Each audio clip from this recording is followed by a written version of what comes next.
Welcome to the Cultaholic Wrestling Podcast. If you like. A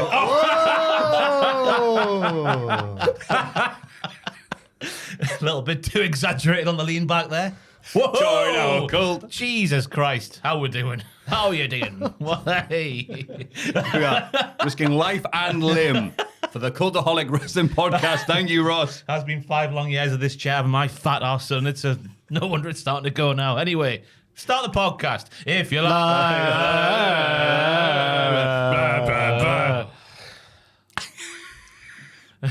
It's Maffew, it's Jack, it's Ross and half a chair. And Shagger Joel. Hello. How you doing, pals? Yeah, not too bad. That's the second time in 2 days you've referenced Shagger Joel as Shagger Joel. Do you know something we don't know about Joel to have the Shagger put on his name? I said before, he's laughed. And my way of doing things is, did they like it? Yes. Do it again until they say stop doing that. Interesting. What do you think of the nickname, Joel? I do quite like it. Yay! Joel's quite like it. I like shagging. All right, thank you, Joel. Microphone sounds a bit weird this week.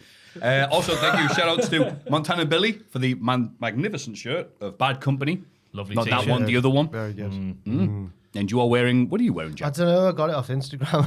You don't know. And I'm regretting my purchase slightly because I thought I saw it on the website, right? And it turned up, and now I think it looks like what a little boy would wear. Oh, there's a car on my t-shirt.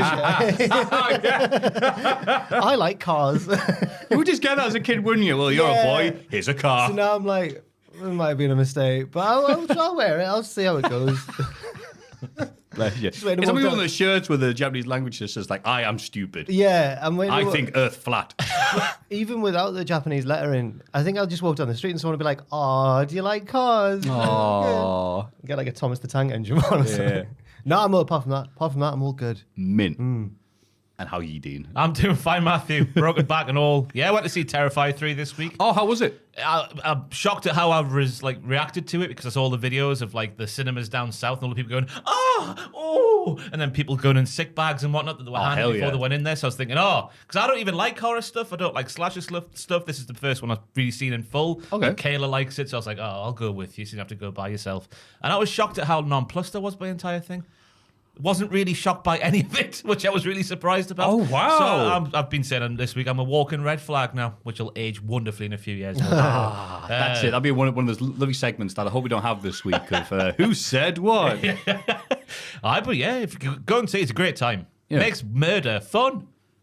Lovely. I love that you've got this, like, murdery girlfriend, by the way. That's so beautiful. She's one of them spooky bitches, I think they like to call Hell themselves. Like your horror stuff and whatnot. Ooh, Michael Myers. Ooh. What, did she like it? Oh yeah, she's a big fan of Terrifier. Oh, hell yeah. She's gone all the way through the trilogy. I don't think I'd even heard of it. From its humble beginnings. Chris Jericho's in it this time. Yeah, I've heard of Terrifier 3, but that's the first one I've heard of. Aye. The first one was like a indie sort of thing. I think the director paid for it himself, and then Right. that was. I've so, seen that one. That was so popular. Now was sent it to. I think was it $2 million the budget for this one? It's gone big time. Whoa. And people point out that, yeah, it's done more money than Joker. As it should The do. other evil clown. Haven't seen both those films. One is a lot better than the other. Oh, what do you think of Joker? Duh. I just got pissed off. Because you think it gets going. Ross on film. Yeah. Right, so I love Joker 1, one of my favourite films of all Okay, time. yeah, I'd say I love the character arc that Joaquin went through. And then you get to the second one, and it's like, then something happens, you're thinking, wow, it's getting back to what the first film was, but then it goes, and it gets, whoa, it's going to happen again, there's a big explosion, and it's like, just stop singing, man. This is real life. Joaquin's real life. Within Gotham City. It's just that bit where he's in prison at the end there and he's singing. Whoa! Well, he's in prison at the start as well. He gets arrested at the end of it. Yeah. He never leaves. He's singing down the phone to Gaga and I'm like, who are you now? Interesting. Arthur, who are you? Yeah. Who are you? Terrifies a lot better. Jericho gets his face ripped off. Minor spoiler, but it's still worth to go and see. No, you know what? That might entice me to go see it then. Was that because... Wait, he shows up in the third bit and loses the big man. That doesn't sound like Jericho at all. I was going to say, was that in the plot, or was he just taking up too much screen time? Like, we've got to get rid of this guy. He has a pretty subdued role. When he says on Dynamite this week he's starred in it, he doesn't star in it. He has one little segment. I assumed that was scene. like an MJF lie. Yeah. Yeah, fair enough. Yeah. Yeah, and he gets his face ripped off. I think he's like a security guard in a hospital. Yeah, and he gets his face ripped off. Tremendous. Hell yeah. Hell yeah. Hell yeah. Yeah. Hell yeah. Oh yeah. I watched Phantom of Paradise this week. Phantom of the Paradise. Just bizarre music. It's another musical, but with gore. Wow, what a theme. Is it meant to be like Phantom of the Opera? Yeah, it's supposed to be like that, but with disco numbers. Very surreal imagery and stuff like that. And you hear people talking about it because you just read the Wikipedia page. It's every film I swear I see from ye olden days. He goes, the film was not a commercial success at all. But years later, people thought it was mint. It's like, oh, nice. It's odd, it's nice, it's pretty, but it's really weird to describe and sum up other than the things I've just said. I've not watched any films recently. What? I know, I can't join in. What's wrong with you? God damn. I'm on the brink of getting an Odeon membership. Whoa. Oh, one of them. Because it's cost you like $14.99 a month. And I've been twice in the last month, and that would have paid for it. But now I've only seen 2 films, and I could have seen all the films I want to see. I didn't realise they bring back old films in the cinema as well. They do that. A one-off screening from here to here. Yeah, we went to see, I forgot what I saw early this year, or maybe last year, and I don't know, it was Jackass Forever. And they trailer for The Godfather. I went, what? Finally, coming to the big screen. I'm like, oh, hang on. I've done one of those weird time travel things. But yeah, this would be a nice thing to do, just to meet up with people and see it on the big screen, I guess. Yeah. Sit in silence in a confined space. Right. That's the thing I don't like about the cinema. You got to sit still. You can't go on your phone. You just got to sit there, try not to talk. Like, because we were on the back row surrounded by people, and Kayla kept going, bah, bah, bah, bah, bah, bah, bah. And I was like, don't do that now. People turning around. Who's you talking to, you? Me, yeah, just going like, the first film, reference here, reference there. I was like, oh, right. No, I'm with you. Like, you go, it's so weird, isn't it? What a Yeah. paradox. Go out, hang out with people, socialise, don't say anything. Exactly. Sit in silence and don't move. Fraser showed me a thing that ruined my faith in modern cinema. Go on. Modern kino, as they call it. Because he showed me, you know, the Spider-Man one where it was a surprise and then the old Spider-Man actors came back. And there's like footage of Americans as if they're at a wrestling event. They're popping. They go, "Whoa, it's Tobey Maguire, man!" Yeah. And then Fraser showed me a clip of it without the audience. And they leave like a pause for the like pause for applause. Literally, like Tobey Maguire comes out and goes, oh, and just stands there for a bit because they knew that all the audience would go. It's like the Young Bucks calling spots. Right, when let's pause for the this is. I think I told that. You know, yeah. I revealed that secret of the biz. You did. I'm blaming you when they come around to see you. But Well, yeah. what are they going to do? Pretend to super kick me? Sorry. Yeah, we tower over them. We could bop them on I the don't head. think we did. They were slightly taller than I thought. I remember that. I think. I remember them being lower than us, though. lower. That's right. Less than us. Well, we did like a backstage angle where they super kicked Pacitti, but they couldn't reach his chin. That should be the news for this week. MVP and Jericho have already put their past issues behind them, which isn't that big of a story. But I just want to remind everyone of the story that was happening. MVP and Jericho had a falling out over social and political issues, and the issues only worsened following a private exchange on the Rock and Wrestling Rager at Sea Part 2, now more singing, and resulted in Jericho being knocked out by MVP after heated words were exchanged. However, then later on, in a Houston hotel lobby, remember this story? MVP was at the hotel visiting friends and allegedly invited Jericho to step outside so they could, quote, handle their problems. Jericho declined, got in a hotel elevator, pressed on the buttons and said, I don't fight jobbers, and the door shut. And everyone went, I wonder which wrestler told Meltzer that story about exactly how things happened. Jericho was like James Bond. Yeah. In a few more seconds, went, ah! They lift one up. Yeah, right. Jimmy Jacobs parts ways with AEW. It's just this time when one online's gone, Jimmy Jacobs is responsible for this, and this. And then everyone's gone, what you on about, you idiot? What a weird time that was on Twitter. I just went on outside and touched grass. On the Wrestle Purists Raw review, although they didn't just talk about Raw, because they talked about who's in charge of certain storylines, who writes certain storylines at the minute in AEW. Well, Tony Khan books everything, but who's like his consultant on each storyline? I assume that's the way it's set up. RJ City, bloody hell. He's behind the BCC stuff. And the Mariah May stuff, which I found less surprising. Yes, If I I had knew to about guess- that, but Yeah. that makes it. RJ City watches old films. But then the direction Like on, us, we are like RJ City. the direction on these Moxley segments is fantastic. So RJ City, man. Well done. What a guy. Yeah. Because Jimmy, he cited like burnout, didn't he, to sort of get away from the business for a while, didn't he, Jimmy Jacobs? So, if he's all right. Because he worked for the WWE creative team for a while, didn't he? Which will take it out. And He he took a did, selfie then he- with the Bullet Club That's on their right. invasion of Raw. Oh, wow. Dun, dun, dun. Good times. Jesse Ventura signs WWE Legends deal, Okay. which I thought was like, wow, that's crazy, isn't it? Jesse Ventura coming back properly, not just making a few appearances, or slagging off Hogan. And I think a lot of these the steam was taken out of this. And it says, also, Hornswoggle has signed a very similar deal. It was not falling out What with do you WWE. mean? They're both equal. They're both legends of the business. It's just funny, like, oh, Ventura's come back to WWE after all the bad blood and stuff like that. It's actually signed a proper deal and blah, blah, blah. Also, Hornswoggle, who's... Yeah. So it's no big deal, really, is it? Just Yes, that's it a is. Legends deal, is it? Yeah, but the symbolic fact that Jesse Ventura signed one is quite, I was going to say impressive or saddening, because you'd think he'd be like a rebel forever and he'd all, I don't know. Yeah, we all need money. DDP signed one as well recently, didn't he? In other Legends contract news. You guys were all doing films, I just realised. Oh, yes. What's DDP doing? He... Right, Rumble 2. Right, yeah, actually, yes. Please.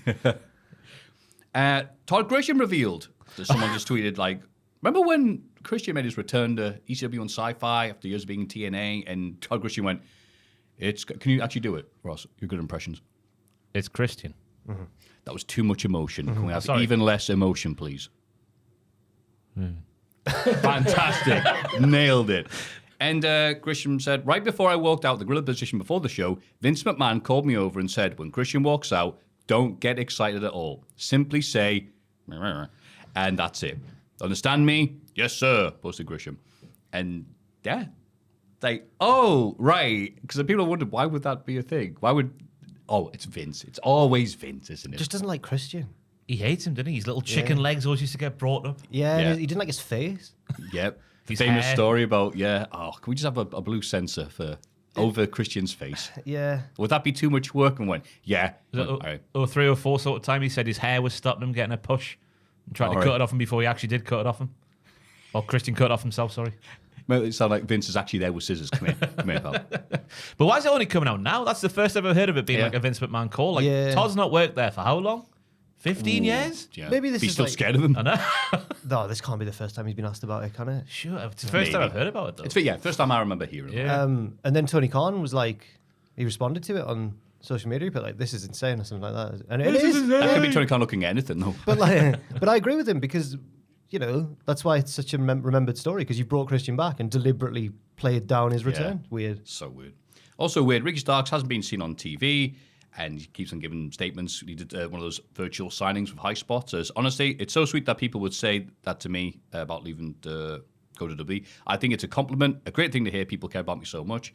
No, I'm not of action due to injury. I'm healthy. I'm of sound body and mind. I'm capable to wrestle. You know when someone says one time, no, I'm okay to wrestle. I'm sound of body and mind. And you're like, okay. And then that's all you hear them say over weeks. You just go, Oh, no, So- I think he's just hammering home that they're not using it.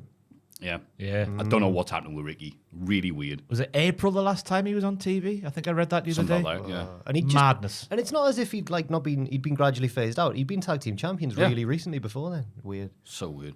And then we get... QT Marshall challenged AJ of the Costco guys. Boom! What are you doing? Why are you bringing up that story?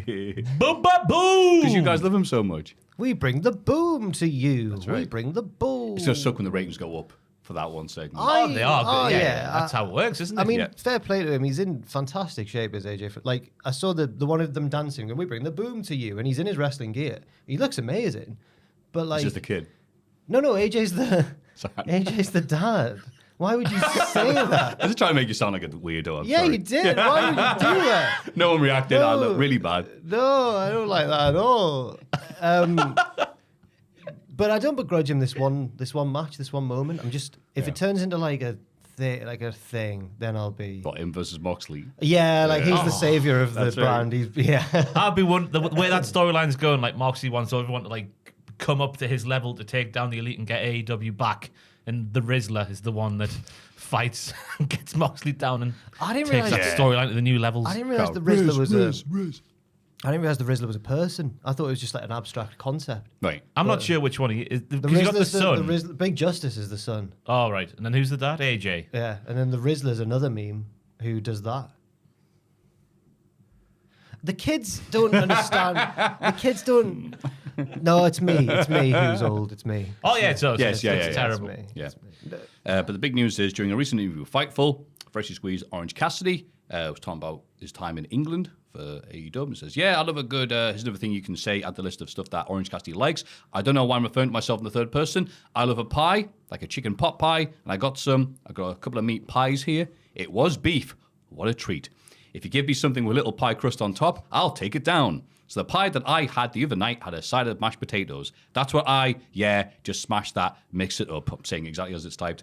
No, you guys have really good Indian food out here. It's really, really nice. It tastes great. I do love a good English breakfast because beans is a food group that we don't eat with our breakfast, which we should. No. And the title they did with Orange Cassidy loves beans. Nothing about like Triple H and Ospreay. None of this has made the news, but Orange Cassidy likes pies and beans in the morning. and beans. Musical fruit. Yeah, I more nearly you eat, said the it more like you it's one of those Thank you. words that I can't help, but I had to stop myself saying it like Ross doing his Mackham voice. Well, Baines. Yeah, Where's Baines of these I Baines? watched On a Baines pizza. I watched a bit of your Sunderland save on Holden Gill. So he really feels it. Like he scored a last minute winner and then collapsed back and showed. Oh, Hey, that was a stressful. Was that Derby County at home? Yeah. Stressful time. The bottom of the league, Matthew. I couldn't get past them why have you picked Sunderland? because that's what the people wanted. Okay, and fair I'm a enough. people pleaser Yeah, That's right. through thick and thin. Yeah, also on the Wrestle Purists Raw review, they talked about Triple H being really salty that they didn't get Ospreay. Not that you could tell. The WWE didn't sign Ospreay when he was leaving New Japan. And apparently the whole, like, he's afraid of the grift comment or whatever, that's just Triple H being salty. Apparently that's why. Like, Triple H was... And also Triple H wanted to offer him more, but he's not in charge of how much money they offer wrestlers. A likely story. You seem That's a skeptical. huge scope. I know. You'd think he would be in charge of, like, oh, go on then, here's a ceiling for this guy. Yeah, I guess maybe it's Nick Khan. Yeah. That doesn't work in football, so it's going to blow up in WWE's face. That's for Sporting sure. director, Yeah. manager. Oh, wow. It's like Harry Redknapp and that Russian fella back in the day. I've forgotten his name. Portsmouth. Kozlov. Went downhill from there. Yeah. Yeah, so I did all the big news. Okay. That is shocking that Orange Cassidy would have his mind blown by a pie. Americans eat pie as well. Yeah, Not the but they- same. just not mince. American pie. Apple pie, yeah. I guess he Mama's apple pie. wasn't sticking his dick in it then. Reference to the film, American Pie. Yeah. It's a shame we have to say that now. Yeah. It's a film your dad's watched. Oh, wow. Don't say that. Wow. God, it was about 25 years ago now. Wow. 25 years You ago. go, wasn't that old? I watched it on VHS. Oh, Christ. Yeah. Yeah. Oh. Yeah. I made a huge mistake when go I on. was buying my dad a couple of vinyls for his birthday. Yeah. And I rang my mum. Funko like, Pops. Yeah. Dark Side of the Moon Funko Pop. Just a little David Gilmour. His guitar. And I rang my mum, was like, which ones has he already got? Can you like sneak into his collection and like see what? And she was like, I can try, but honestly, I don't think he's got any Pink Floyd. I was like, fantastic. And then I said, now, which size LP do I get? And she went, well, you move the needle. I was like, oh, I felt like such a child. I didn't understand how LPs worked. I know. I felt so stupid. Yeah. Oh, but bless you. But it made me feel young again, so that was good. Yes. I don't see how that works, but I'm very happy for you. You got to listen to Dark Side of the Moon from back to forward, though. Forward to back. All in one sitting. While yeah. watching Wizard of Oz. And high on LSD and or the Mary Jane. I've been told this by Kayla's father. Oh, really? Who would have done that back in the day Yeah. when the... Doesn't matter. Okay. I was about to go, when the drugs didn't have all these random things and that you didn't know what you're putting in your body, you know? When it was pure. The good old days before drugs went woke. No, it's all these people make them in their baths and jasmine. You don't know what they're putting in it. Jasmine. We're putting pins in it. That was the news. Christ. Everybody get excited for the Cultaholic Hall of Fame! Hall of Fame time. Oh, yes. In condescending order from last week, man of baseball, Nick Castellanos. Castellanos. Ariba. Prophet of death. And someone said prophet or prophet of Well, death. That's nice. I took it 23%. upon myself to go for a bit of saucy wordplay on the Hall of Good then, Fame yeah. listing, and I put prophet because he would always hit the thing, and then someone would die. If the death didn't happen, he wouldn't do very well. Yeah. So I went for prophet. Oh, I meant prophet. I know you did. Oh, right. Both work, though. That's I nice, thought though. both Yeah. did work. But someone pointed out in the comments of the Hall of Fame poll, so I thought I'd better list both there. Okay, fair enough. But I'm sure my work, and I thought I was being honest and true to the podcast with Fair the enough. saucy wordplay, but it's backfired somewhat. No, it's all good. It's all good. The winner of Fat Bear 2024, 128 Grazer, 25%. I got called a Fat Bear hipster. You are, yeah. You only like the big successful ones, don't you? You don't like the little skinny ones who never have a chance of Fat Bear of the Year. That's right. That's it. 100% guilty. Gutted though. It looks like it's the end of Fat Bear season though. If it did even win the bloody Hall of Fame. It's going to be winter soon. They'll be getting skinny now. Exactly. Yeah. Oh, don't like them, do we? Yeah. Dave Meltzer not covering for a sneezing Brian Alvarez on that clip you probably saw on Twitter. 52%. It is a good clip. Well done, Jack. Ross. No, it was Ross. Well done, Ross. I'm going to go for Art the Clown this week from Terrifier 3 and Terrifier 2 and Terrifier 1. That does make sense. And the other Terrifier they did that set up Terrifier 1 that I've been learning about. He just makes murder fun, as I said earlier on. He's a murderous clown who started off as a human but then died, but then there's a vessel that brings him back as a demon. So he's not actually a human anymore. He's a thing. Because his head's not there at the start because the last film ends with him being beheaded. Oh, okay. And he grows his head back. And I was sat there thinking, how the hell's that happened? But then you learn that he's actually not of a human vessel. He's a bloody demon. And it's a wonderful construction to the film. I'm sure I can go into little spoilers because it's been out for a couple of weeks now. But it starts with a scene in just a family's house where he just murders a family. But he's dressed as Santa Claus like that. Then halfway through the film, you learn how he acquires the costume there. And it's a great tale. Oh, wow. It's like Pulp Fiction. Yeah. Notice the beard on the chinny chin there. That plays a big role. Is it a real man's beard? Is it a fake beard?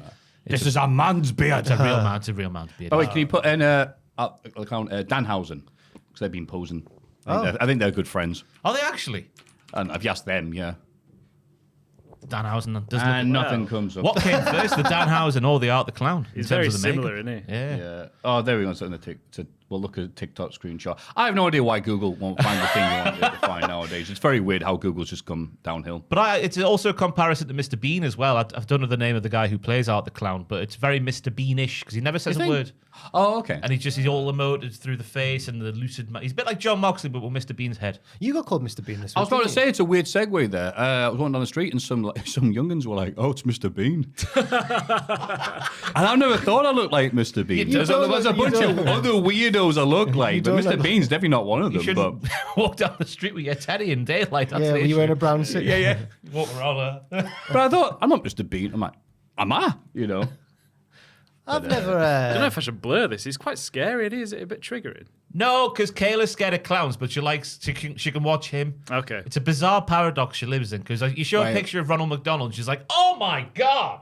I suppose this is a clown who's crazy, isn't it? meant to be scary. Whereas normal clowns are just creepy. Is it because Terrifier's not? He's not making any secret of the fact that he's a scary clown. Maybe. Whereas, like, Potentially. yeah. But Ronald is hiding the fact he's a scary I will clown. take it off though. Another baseball thing, by the way. Oh, hello, Joe. You know the other McDonald's mascot, Grimace. Yeah. The big purple bloke. Yeah. Bloke. I don't know what he's Yeah, the big purple one. He's become like the mascot of a baseball team because they've made the playoffs. They were doing badly in the season. All right. And then you know how they get someone to throw out the ceremonial first pitch and stuff? Yeah. Grimace did it one week. And from then on, they've just been like, they've just been class. So there's just so many people turning up to the games in like full Grimace. Because I saw that, I know what you're talking about, and I thought it was like, is this just a bit of advertising? Obviously it is, but like, so Grimace is actually a baseball club owner. No. What? No. So Mascot. Matthew's a mascot. There's a big difference. he's like the unofficial mascot. The guy in the outfit doesn't own the football club. No, but he's not even the official mascot. He just threw out the first pitch one time. He's not even the mascot. The game when he threw out the first pitch was like the turning point of their season. So they've just adopted Grimace now. Oh. As like So you see like after a win, you see on the New York subway, just like Grimace just gets in the carriage and everyone's like, "Ah, it's Grimace." Yeah. I'll do that in Newcastle, in fairness. What's all Grimace? What about their actual mascot? He must feel a bit bad. I Have they don't know what kicked the him Mets out? mascot is actually. Have a look. I don't know. Well, it doesn't matter. Knuckleball Schwartz. Yeah. Might be. Could be something like that. Whatever it is, it's crying. Mets mascot. Hard times, baby. Grimace takes your dog. Mr. Met. Mr. Met? It's just a baseball with a body. That's crap. How unimaginative can you He's get? fun. No, but look at him next to Grimace there. Yeah, hang on. Which one are you getting more invested in? Yeah. That stupid baseball Look or at his Grimace? smile. Now you've taken Grimace off the screen. Stop it, Joe. Look at Grimace. There they are. There you go. That's It's it. like it's their son. Yeah. They're smiling now, but when They're weird. yeah, when the cameras are off, they hate each There's other. Mr. and Ms. Met. I don't want to assume her marital status. Well, there were misses until Grimace Buddy showed up. Home wrecker. Looks like Miss Met's got that gut, as the kids like to say. See, I reckon Met Mr. Met, whatever the bloody name is, he's scarier than Art the Clown. Pretty much the same, aren't they? Really, little jaunty hat, very white face. Yeah. If I saw the clown in my house, I'd be like, all right, how you doing? If I saw that in my house, I'd be like, oh my God. I'm pretty sure when I used to play basketball, there was a lass in the team. There was a lass in the girls' team. Drunk up a tea. The year above, so like we never were playing on the same team because she was in the girls' team, but also was older as well. There was no way we were going to play. I don't know her that well, is what I'm saying. I think she was once Swoop the Eagle at the Newcastle Eagles. She got to like run out on the court at the start as the Eagle and like slide across the court. I know it's the dream, that. I don't know if it's the same in basketball, but in the soccer, in the Premier League, the wages for the mascots are off the scale. I think It can't be. Arsenal's, I don't know if it's official or whatnot, it got debunked, but there was stories out there that Arsenal's gets like 90 grand a season. That's more than most non-Premier League football. Gunnosaurus. Gunnosaurus. Yeah, Gunnosaurus. But Gunnosaurus also takes part in like the minute silences when people are dying.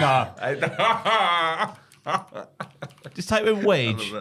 Gunnosaurus wage. Look at He's it. pretty cool. That's a fun dinosaur. look, in Google Images, look up Gunnosaurus 70 wage. grand a year. Bloody hell. Yeah. It's up there. I'm sure he was at the highest paid, the Gunnosaurus, but I might be Hey, mistaken. good for him. He's putting in a shift. But we've got Monty and Maggie up here. A couple of magpies. That's right. Yeah. We've got Samson and Delilah. Why Delilah? Have you? Samson and Delilah. It's the biblical. Oh. tale. Yeah, but why would they want to hang out together? I know. Yeah. Delilah turned on Samson. Samson's really dumb. They both support Sunlen. That's why.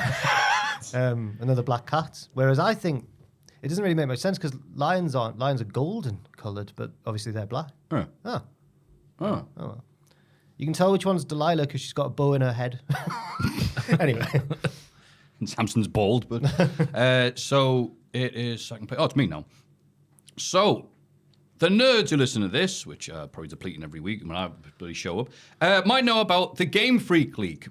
Now, Game Freak are the people that make Pokemon. Obviously, Nintendo publishes it, but Game Freak, the people behind it, been making it for years and years and years.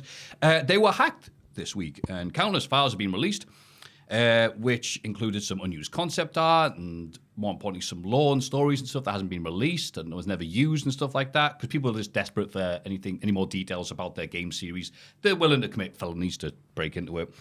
The one that's been going viral at the minute is a tale about Typhlosion, the Gold Silver Star Evolution, which is Fire One. I remember Yeah, that was like the Charizard of the second gen. Yeah, that's right. The Charizard, beloved hero of many. There's a lot of stuff based on Japanese lore and myth, which doesn't really translate because it's basically, so there's this unused plotline that Typhlosion shagged the lass. A human being. Sorry, wait. Her father eventually comes and kills something, and she returns to the village, and her half Pokemon child is teased by the men in the village, who at one point cover it in fur skins. Then they run into the forest and never seen again. And it goes on and on and on. Again, relating to bits of Japanese mythology, so people just saying, so Game Freak are writing basically Pokemon shagging people now, are they? Well, and giving birth to a half human, half Pokemon hybrid. None of this is in the games. It's just in the files. Wasn't there rumours that Mr. Mime was shagging Ash's mum in the series? Mr. Mime! That's right. Yeah, he was just round at her house all the time. He was her Pokemon. Yeah, in anime, she would still make him. She would still make Mr. Mime sit down and eat from a bowl like a dog, which is like, okay, this is. So what are they into then? Mr. Mime. Not only is she shagging a Pokemon, but she's. Because we think that like I've given Pokemon a hard time here. This sounds like a really compelling story. I just thought it was about, Ash, catch them all. Oh, let's have a fight with someone whose Pokemon you want. No, you don't take their Pokemon. Do you not? You just use their Pokemon to make yours stronger in battle. There is one. You're right. There was one Pokemon game that did have that mechanic. It was very weird. Jesus, you can't. That's their Pokemon friends. Coliseum. You can't take their. Yeah, friends. I was like, I heard that was. I rented it and went, I have to twalk Pokemon. Yeah, you can't do that. Nah. So anyway, there's some fan art released of Typhlosion going online and seeing. Do they want? All right, fair enough then. That's Typhlosion getting ready for the apology video with the ukulele, and the other one is just Typhlosion after a hard day at work and taking the phone and going, "Oh no." Oh god. Yes. So I just thought I'd share that. Typhlosion, the Joel of the Pokemon world, because it's a bit of a shagger. Well, What did he do? Did you bad stuff? Yeah. You shagged a young girl there, Joe. Yeah, I don't imply that you're an animal engaging in bestiality, so I'm sorry about that. If you had to... It's a bit forced there, sorry, Phil. No, that was a weird question. I was going to be like, if you had to have relations with one Pokemon, what would it be? Well, that's just a bad question. No, don't answer it. Just leave it there. I'd need to see a list of the pictures, please. Of all 3,000 Pokemon. Who is the fittest Pokemon? Let's Licky go. tongues up there. No, joking. I used to... Should I say this? Oh, no. For the love of God, don't Google that. No, Joel's going on sexy Pokemon Google images. The anime girls No. Not the first time you Google that, Why Joel, would is you it? Google that? You just typed in S and then sexy Pokemon showed up there, Joel. No, they can see it. I had an ex-girlfriend who had like curly, like shoulder length hair, and I used to say she looked like a Tangela, which she wasn't a fan of. Which the one was just a mess of purple. Yeah, just a mess. And then two shoes at the bottom. Yeah. And just eyes peeking through the hair. Yeah. God, that's a good pick. That Team Rocket looked like a lot of fun. Both of them. Oi. James is actually he got Heart of Gold as well, hasn't he? He's actually nice. Out of the two. Yeah, sure. You don't get it. You don't care. I don't know the law. James is... Oh, it doesn't matter. Never mind. Sorry. You know a lot about Pokemon. Oh, I was a big fan when I was a kid of the first. I only know the original and then some of the second game. But I never really watched the series once they got to Johto. What's Johto? Doesn't matter. Somewhere online, someone's made that come to life. That's what you've just read out there. Oh, absolutely. Oh, 100%. I think What's we the should rule find called? No, I don't know what you're talking about. There's a rule. It's not tricking me. There's like an online like 4chan sort of rule, like the people like Maffew and Sam will know, which is like rule something, like rule 40 something or 30 something, which is like if something exists, there is like smutty artwork of it. Oh, yeah. Let's find it. Show it on the podcast. And the rule of that afterwards is if there isn't, then you have to make it. Oh, is that all right. So we would have to make it if we couldn't find it. We'd be It says there. That's some interesting. Your Honor, it says here, all there in black and white, clear as crystal. Weekly episodic storytelling we could do on the podcast here. If we can't find it, come back next week with our own. Do you think there'll be like Brett and Sean dirty fan fiction? Oh, artwork? 100%. Yeah, okay, I fair could probably find some now. Oh, and then Pikachu got his spiky tail. Shoved it up the ass. Pikachu, I appreciate you're a fan of my work, but... What would be Brett's favourite Pokemon? That's a good question. Anyway. Bret Hartymon. Just himself. There's like Hitmonlee, isn't there? That's close. Hitmon. Well, Hitmonlee. yeah. Oh, nice. Yes. Hitmonchan. Yes. Yeah. But I think was quick. I Well think done. he's more like one of the ones from the Matchup evolution line because I they're was more thinking wrestlers, Matchup. aren't they? Was that based on Hulk Hogan? I'm sure I read that the other day. One of the guys from one of the newer series who I have no idea who the hell he is because it's Pokemon's not been on him, for about 300 years, or it feels like. They revealed like the list of like the 3 people who inspired the character. One of them was Hogan. And it's that someone sneezed so loud, that was everyone had to look. That'll have been Sam. Okay. Oh, right. And of course, what they used, the Japanese creators used, is that one picture of Hogan from Wikipedia where he's pointing like that. I just think that became a reference point for so many people. Wow. The meme one. I can't No, think. just doing that on Wikipedia. Right. Okay. Wasn't that an interesting story, No, was it's it? good, it's good. But yeah, so that's mine. Game Freak leaks. As someone pointed out, I think it was H-Bomber Guy. Well, they're not called Game Normal, are they? And that's my pick for Hall Is of he Fame from this your week. neck of the woods, by the way? H-Bomber? Yeah. Don't think so. No, I'm thinking of the one who died. I don't know. Total Biscuit. Damn it. Was he from your neck of the woods? Yeah. Yeah. I knew there was a huge gaming YouTuber guy who was like, who had like such a like County Durham Yeah, accent. from Spennymoor, apparently. Really? Right, Which is okay, like, right. when I found that out, I'm like, there's no way. But anyway. R.I.P. And Yes. what have you got for us? It's me. I've got.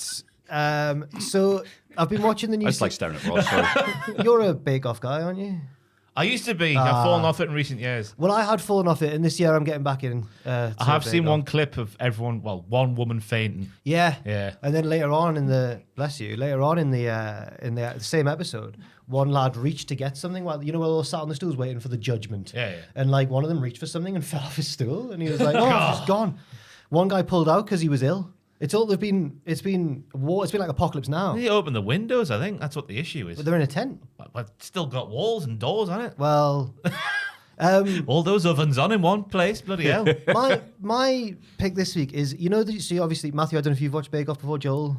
I know what it is. In the past, yeah. When we were on BBC. You know the format: 3 challenges. You've got your signature at the start, where you've all got to make something according to quite loose parameters, but you can make it your own. Second one, technical, where you've just got to follow the instructions to the letter. Third one, showstopper. Go mad. Right? It's just 3 class rounds of baking action. Round 2 doesn't get the respect it deserves, so I'm nominating the technical round in Great British Bake Off, because there was a lass this week who's been knocking it out of the park every week. She's a young lass from Yorkshire, it sounds like, and she make incredible things. And this week, she didn't do very well in the first one. She didn't do that well in the showstopper, but technical, she got like top 3. And then at the end of this episode, when they're like, who's been weak this week and who's up for the chop? And they're like, I think it might be her. And she didn't get eliminated, thankfully. But does the technical round count for nothing? The technical round should get the respect it deserves. And that's why I'm nominating that for the... I couldn't think of one. So I've gone for that. There's a spate of injustices going around on these kind of shows, because I was watching Drag Race this week.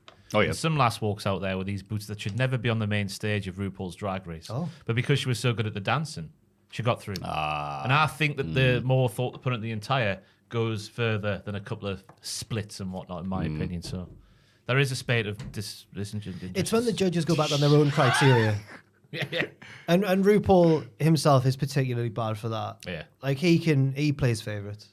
I don't like that. But anyway, Bake Off. Also, this season they've been making it. It's like they've become self-aware about Paul Hollywood and what a meme he is. Like everything's about Paul Hollywood. I'm just like sick of him. You don't get lost in those eyes anymore? I think he fancies one of them. He always picks one to fancy. But this lass is probably about 30, so she might be a bit too old for Paul Hollywood. Oh! Paul Hollywood's in his 50s now, just in case you're not aware. Also Scandalous accusation. Also too old for Typhlosion. I saw a headline once that was like, Paul Hollywood splits with girlfriend of 26 years. And I was like, no, that's so sad. And then I realised it was actually splits with 26-year-old girlfriend. Oof. Yeah. So, Great British Bake Off, I'm like a tourist with it. I'm like, oh, okay, I know about it. My mates were really into it. Why are they in a big tent? It's summertime, I think, shot in the summer. Yeah. And they're outside, yeah. And it just to add to the sort of pastoral British countryside, old school sort of feel, I think, as well. Was it an old school thing to cook in a tent? No, it just looks, just the aesthetic of it. And they do all the interviews in the grounds of the garden. Right. Make it look like a village fair. Basically, yeah. But they had an American guy on this year who's the one who dropped out because he was ill. What? What was he? British. By the way, I'm on board with Thomas Tuchel being the England manager. I'll get that out there right now. We should be appointing the best manager to win. Doesn't matter where he's from. Yeah, that's right. But American on British Bake Off. That is shocking. Yeah, but he dropped out because he saw the beans. Yeah. I thought the Americans always arrived sort of like 3 years too late, but no. Oh, wow. No. Oh, God. World War II joke there. But he walks off. He doesn't even, I think he's just a bit of a rebel. He doesn't even wait to tell the production he's leaving. They're like, oh, Greg's gone. he's just walking out the tent into the grounds. Was he a proper chef or was he just some bloke? They're all amateurs, but he's just, Noel Fielding's following him with a microphone like, are you all right? He's just off. Did you swear? No, I was laughing. Oh, I thought you said, what, the flip?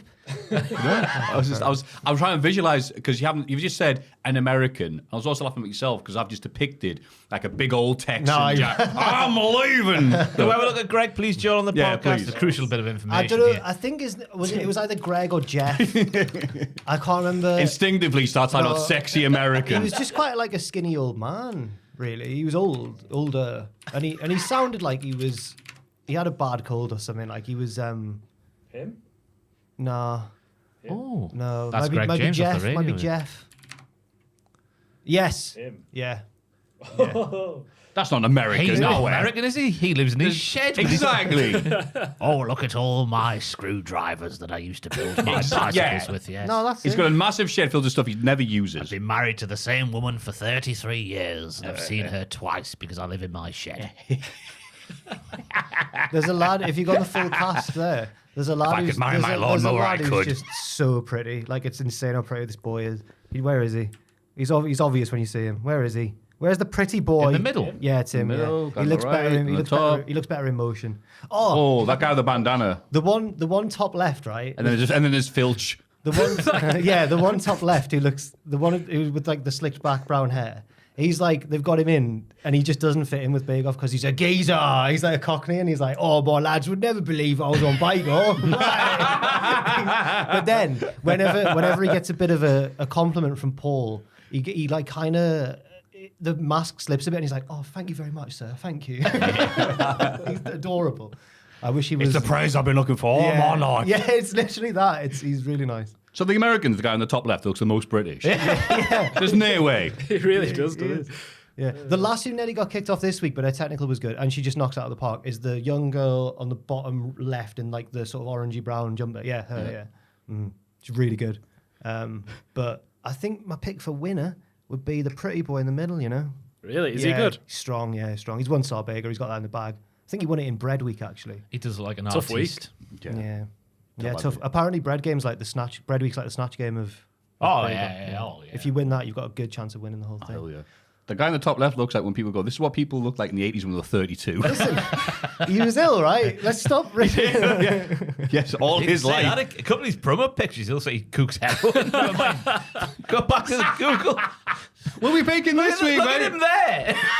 Heroin again? It's bread week. That's not flour he's got on that sieve. Jeff.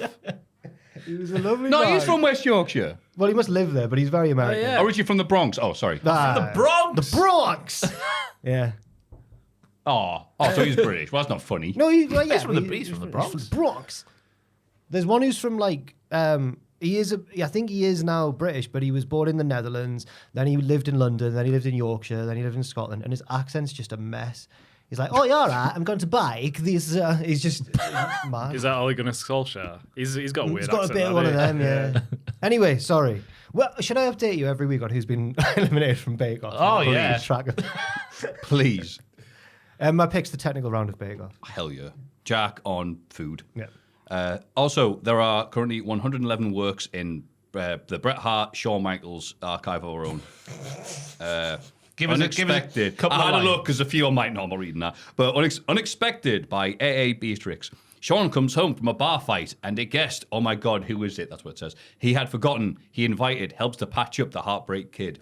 Includes Bret Hart, Shawn Michaels, drinking, fighting, mentioned, blood and injury, fluff and hurt, quickies, hand jobs, Okay. making out and pining. Pining? Was it like emotionally pining? No. Normally, when you read an email in the mailbag that has like the slightest typo in it, you can't get over that. But you read that mess wonderfully fluently there, which makes me think it's only, it's only what you're into. It's me going, wow, can you believe I had to pretend to search to find this thing that wasn't my favourite? Wow. Wow, what a Hall of Fame segment that was.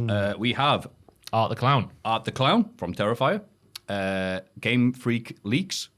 Oh my God, Typhlosion, how could you? End bracket. And Jack has the technical round of the Great British Bake Off with one American.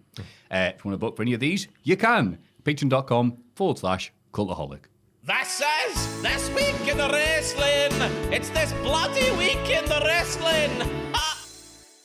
It's always a mystery what picture you're going to get when you load it up these days. I had a penguin last week. Oh, he's got it randomly Just generated. changes willy-nilly. Oh, that's nice. Great Exciting stuff. though, isn't it? Really exciting. Fun, yeah. Yeah. Got a tree in a lake. Doesn't look like it should be there. Got a bit lost, yeah. That's lovely. It's great, that. That's nice. The Week in Wrestling. The Week in Wrestling.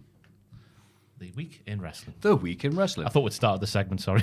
I think we have. Joe was talking about Well, let's do that. Yeah, just do Tom. Joe was doing his presenter voice. Yeah, he was. Oh, what's that bloody picture there?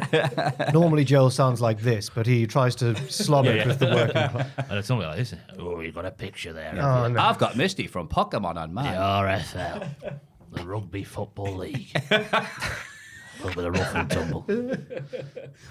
Smackdown. Jimmy Uso opens the show and talks about about being put on the shelf by Solo Sikoa. Yeah.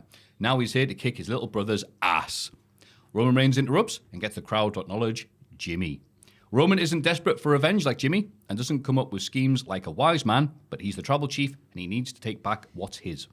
Roman talks about how great they both are, but Jimmy says Roman isn't the tribal chief anymore. He came back because Roman needed help, and now they both still need help. Jimmy knows somebody who can help them, and crowd goes, yeah, we know who that is. And Roman goes, no, yeet. Jimmy says he's the only one still loyal to Roman and leaves while Reigns thinks this over. What will happen next? Because Roman wants nothing to do with Jay. And Jay wants nothing to do with Jim. And Jim is now big. Big Jim. Big Jim. Big Jim. Big Jim. Nice to hear him get a big pop, showing the angle worked, because that wouldn't have happened, I guess, a little while ago there. Absolutely. Join me and acknowledge him, Roman, being magnanimous. Magnanimous. He's Wrestling World of Sport, that's right, yeah. And it was interesting to hear Roman bragging about being so rich back in the day when the Bloodline were on top, buying all the big houses, we were. And then he's still a babyface, though. That's America, though, isn't it? Yeah. Bit lost on us. Humble Brits. Yeah. Exactly. Yes. Would have booed you, Roman. But Roman wants nothing to do with Jay is the headline there from the segment, and I don't know how it's going to resolve itself, but I reckon it will. Yeah, but I think that somehow they'll work things out before Survivor Series War Games. That sounds about right, doesn't it? Just once again, WWE presents Emmerdale Farm. But I had a great time. There's only 3 of them, though. They need some lads to help them out. Like that Sammy Uso fella. Hikaleo! Not Hikaleo. Hikaleo! What was the WWE name? Bollocks. We had the exclusive, didn't we, this week? Manu, that's it. What if Cody joins them as well? Owens is going to be even more fuming. Yeah. And I hope if he does, Cody gets the Ula Fala. Because that's what Big Jim was saying. Oh, I have a red, white, and blue one. Imagine Little tattoo. His neck tattoo gets the Ula Fala tattoo. Yeah. Oh, it's even better, yes. he draws one on every... well, I was going to say every Christmas. I was imagining a Santa hat on the top. He's like, look, guys, I'm like you. And they're like, you're not like... Then Roman shoots on him. This isn't pretend. I bleed for the effing business. You're not my blood. That was a reference to Manu, who went into business for himself, although the promotion themselves didn't put out a statement. They left a comment on our video. Yeah. Which is where the entire world... that's like... Which is where the entire world will see it. Not if you put a statement out on Twitter, which you haven't used for a couple of years now. Yeah, they said, it was all part of the plan. Yeah. So don't make your own statement. Just leave a comment on our video. Don't you dare think that Yokozuna's from Japan. Don't you dare. From the Polynesian Islands, they made it clear. Because obviously everyone was like, off the back of it, well, Yokozuna was part of the bloodline, but pretend to be something else. Not work the other way. And then they were like, no, he was from the Polynesian. He never carried a Japanese flag. flag. Yeah, Mr. Fuji every week. The banzai drop. Yeah. Famous in the Polynesian Islands, yeah. Exactly. Oh, you know what? I've never been, so I can't say it isn't. But it was funny just like him talking about this is the business. And like, mate, there's 16 people in the crowd. What business? Yeah, right. If she said we're going, oh my God, remember Manu? Yeah. No. LA Knight beats Carmelo Hayes to retain the United States Championship. What a wuss. Sorry. Andrade watches on at ringside with a smirk. He taunts Melo after the bell in the feud that will never end. It'll never end. No. But the most interesting part was the little promo before the... was it a little promo or did someone on commentary say? I've not written it down, but where Melo plans to bring back the Spinner US title, made famous by John Cena. And I was like, ooh, are they just throwing that out there as a reckless comment, or is that foreshadowing for when Big Johnny C comes back? Oh, don't give Melo a match against John. Look what he did to Austin Theory. Yeah. He put him over. He let him beat Did we him. not then after the promo just be like a big pile of smoke and some little shoes? Yeah. Like the rest of it. No, I haven't got any notes written down, so I think it was just on commentary. Yeah, fair. The match was LA Knight taking the piss out of Melo, all over him like a rash, so he was. The highlight being the elbow drop with the no-look hop up to the top. Yes. Don't stop. Elbow drop. Yes. It's a good lyrics. Move of the week? No, not quite. Okay. It's near though. But yeah, Melo comes back into it for a minute with a sick reversal like the BFT, like an indie boy would do. And then there's a nice transition at the BFT for the win with the old alley-oop, and then But Melo took a good beating. I was surprised at how little offense he got in. Yeah, apart from that one little bit there, as you wonderfully described there, I didn't think much of. I didn't think much of it. I just every week I go, this will be the week that Melo shows what he's made of, and he never does. You need to forget about NXT Melo. He's a different guy now. He's a nerdy, thinks he's a womanizer, but he's not. He's just a nerd. Different guy now. Yeah. Backstage, Cody Rhodes thanks Jimmy for his help at Bad Blood. Jimmy tells him not to expect any more favors, but congratulates Cody for his ongoing title reign. You're handling business on your own. That's Respectper. Yeah, he didn't... I didn't know how to sum it up in one phrase there, but that's sort of what he did. He was like, looks like you're handling business on your own as well, big boy. Because Jimmy also helped out Cody at Bad Blood, but don't expect any more help from here on out. Yeah. Dun, dun, dun. Apart from when Survivor Series comes around. Skrrr! Skrrr! Oh, Christ. We get a video promo from Lash Legend and Jakara Jack. No one's listening now. They hype their chances in the women's from the mic. Yeah, the bougie bully and Miss Jackson here. Don't you dare call her Chikara. Okay. Chikara. Sorry. She's Miss Chikara. She's now Miss Jackson. Chikara Jackson. She's Quackenbush Jackson. Yeah, she comes out in like a pumpkin mask. I'm Chikara. I hope nobody's stolen the Eye of Tear. Sorry. They're going to show us what the Meta Girls are all about. Yeah. It feels like they're getting a nice audition for the main roster before being on the main roster here. That's this new story came out. Yeah. I think it was Wrestle Purists again, you know. Well done. Oh. Good save. Yeah, they said that this is like a trial run on the main roster. Okay. And if they do well, they might just keep them around. And if not, they'll recircle back to them next year because they really like them. And with Dar coming back relatively soon, they're like, it's more a case of they know he can wrestle well enough to be on the main roster. Are they ready for that leap as well? Yeah. That would work with Dar being their second rather than them two being Dar's second. If that makes any sort of sense. He I does agree the with that. talking. It work, yeah. It They- work with no, the wait. little fingers. And, Yeah. Yeah. Skirt. Yeah. I fully agree with that. On the min. Sorry. Legend and Jackson make their entrance, but Kevin Owens interrupts the show and tries to cut a promo, but agents rush out and his mic is muted. I think this is done pretty well. He steals Cody's headset and tells everybody that Cody Rhodes betrayed him, not the other way around. Cody runs out, but is held back by security, who also grab Owens in the ring. Randy Orton tries to calm both men down, but is caught with an elbow from Owens. Orton hits Kevin with a big right hand, and Owens leaves through the crowd, all betrayed and hurt in that. Was that a receipt from Randy because it looks stiff? Whoa. Errand elbow. Yeah, bye. Sit down. Well, initially I was thinking women's wrestling doesn't matter to Triple H because we've got the big debut of the Meta 2 on the main roster. Yeah. Taking second place for this, but eventually they do come back to it, so I took that opinion out of my head. But before I mentioned it anyway, because it did look that way. There was the things like, wow, they're making their debut on SmackDown, hooray! And they were tertiary to this because of all the other stuff we've got. This is the second note of this match before we even got to it. And then Trick Willie's in the crowd to watch the women's tag title match. Piper Niven and smelly Chelsea. Oh, God, I can't even read her name. We see a backstage confrontation from earlier. Chelsea and Piper accuse the champions of ducking them. Jade and Belair deny this. Also, Chelly. There we go. Chelly Smelly. Ugh. During the match, the action spills to the outside, and Chelsea gets to an argument with Lash Legend, who kicks her over the announce table. Michael Cole is disgusted He's by like, oh my God! He almost died. and the champs retain. It's been 2 whole weeks since she was in that bit. I know, yeah. She's there like, I don't smell anymore. You're like, I thought the Meta 2 got some good tandem moves in to show what they can do, which was nice to see, including the assisted senton, where Miss Jackson was on Lash's shoulders. And it was very slick. Noises. And then Big Lash got to show some big power. Show some big power. Like a other foreign England manager, Steve McLaren from Holland.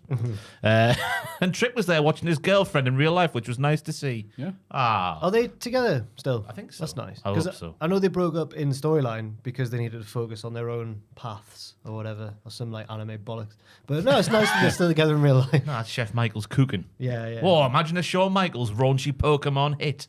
oh, Yeah. no. I can't believe we're all here at Bulbasaur's barbecue. Slow motion grilling of sausages. Anyway, I can see him in Great British Bake Off. Sean. Michaels. Yeah, because he's Chef Michaels. And you come in and Ah, right. he'd just, burn some. I just kicked Prue. Yeah. Sorry, no. Can't kick Prue. Mary Berry I'd accept, but not Mary Prue. Berry. Ah, right. She'd dissolve if She's Michael's above, kicked. she gets above her station sometimes, Mary Berry. I think. Prue Dog's a real one. Noel As Fielding. Big Nasty said back in the day. Yeah. Noel Fielding said something though this week. He pointed out that Prue actually says harsher things than Paul, but she's got a nicer voice, so you don't realise. Yeah. Yeah. Anyway. That's what we say about you. But anyway, back to Owens, he's justified, so he is, and doing what he was doing, because in his mind, with what he went through with Roman Reigns over many years, Cody going with Roman would feel a bit like, oh, what? Huh? Oh, hell no. And me and Tom were saying on the news that like often if you do too many of these worky shooty things, it can quickly get really tiresome. But because this is just Owens who's got this sort of storyline at the minute, it feels like it's getting special treatment, and it's quite good. I fully agree. And the fact that they did that little viral video and you can see little comments on Twitter, people going, is this real? You're like, yes. Oh, well, did people get... Oh, there were a few people going, whoa, but the attack wasn't on TV. It must be real. You're like, fair enough. yes. Fair enough. We're back. But yeah, this was for the 2 minutes we got, but there was so much other stuff going on. It was almost, I'm not sure if that was like a safety net for them in case they were bad or whatever. They could cut to someone else. But you never know. Triple H is an executive producer of NXT now. He'll I know know if they're good enough. they remind us every week on the credits. But no, they looked all right for the 2 minutes they got. So Nia Jax and Tiff Stratz arrive. Nia gives credit to Bayley for putting up a hell of a fight, but nobody on the planet can take her title away. Next, Nia is going to beat Liv Morgan at Crown Jewel. Oh yeah, they are doing that, aren't they? Oh. She grabs Tiff Stratz in a playful headlock, and it's quite awkward. Playful? She nearly ripped her head off, which is the point. It was good. How long is Tiffy going to put up with this? How long is Nia going to try and convince Tiffy to cash in on the champion with Tiffy not doing so? Yep. Yes. Could it be a crown jewel? Perhaps. That would be a prime spot because they'll both be in the match together. Yeah, so she can swerve. She can go like, Who will she pick? I'm going to pick Liv. Just kidding. Yeah. Yeah. And everywhere else they'll be like, yeah, crazy crowd reactions. In Saudi Arabia, it's going to sound like this. Oh, they Thank go you. radio rental over there in Riyadh. They love it. For John Cena. Yeah, but yeah. Mansoor will be there. And Yokozuna from the Polynesian Islands. And Anthony Joshua. Yeah. Naomi interrupts and says Bayley only lost because Stratton got involved. They get in each other's face and call for a ref, but interrupted by Liv Morgan, Raquel Rodriguez, and Dirty Dom. Liv is disappointed because she came to SmackDown to make an example out of Nia, but now she has her hands full with Naomi, so they're just going to watch her ringside as she loses. And then Nia takes on Naomi. During the match, Stratton tries to attack Naomi with the briefcase, but Raquel takes it from her. Naomi takes out Tiffany with a kick to the head. Later, Liv steals the briefcase and hits Nia behind the ref's back. Naomi gets the win. As the JD leave, Rhea Ripley makes the entrance and brawls with Raquel on the ramp. She chases Liv into the ring and kicks Nia out the way, but Dom and Liv manage to get out of there. Can't believe the Raw superstar Rhea Ripley was here. My goodness me. Oh, she doesn't even work here. I know, it's shocking. There was a lot of. It feels like this Crown Jewel Championship thing's kind of really got in the way of ongoing storylines. And Oh, 100%. this week it felt like there was a lot of like explaining, I'm here because of this, and boo-ba-doo-ba-doo. And I'm like, I can't wait for this bit to be over so we can get to the normal storylines again. After so many months of like crazy events and stories and whatever, this definitely feels like a lull. I'm not saying that in a bad way or wrestling sucks or like that. I'm not ungrateful, but yeah, it's definitely an unimportant period for both WWE and AEW. Oh, and NXT as well, I'd say. Hey, no, they're all right at the minute. We're just like, we're building up to stuff. Yeah. WWE building up to post-Survivor Series, because who cares about this bloody thing they're doing in Saudi? Yeah. Yeah, Crown Jewel is getting in the way, as we're seeing in this storyline in particular. But Yeah. as for the match, I thought it was a nice back and forth. Oh, Corey much mentioned touching Dom's menthol hair, which I thought was an interesting scent to go for a shampoo. Menthol. Yeah. Oh. Was that a different thing Yeah. than the tabs? I'm thinking of cigarettes. You know what? How bad is that? I'm like, I don't get what Does you're saying menthol here. just mean... Oh, yeah, menthol. Does menthol just mean minty? Is it a type Minty? of mint? Yeah. Yeah. I don't know. Right. Minty hair, I guess that. Minty we'll- hair, yeah. Yeah, we'll let that slide. The hole against the ring post looked gnarly for Naomi to take. Nia's hole, Naomi's head, ring post, bosh. I've compared Nia to the masked magician here. Go on. Because how did she do it? I want to know. I want her to take off her Nia Jax mask and tell me how that move can be done without giving Naomi a massive concussion. Like her taking off her face, reveal a mask, then she'll then rip that back on to go back as Nia. Yeah, Yeah. I can see that happening. Aye, all wrestlers wear masks. Why is this going? I don't know. I thought the finish was nice and unexpected, with Liv getting Money in the Bank to hit Tiffy on the top. No, hit Nia on the top, sorry. And then Naomi getting the roll through off the top to do the and then more noises happen. Yeah. Yes. Yeah, it's good, this.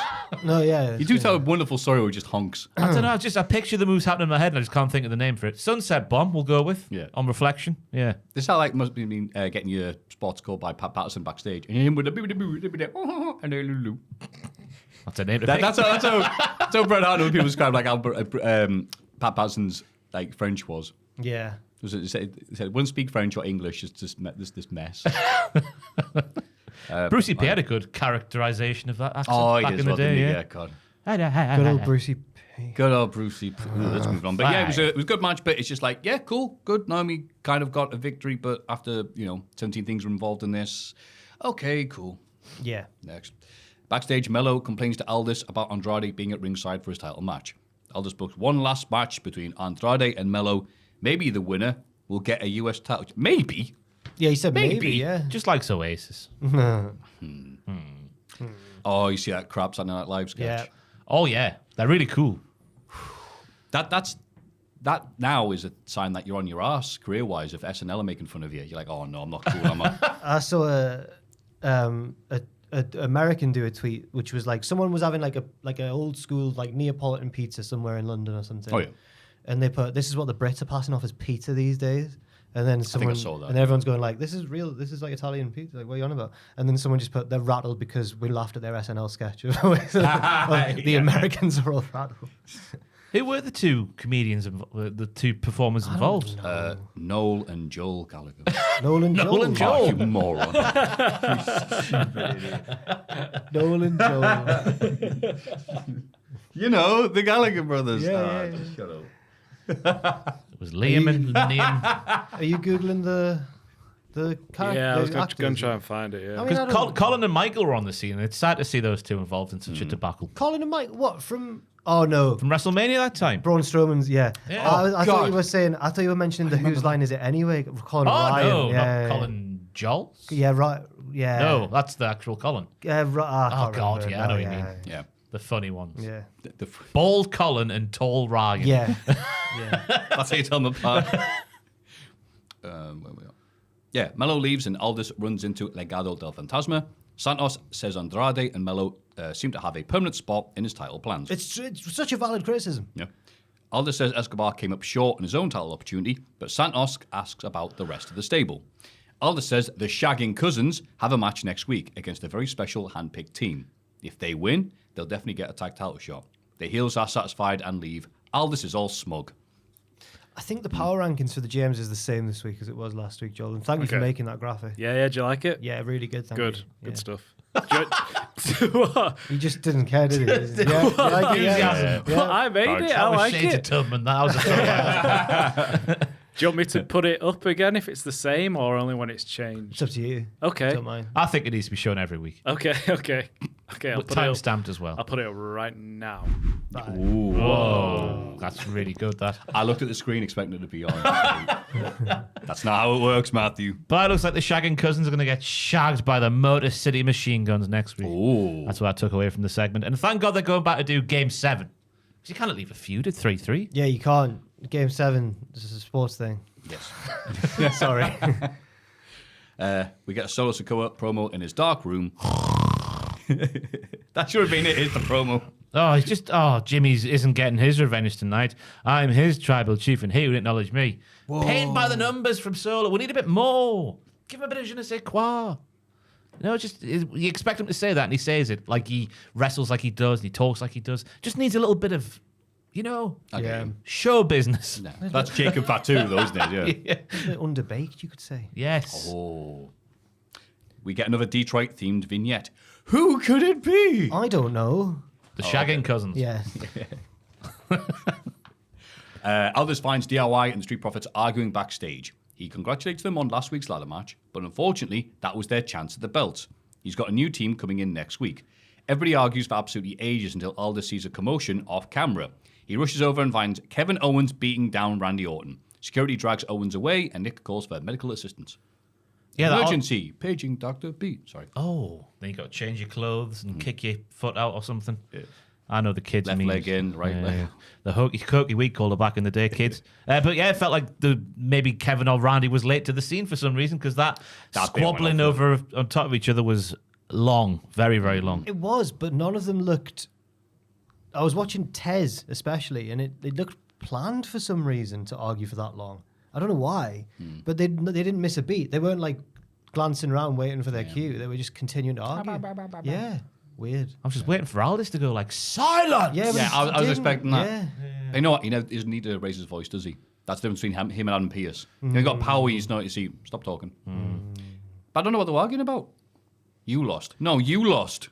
I don't know. You either. didn't win. No, you didn't win. Yeah. Well, they both want a shot, don't they? But they both can't have a shot because they both lost.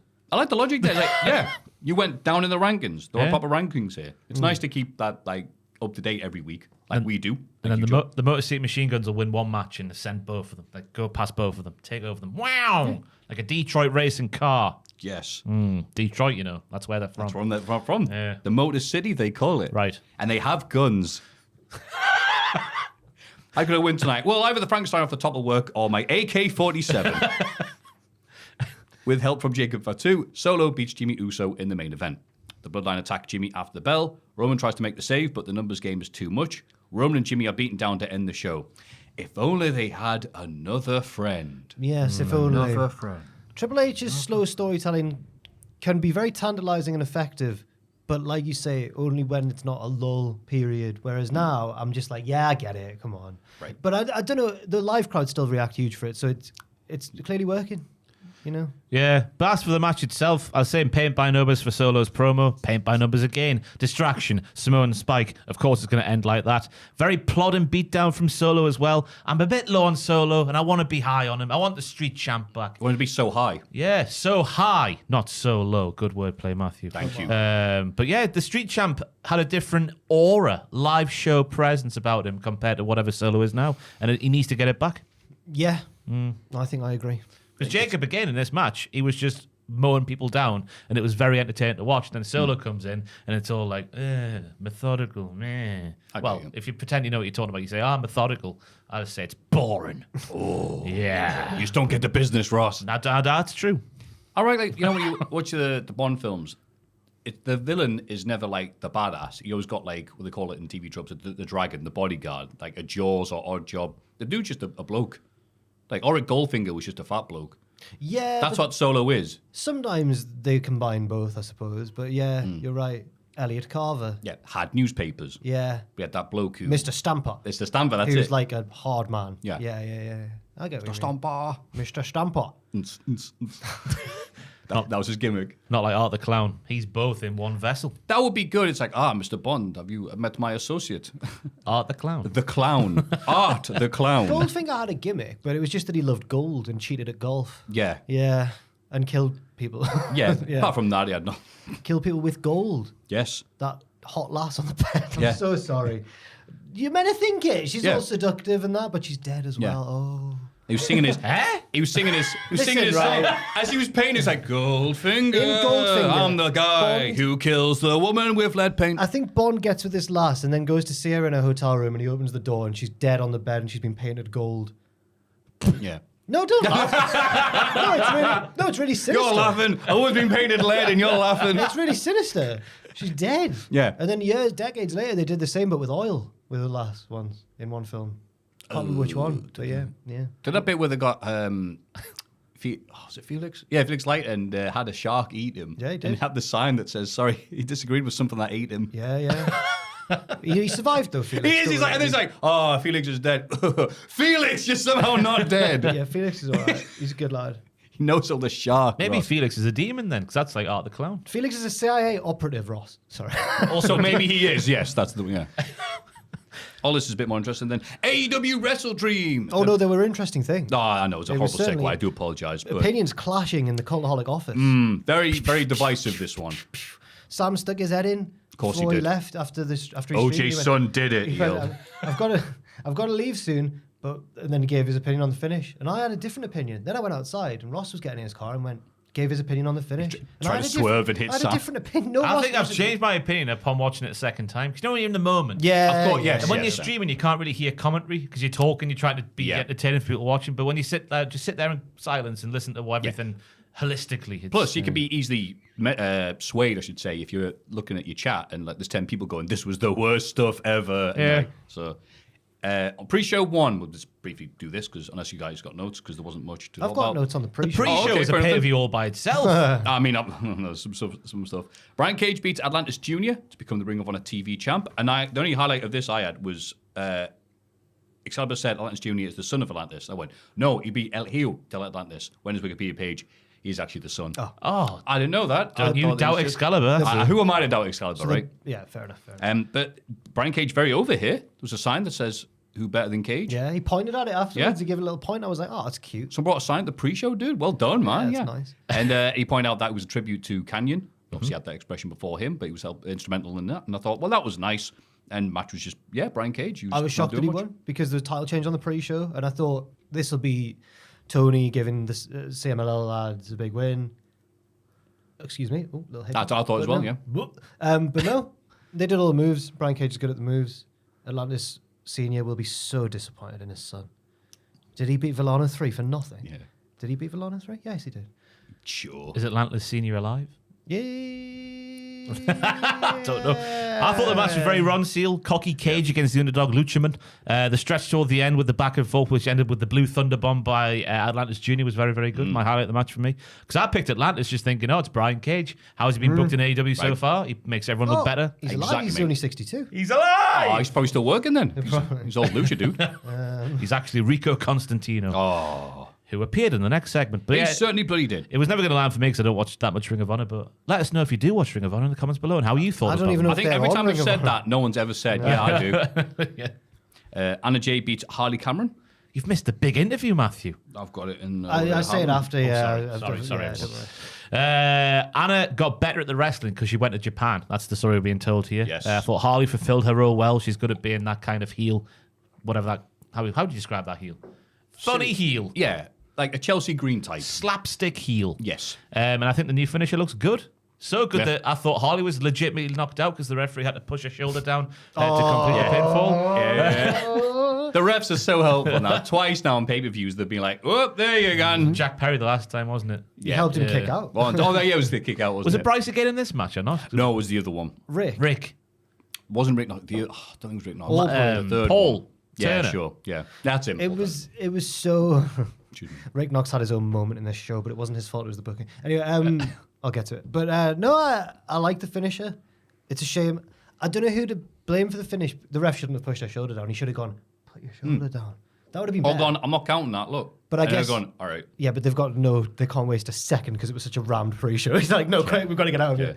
But I don't know whether it's Anna's fault for not making sure or whether it's Harley's fault for not selling down. I don't know the rules. Well, of by wrestling. God, Jim Ross would say you got to put all your body weight on the shoulders, man. Yeah. Graham Monsoon gone, she didn't hook the leg. Yeah, but JR loves Anna Jay, so he wouldn't have said anything. Of course, you wouldn't have said anything. Got a fat ass. Bad attitude. That's a catchphrase, everyone. Yeah, Jim yeah, Ross. yeah. What do you think, Jim Ross? He would have replied on air with emoji cowboy hat. Yeah. That quote from him this week about Mercedes Monet about how she's Oh my God. not connecting, man. My God. That finisher is not connected. He just said I don't think she's very good, lads. That's basically what. She's a great baby face. Sometimes she's a great. That's he said, a lie, Jim. Sometimes she's a great face. Sometimes she's a great heel. I know that she's got lots of fans, but I just don't think she's connected with the audience. I'm like, do you know you work for AEW? I mean, yeah, anybody else could say this, but, you know. It is true, though. Yeah, it's true, but Jim, you work for the company. Big Anyway, Jim. who cares about Big Jim? Mace and Mansoor show up to deal with the Acclaimed. And who have they got in their corner to counteract Billy Gunn? Bloody Rico. Fantastic. In his 60s, looking amazing. Apparently, was close to death a few years ago, I heard according he was to Ian in Johnson, bad which I had shape, no yeah. idea about. Yeah. And it's so weird because me and Tom do O2 Smackdowns. All we're seeing is Rico in his bloody prime, having banger after banger and outclassing John Cena and Randy Orton every week. And then it's like, oh, it's so great. Whatever happened to him just shows up there. It's such a weird like, wait, hang on. They listen to Cultaholic. They then lose the Acclaimed after Billy Gunn hits Rico with his famous, he no longer says suck it, he just yelled, suck my dick. Yeah, he shouts that now. Yeah, he does. Yeah. And he even went at the start. See, they made a nice bit of it, and Rico got a nice reaction, like, oh, remember that? But he went, you're the guy who nearly forced me into a gay marriage. No offense, any bones. yeah. Anyway, And I don't was take like, him. I was like, oh my God, they did. It was in Yeah. the history. I was waiting for Chuck Palumbo to show up. Oh, yeah. Yeah, Billy said that he's trying to get Chuck Plummer to make an appearance, but he's like, I'm just busy with my bikes, mate. Okay, fair enough. He's a carpenter, isn't he, or something now, Chuck Palumbo? Just like Jesus. Like Jesus. Just like Jesus Christ. Is that what we both thought? We got, Yeah, yes. Yeah. He's the most famous of all the carpenters, probably. That's a good point, actually. Yeah, I don't think of any famous Bloke off the carpenters. pottery throwdown. I can't think of... No, he's not a carpenter, He's is a he? bloody potter. Yeah, what am I talking about? Off the pottery throwdown. Yeah, sorry. I was trying to think of the lady's name from the band, but I don't know who's in that band. Oh, Karen. Yeah. Yeah. Karen from the Carpenters. Oh, yes. That would have been. John Carpenter, director of The Thing. Yep. Yeah. Oh, right, the thing, the film. This is being silly. Yeah. Mansoor, fantastic in this match, I thought. Taking bumps because he hates scissoring that much. And when he did the scissoring, he took a bump. Yeah. Classic wrestling. The match was pretty Ron Seal from there on out for me. There was lots of posing, lots of heelish tactics, a bit of babyface fire. Rico getting a shot in from the outside as we couldn't expect. The MXM with the head kick powerbomb combo was probably their highlight of the match in terms of moves and whatnot. The scissoring going wrong. And then leading into something else because they were going, we take the piss out of your hand, Jeff. And they were also saying X because they're MXM. That's right. Touching tips. Then that went wrong. And then Rico was fantastic at the finish as well. Yeah. Great heel bollocks trying to pull Mansoor, it was, I think, back in the ring to beat the 10 count. And then that leads into I've called him Billy Lesnar because that's how he's booked at the minute. Pretty much. Not a timely time. Not the right time to use Lesnar, but you know what I'm trying to say. Yeah, he should be the one to lead this rebellion against Moxley. Absolutely, yeah. Batter him. He never loses, never looks weak, ever. No. Billy Gunn. Not even when he should, like that Jay White match. Yeah. If Billy and Shane McMahon had a match, they just spin They around. repel each other like two magnets of the same thing. Yeah, Mad. but it was good here. A big old gay match. Yep. Every big pay-per-view old needs gay one. match. Yes. My big fat gay match. We had a gay old time, Wilma. The Outrunners team of Orange Cassidy and Kyle O'Reilly to beat the Premier Athletes in the Dark Order. Well, listen, I hate Kyle O'Reilly so much. Have you ever seen? I love your hatred for Kyle. Have you ever seen when Chael Sonnen lost to Anderson Silva the first time? Yes. And then he was going to get his rematch, and he wins like he beats someone else to get the. Yeah. And then Joe Rogan gets in the cage and goes like, "Well, Chael, good finish there to the match. What do you think of the finish your knockout that you did or whatever?" And he goes, "Anderson Silva, you absolutely suck." I feel like I'm just waiting to mention Kyle. He was such a good promo. Chael Sonnen. Yeah. Oh God, yeah. It's a shame he's gone off the rails now. He's just doing the YouTube, just say anything to get attention thing. But But no, he's never lost, you know. He's never lost. Never lost. Yeah, I think the Outrunners are just really special. They've got something special. God, what a backhanded compliment that was. No, they're fantastic. Running up I and agree with down, that. doing the house show run up and down Yep. the apron to fire up the crowd before tags, and all the other fun things they did. Kyle got in the way a bit, Cassidy likewise, but it was all about the Outrunners for me. I'm glad they got the pinfall. Yeah. It was all about the Outrunners. Truth Magnum can't help himself but to get involved with a pose down with Tony Nese, which allows the heels to get on top, which I thought was a nice way to turn the tide of the match. Big fan of Orange Cassidy going for the one punch in the corner to the 10. He did one and was like, yay! Fantastic. He'll work as a heel, Orange Cassidy, one day. It'd be so great. That sort of stuff He's just works as a gonna heel. try. Yeah. No, boo, do less effort. And it was good to see Turbo Floyd getting the hot tag because they should, in a match with the conglomeration and the Premier Athletes in the Dark Order, at this moment, it should all be about the Outrunners, and it was. Yeah. And they got the win as well. So it worked for what it was set out to do. 100%. Even though I think it was announced on the fly. It was certainly announced- was, which I don't think is a particularly good way of booking Orange Cassidy for what they want later on, but doesn't matter. Outrunners, hooray. Beat the Young Bucks, please. Yeah. The only thing I liked with the fact was this was the backdrop for Excalibur and RJ City going at it. Oh, Because they couldn't figure out or decide what city daft portmanteau name they should give. what City Daft? Portmanteau. Portmanteau, yeah, when you combine two words to create one. Do they do that Oh. for pay-per-views? No, it's this because they've got the Outrunners teaming up with the conglomeration. Oh, so like, right. Is it the Orange Glomeration? I see, or is I it the see. Orange Runner or whatever? And so they were bickering like an old married couple. Conglomerunners. Yeah, Yes. that would be better. That sounds great, Yeah, doesn't it does. And the Premier Order. Yeah. Don't do the other way around. Nah. Sounds borderline racist. The Backstage, Okada reveals that he's cleared to wrestle. Okay, good. Kyle O'Reilly wants a match, but Okada says no. Bitch. Hell no, bitch. They get into a scuffle, which is broken up by security. Christopher Daniels kicks them both out. Okay. Good job, mate. Shall I put him on the... Yeah, because I'm sick of him, mate.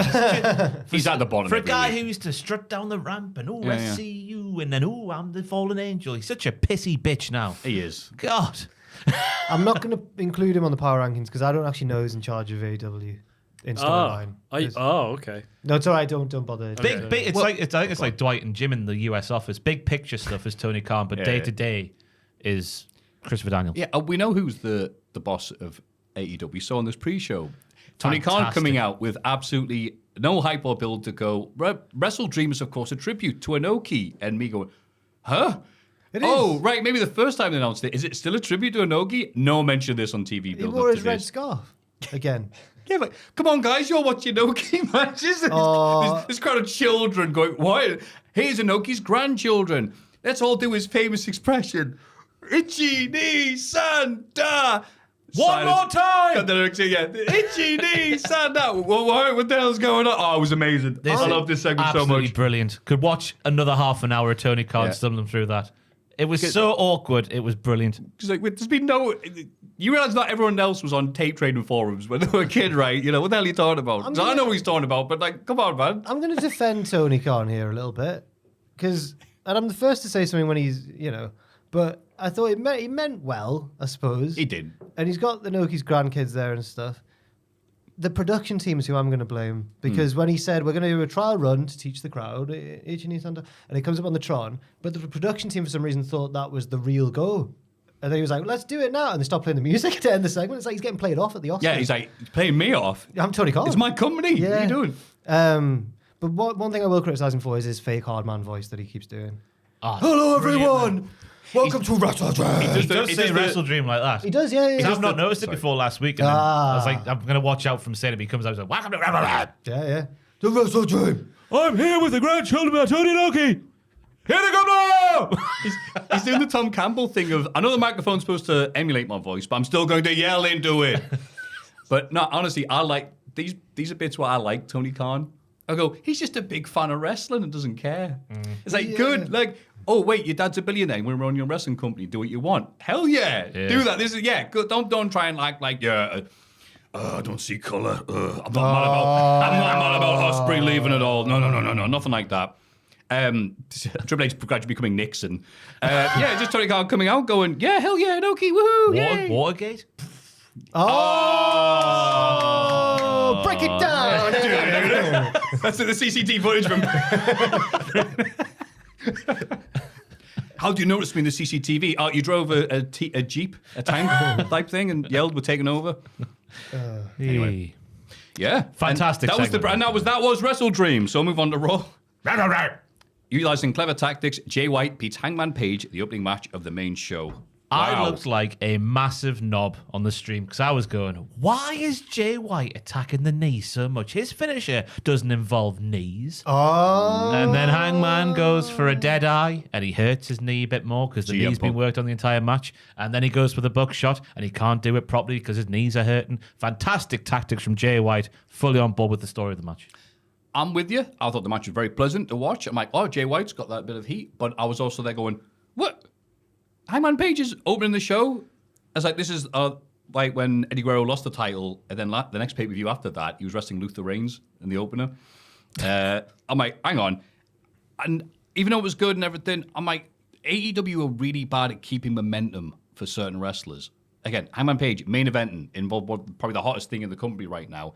And now he's losing to Jay White in the opener. The next, I'm like, what are we doing here? I see that, but I also think for Hangman, just in a vacuum, Hangman, it just works for his character, as we saw on Dynamite. The way he what you mean, yeah. The way he was selling it around the ring. If he doesn't lose that match of the weekend, do we get this? I mean, who knows what's coming next? He burned down a man's house. Losses drive him crazy. Yeah, what's coming next? And so also, hopefully something like that comes along. Okay. Yeah. And also, I didn't think the match should have been booked in the first place, but now it's happened. I'm like, actually, it was okay.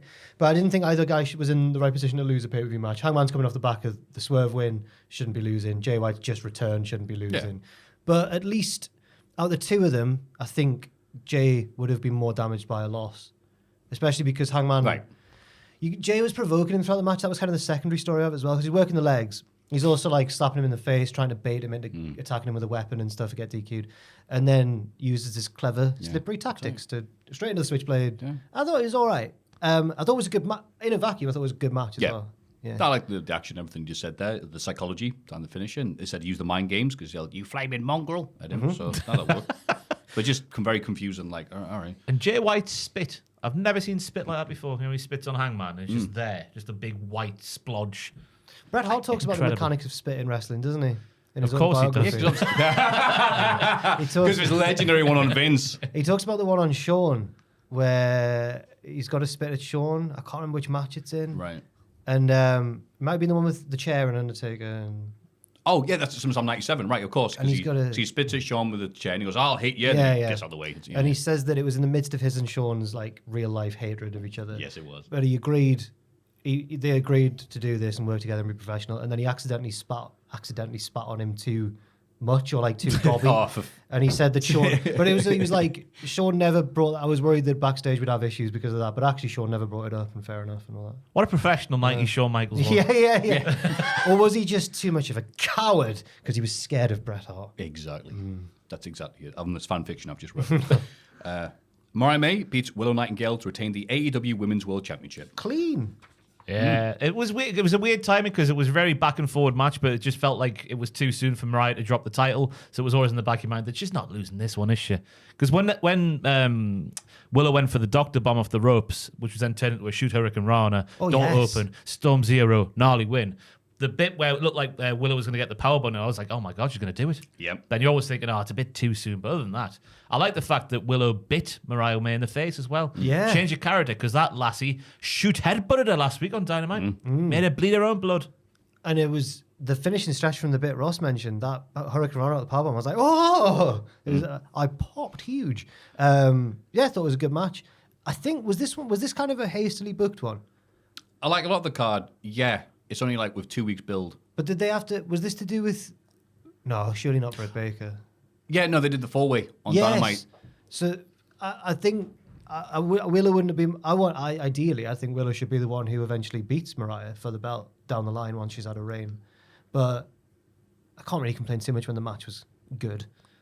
I get you. And I'm like you. I'm like, oh, yeah, okay, it's going to be nice, but she's not winning. But then that happened, and the crowd were buying it as well. I'm like, oh, maybe then. So I think that's the biggest compliment that you can give to a match like this with very little build-up, just a match on the pay-per-view. But then people are like, oh, maybes? Yeah. So, yeah. Willow should be, not to shorten Mariah's heel reign or anything, but down the line, Willow should be the champion at some point. She's really good. I think Jamie Hayter's the one that's going to take it. Oh, damn it, you're right. Damn it. England. God damn. TNT champion Jack Perry beat Shibata by accidentally pinning him while in a sleeper hold. This is disgusting. Rick Knox needs to have a word with himself.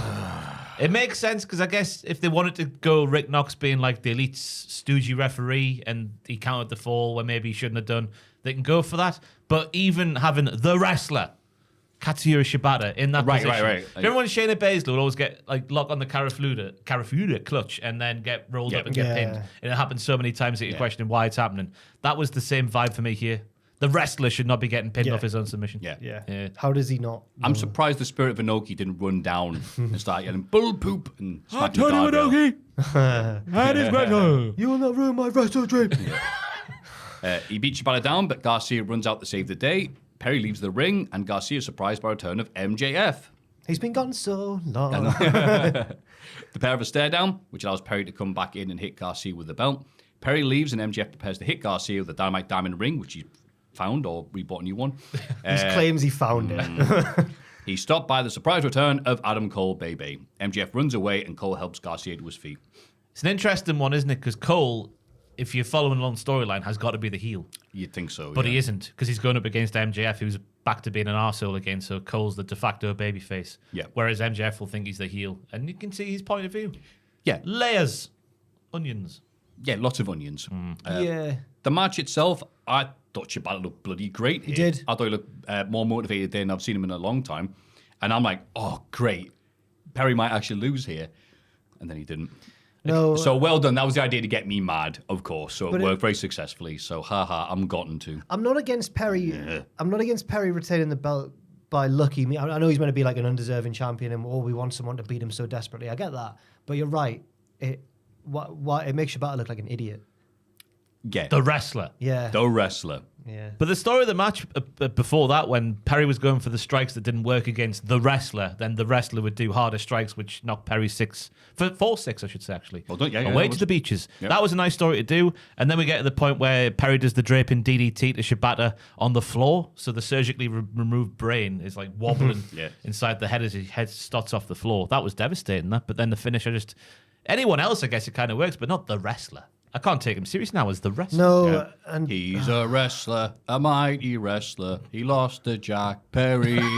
Just doesn't work, does it? You can tell you've been to Oberhausen. Just imagine that sort of chant happening there. that was our chant for our keeper, Sunderland's keeper back in the day, Simon Mignolet, or Simon. He's our keeper, our Belgian keeper, Simon Mignolet. Mignolet. Oh, yeah, I miss him every day. Then we got Jordan Pickford in. Anyway, carry on. Sorry, I don't want to. He's a Pickford, a mighty Pickford. His was. He's a Chava. Oh, nice. And then MJF returns. I said returns. It's only been 4 weeks, but all right. Okay, hello. And Adam Cole shows up, and as everybody been pointing out, and we'll get onto it in Dynamite, it's like, wait, Cole's like, I'm here to get you, MJF, for all the things you did, and blah, blah, blah. You're like, hang on a minute.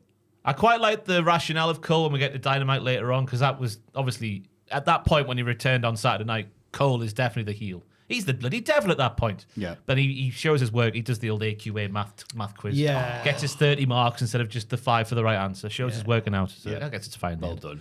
And you're there going, hey, does anyone want to do that devil thing from last year? No. Okay, let's just move on. I think that's the key thing there.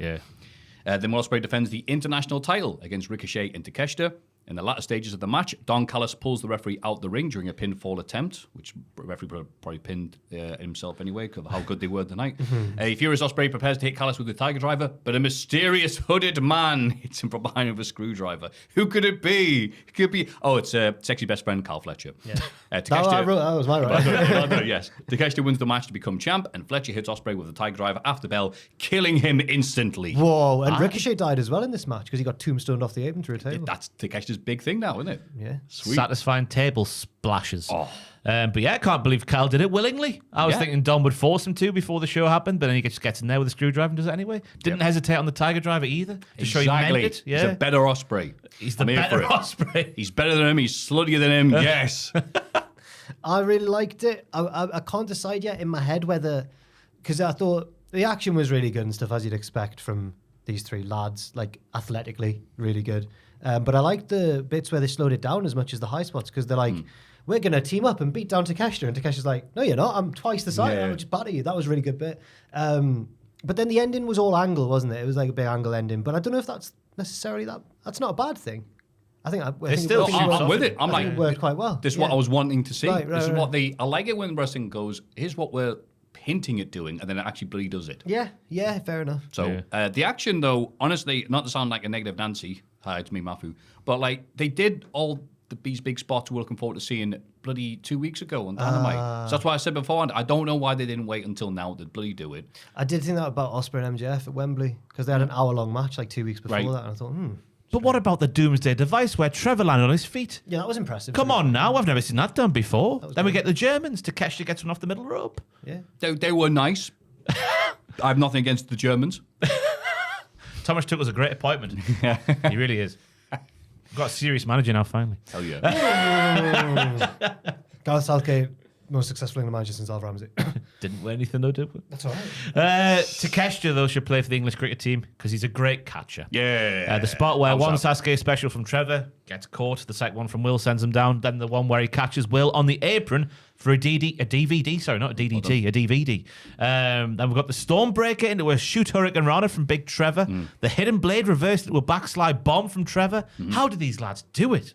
I don't even know. Drugs. Well, I don't know how they do it. They've got fantastic short-term memory that I don't have.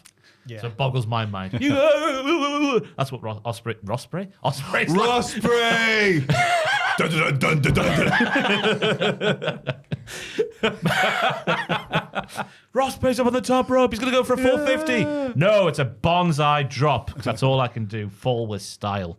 Ospreay.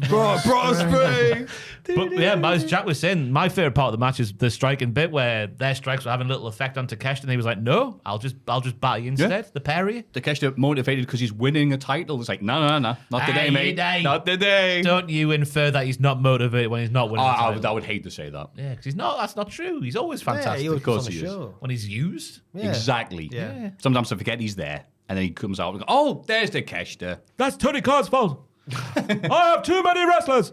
150. I've just signed Ross Spray to a big contract. My phone is open, Tony. My phone's up. My emails. The phone is open. It's receiving calls, and the emails are receiving emails as well.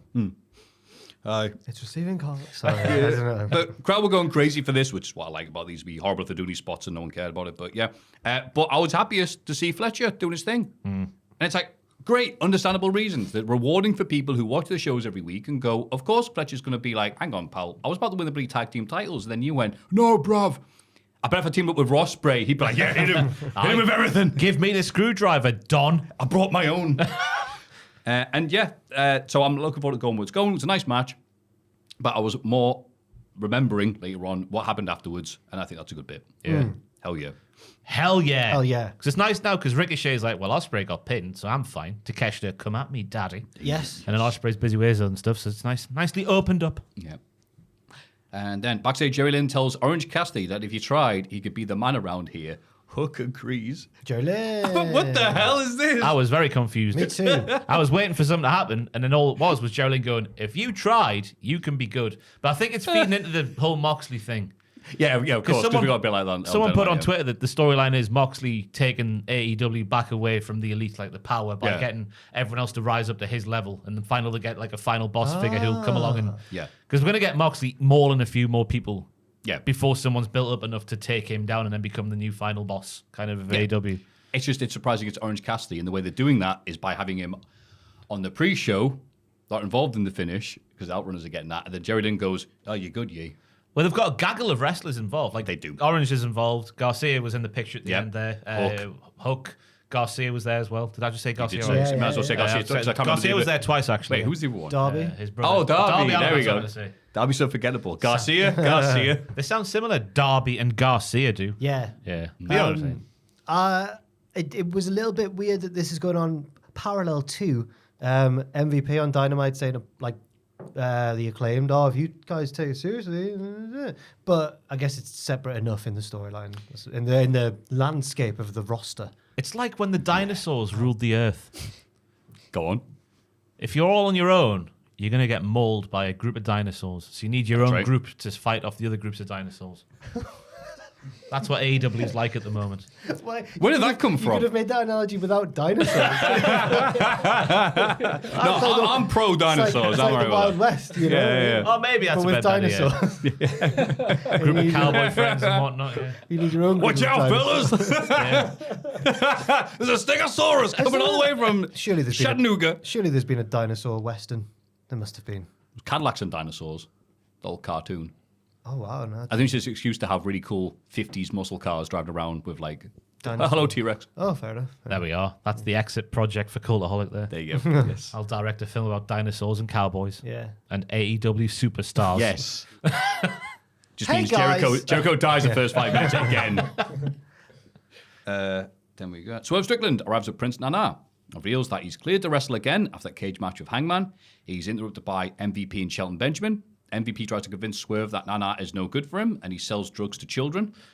That came out of nowhere. I'm not sure if that's based on anything. No, it's been mentioned before. Yeah, but is when he says are we joking? Or I'm sure when it's been said before, commentators have had to stifle a laugh as well and stuff. So it must be real. Okay, well. I don't know why. So if you're at an AEW event and you're looking for the good stuff, see Prince It's Nana. only marijuana. It's not killing folk. Yeah. I'm trying to fit in. Alcohol's more dangerous. Swerve teases betraying. So dangerous. I was waiting for it. Yeah, he did it. Swerve teases betraying Nana, but eventually refuses to turn his back on him. Shelton tries to intimidate Swerve into joining him, which leads to a scuffle. Security break it up, and MVP takes Shelton away. This was a really fun Dynamite segment. Yo, not sure why it was on a pay-per-view. Because it was in Washington, and Swerve is a hometown boy. Okay.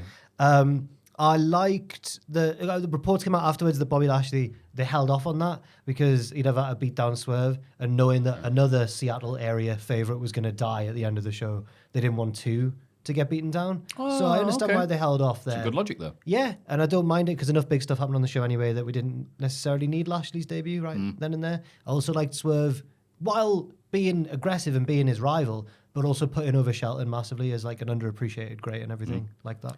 50 years young. Shelton looks massive in the AEW as well. Crazy. Is he? So I got told. I haven't checked, but I was told it. I realize now I'm probably just spreading misinformation. No, that could well be true. Could you check that, Joel, please? How old Shelton Benjamin is?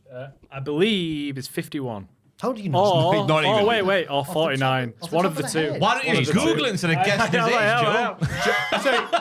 I believe off the top of my head, I'm just thinking. I'm like, thank you, mate. How did you know that? It's one of the other. 49. We're all liars. How did you know MVP's 50. He was in the news this morning. And I stumbled across it. Bless you. He was 30 in 2005. Crazy, isn't it? Christ. But I think if they know that they're not going to have Bobby Lashley appear, then take 10 minutes off this segment because the longer it goes on, I know it was nice to get a little tease of Swerve going well, I could go with you MVP and no, it's not going quite right.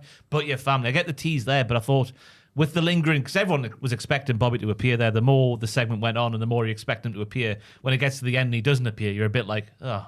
So I think if you know you're not going to bring Bobby Lashley out for this segment, just shave 10 minutes off because it went on for too long. Exactly. Could have given more time to Hologram winning a 2 out of 3 falls match against the Beast Motos. No, this had enough time for me. Oh, this was fantastic. It was good. This put the WrestleDream in WrestleDream. Hell yeah. Why? Oh, you didn't like it? I liked it. There were certain elements of it that clashed with my own preferences. Heritage rules, yeah. No, the fact that they went into, like, they did this thing where they were like, here's the same finishing sequence that ended the fall before, and he's hitting with the same combination of moves. But this time he's kicked out. I'm like, how? He's learned. He's learned. You saw it coming. He's more tired. He's smarter. I did like most of it. I just have no... Maybe I'm being a bit of a Scrooge, but I have no reason to get involved with the hologram bandwagon. I'm like, why is everyone Have loving you it been so watching much? Collision? Oh, hell no. That'll be why then. Collision's like, you can skip, but I always watch the hologram matches. Okay, fair That's enough. where 13 of his 15 win streaks come from. Right. But Mordos doing those top rope presses. Oh, yes. I literally did not know what to write down about this match because they all did their moves and they all nailed the moves. Yeah. So what do you even critique? It was just a match to have a good wrestling match on the card, and that's what they delivered. I'm glad that they're doing something with hologram. It's not much of a feud because the feud has basically been, if we'll be watching it and being honest, he's beating Mortos every bloody time. But still, happy to see them doing their thing with a bigger match on a pay-per-view where more people might see this than on Collision. Yeah, I think which is a scary thought. But yeah, you're right. I'm also annoyed though. They put this on after the 3-way, which is so bloody Osprey and All the whatever. moves, yeah. And I put, was Jimmy Jacobs putting the match order together as well? Oh, that damn Jimmy And Jacobs. his famous non-refractory period, yes. Exactly. Yes. He could come all day, that Jimmy Jacobs. Sorry? Did he? Is that a real thing? Where did that come from? Dinosaurs, come. Yeah, it's all the great things in the world. But I see what you're saying, though, because we were, blotting everywhere as fans, cheering on Osprey and Ricochet and Takeshita. Oh, I get you. The fans are coming. Yeah, Right. We needed just a little breather, but no, I'm we're going with to go you now. again, yeah. If he said Jimmy Jacobs non-refractory period, me and Jab went, does he have that? Yeah, I That's thought he amazing. had like a famous... Oh, everyone knows about Jimmy Jacobs. He famously I was like- stays healthy by... Oh, never mind. Stop rather, going good. Hit lots of cool lucha dives, and Motos showed his ability to flip and spin going outside. Wow. Those dives, he was doing different dives too. At the same time. What a flip and freak. spin. I like the fact he won his thing with his fall, with a discus lariat as well. Yeah. Because he is a lucha thing, but he's a thick boy as well. But Exactly. then did you notice that he hit the same move at the start of the second fall and Hologram kicked out this time? He's learned. He's learned how to kick out. Yeah. How to maneuver his weight. Yeah. How to take the move a bit more. I'm just too much of a bloody veteran to enjoy stuff like that. And you knew if he was about to be pinned, the referee would have pulled his shoulder up. No, that was good stuff. Yeah. Darby Allin beats Brody King, and the pair shake hands afterwards, which is what you do after you hit a guy with a rock. Yeah, Brody King's jacket's really expensive. Google, it's a Stone Island number. Oh, okay. Went on their website and I could not believe the prices some of those big puffer Stone Island jackets go for. $2,000. Oh. £2,000. Oh, So apparently he bought it when he was over here for All In. He bought that coat. Right. That's what someone in the chat was saying. Could have been making it up, but I believe it's a nice story. Oh. Yeah. I think it looks... what's the word I'm looking for? It compliments him. Yeah. It suits him. Yeah. Hooligan. Oh, yeah. Hooligan. Yeah, it's what hooligans wear. Stone Oh, Island. right, yeah. Yeah, it suits him. How do hooligans do without that big pink coat? Do you think Darby's pink coat? Are we talking about the Stone Island or the pink coat here? Sorry. Brody's big Yeah. pink Do you think multicolours. that I got Darby- confused there. Well, I I'm was really saying- sorry. No, it's all right, but I crossed all the so wires. do you think they both suit their respective owners, the Yes, coats? yes. I'll say yes Fair before I enough, bury me too. myself even further. Me too. We've all agreed on the coats. Coats are great. Coats are good. We're entering coat season now. Yeah, Hell yeah. I saw Sam the other day going to Tesco in just like a long sleeve t-shirt. I was like, what a bloody man he is. Jesus. Sam Driver there. Hardest man in Newcastle. Or a lady. Because you see the ladies out in town Yeah, what's at that winter about? time wearing nothing. It's like a joke, Crazy, a innit? running joke of Newcastle. Isn't it? Yeah, yeah. But it is true. It is true. Yeah. How did Yeah. they survive? Don't know. Fantastic. With the warmth of all the catcalls they receive from men. But the not match, though. from Ross Spray. You're buying me coat, love. No, I'm respectful. Exactly. You'd be the guy giving the Stone Yeah, Island coats not to like people. Akon.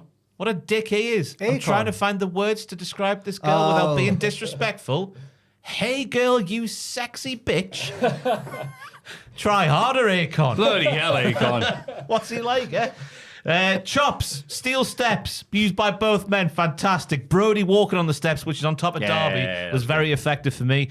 Darby getting the sleeper on Brody like Brody used to do to him, draping him. Well, you know what I mean, nearly draping him. Okay. And then Brody getting his own in, but he couldn't win this time that way because there was a bloody count by the ref. It was a singles match. It was a singles match. Right. It backfired. Brody's Germans are fantastic. All Germans are great. Yeah. Great. The last one off the ropes was lovely. These do. Oh, Jimmy. Brody with a big fall off the ropes onto the steps onto the floor, and of course because Darby's Darby, he goes for a big move off the top to those stairs, and it was fantastic as well. Brody just beats the 10 count, but that allows Darby to get the coffin drop in for the win. If Darby's going to win, that's the way to do it. Tactical warfare. Oh, I loved it. Yes. And he's the hometown boy, got a big pop, la la la la la. Respect shown after the bell. I was surprised at that, but Excalibur pointed out this is the first time he'd ever pinned Brody. Okay. And he went, that can't be right. Won a cage match. He's not a fibber, that Excalibur. Was it 4-1 in Brody's favour before the match, I think I saw? Yeah. But yeah, because I was taking that, I was like, oh, could he be leaving the House of Black? But then the commentators are like, oh, he's proud to represent the House of Black. So it's a shame because I'm getting tired of Malachi's carry on. Is he going? Is he staying? Because it's holding the rest of them back. Just get out, Malachi. Yeah, if you want to go, just you go. want to be here, then stay. But if you don't, sorry, He's like a cat. are you in or you're out? I thought Jack was going more for the naughty school child thing. You don't have to be here. Yeah. But I do because I'm a teacher. It ends now. It's not my lunch break you're wasting. Yeah. I've got mine all here. This isn't my GCSE. Yeah. This is yours. Not my exams. I'm sorry, Mrs. Cheesecake. Any more developments on Mrs. Cheesecake? No, I don't think she's real. Have you done any research? I had a Google and a Facebook search, but I couldn't find anything. I don't think she was called Mrs. Cheesecake, unfortunately. Okay.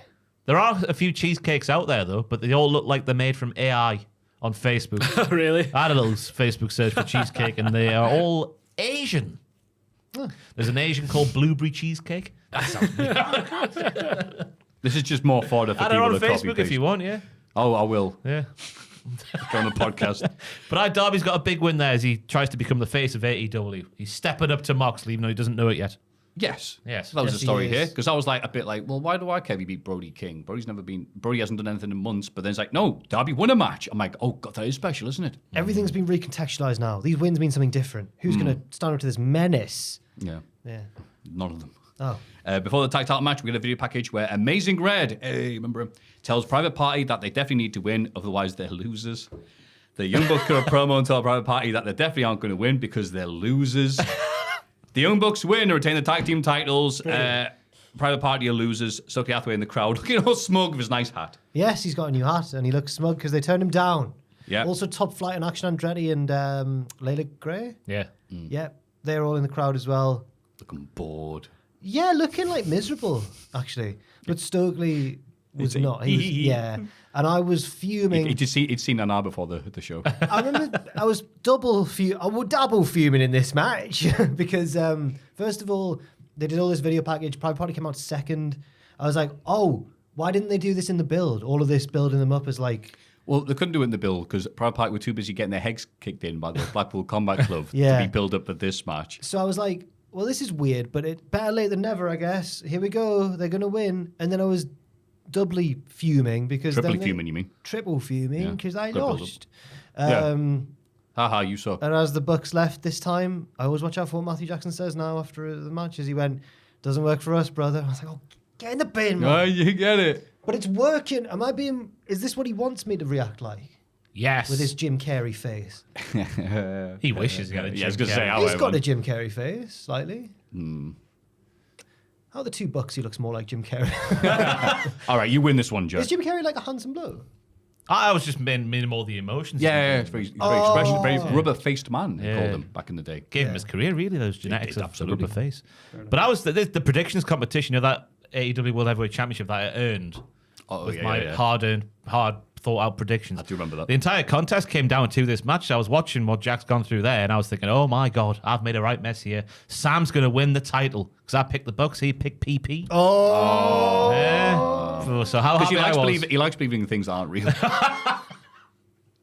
How happy I was when Young Bucks got the victory. But I was also quite sad So if it's not going to be Private Party with all those bells and whistles, there's literally only one other tag team it can be at the moment. And who? The Outrunners. Yeah, of course it is. But they won't do that, will they? No. I hope they do that, though. I feel like the Outrunners would be actually the better choice. Not that I don't like Private Party, but just it was more organic.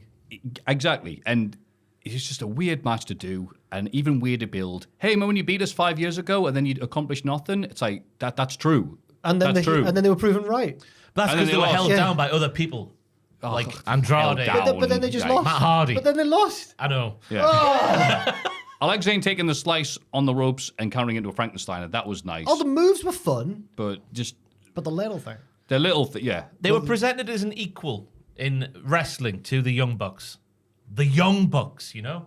The Young Bucks. Yeah. They're an equal to them, and that's something they can take forward and do good things with. There were a couple of moments where I thought, and they were, and I like that. There were a couple of moments where I thought, you know, when you watch like a ladder match or something and you're like, oh, there's a bit too much. I can see the cooperation happening in front of me.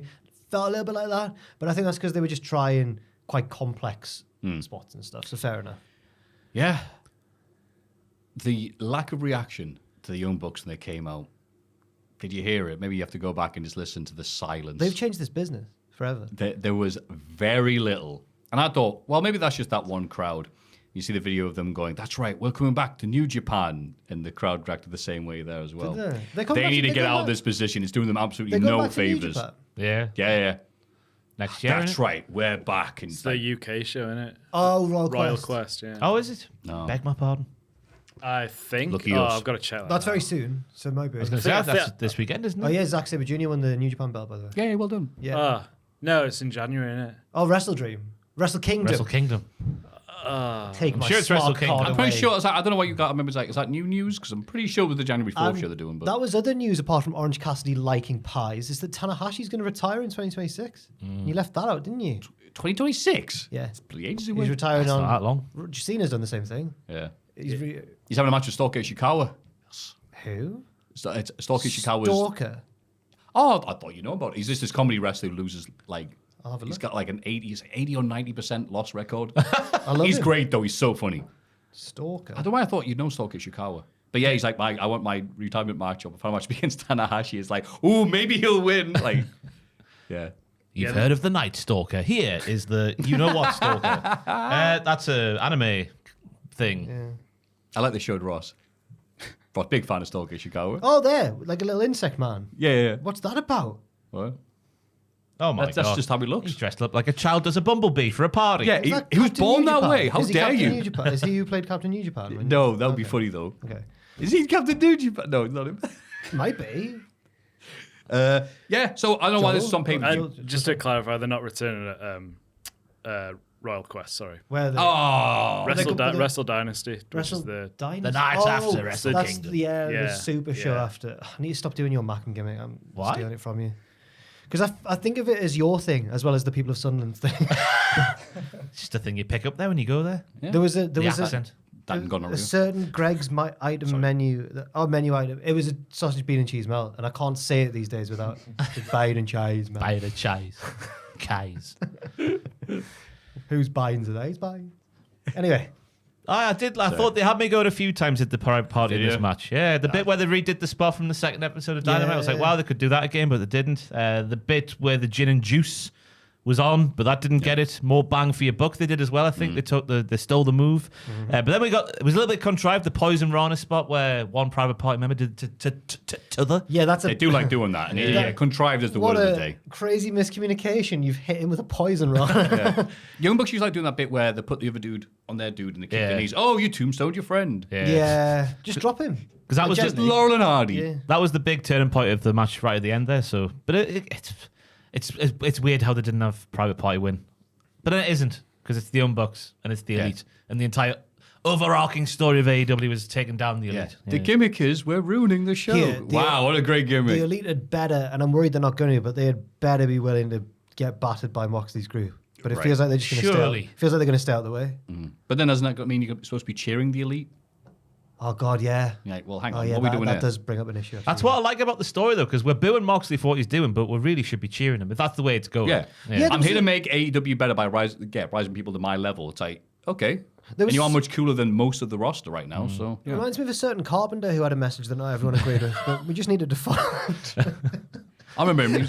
He was on Garden Force. Oh, Karen Carpenter from Yeah. the Carpenters. Yeah, why did birds suddenly appear?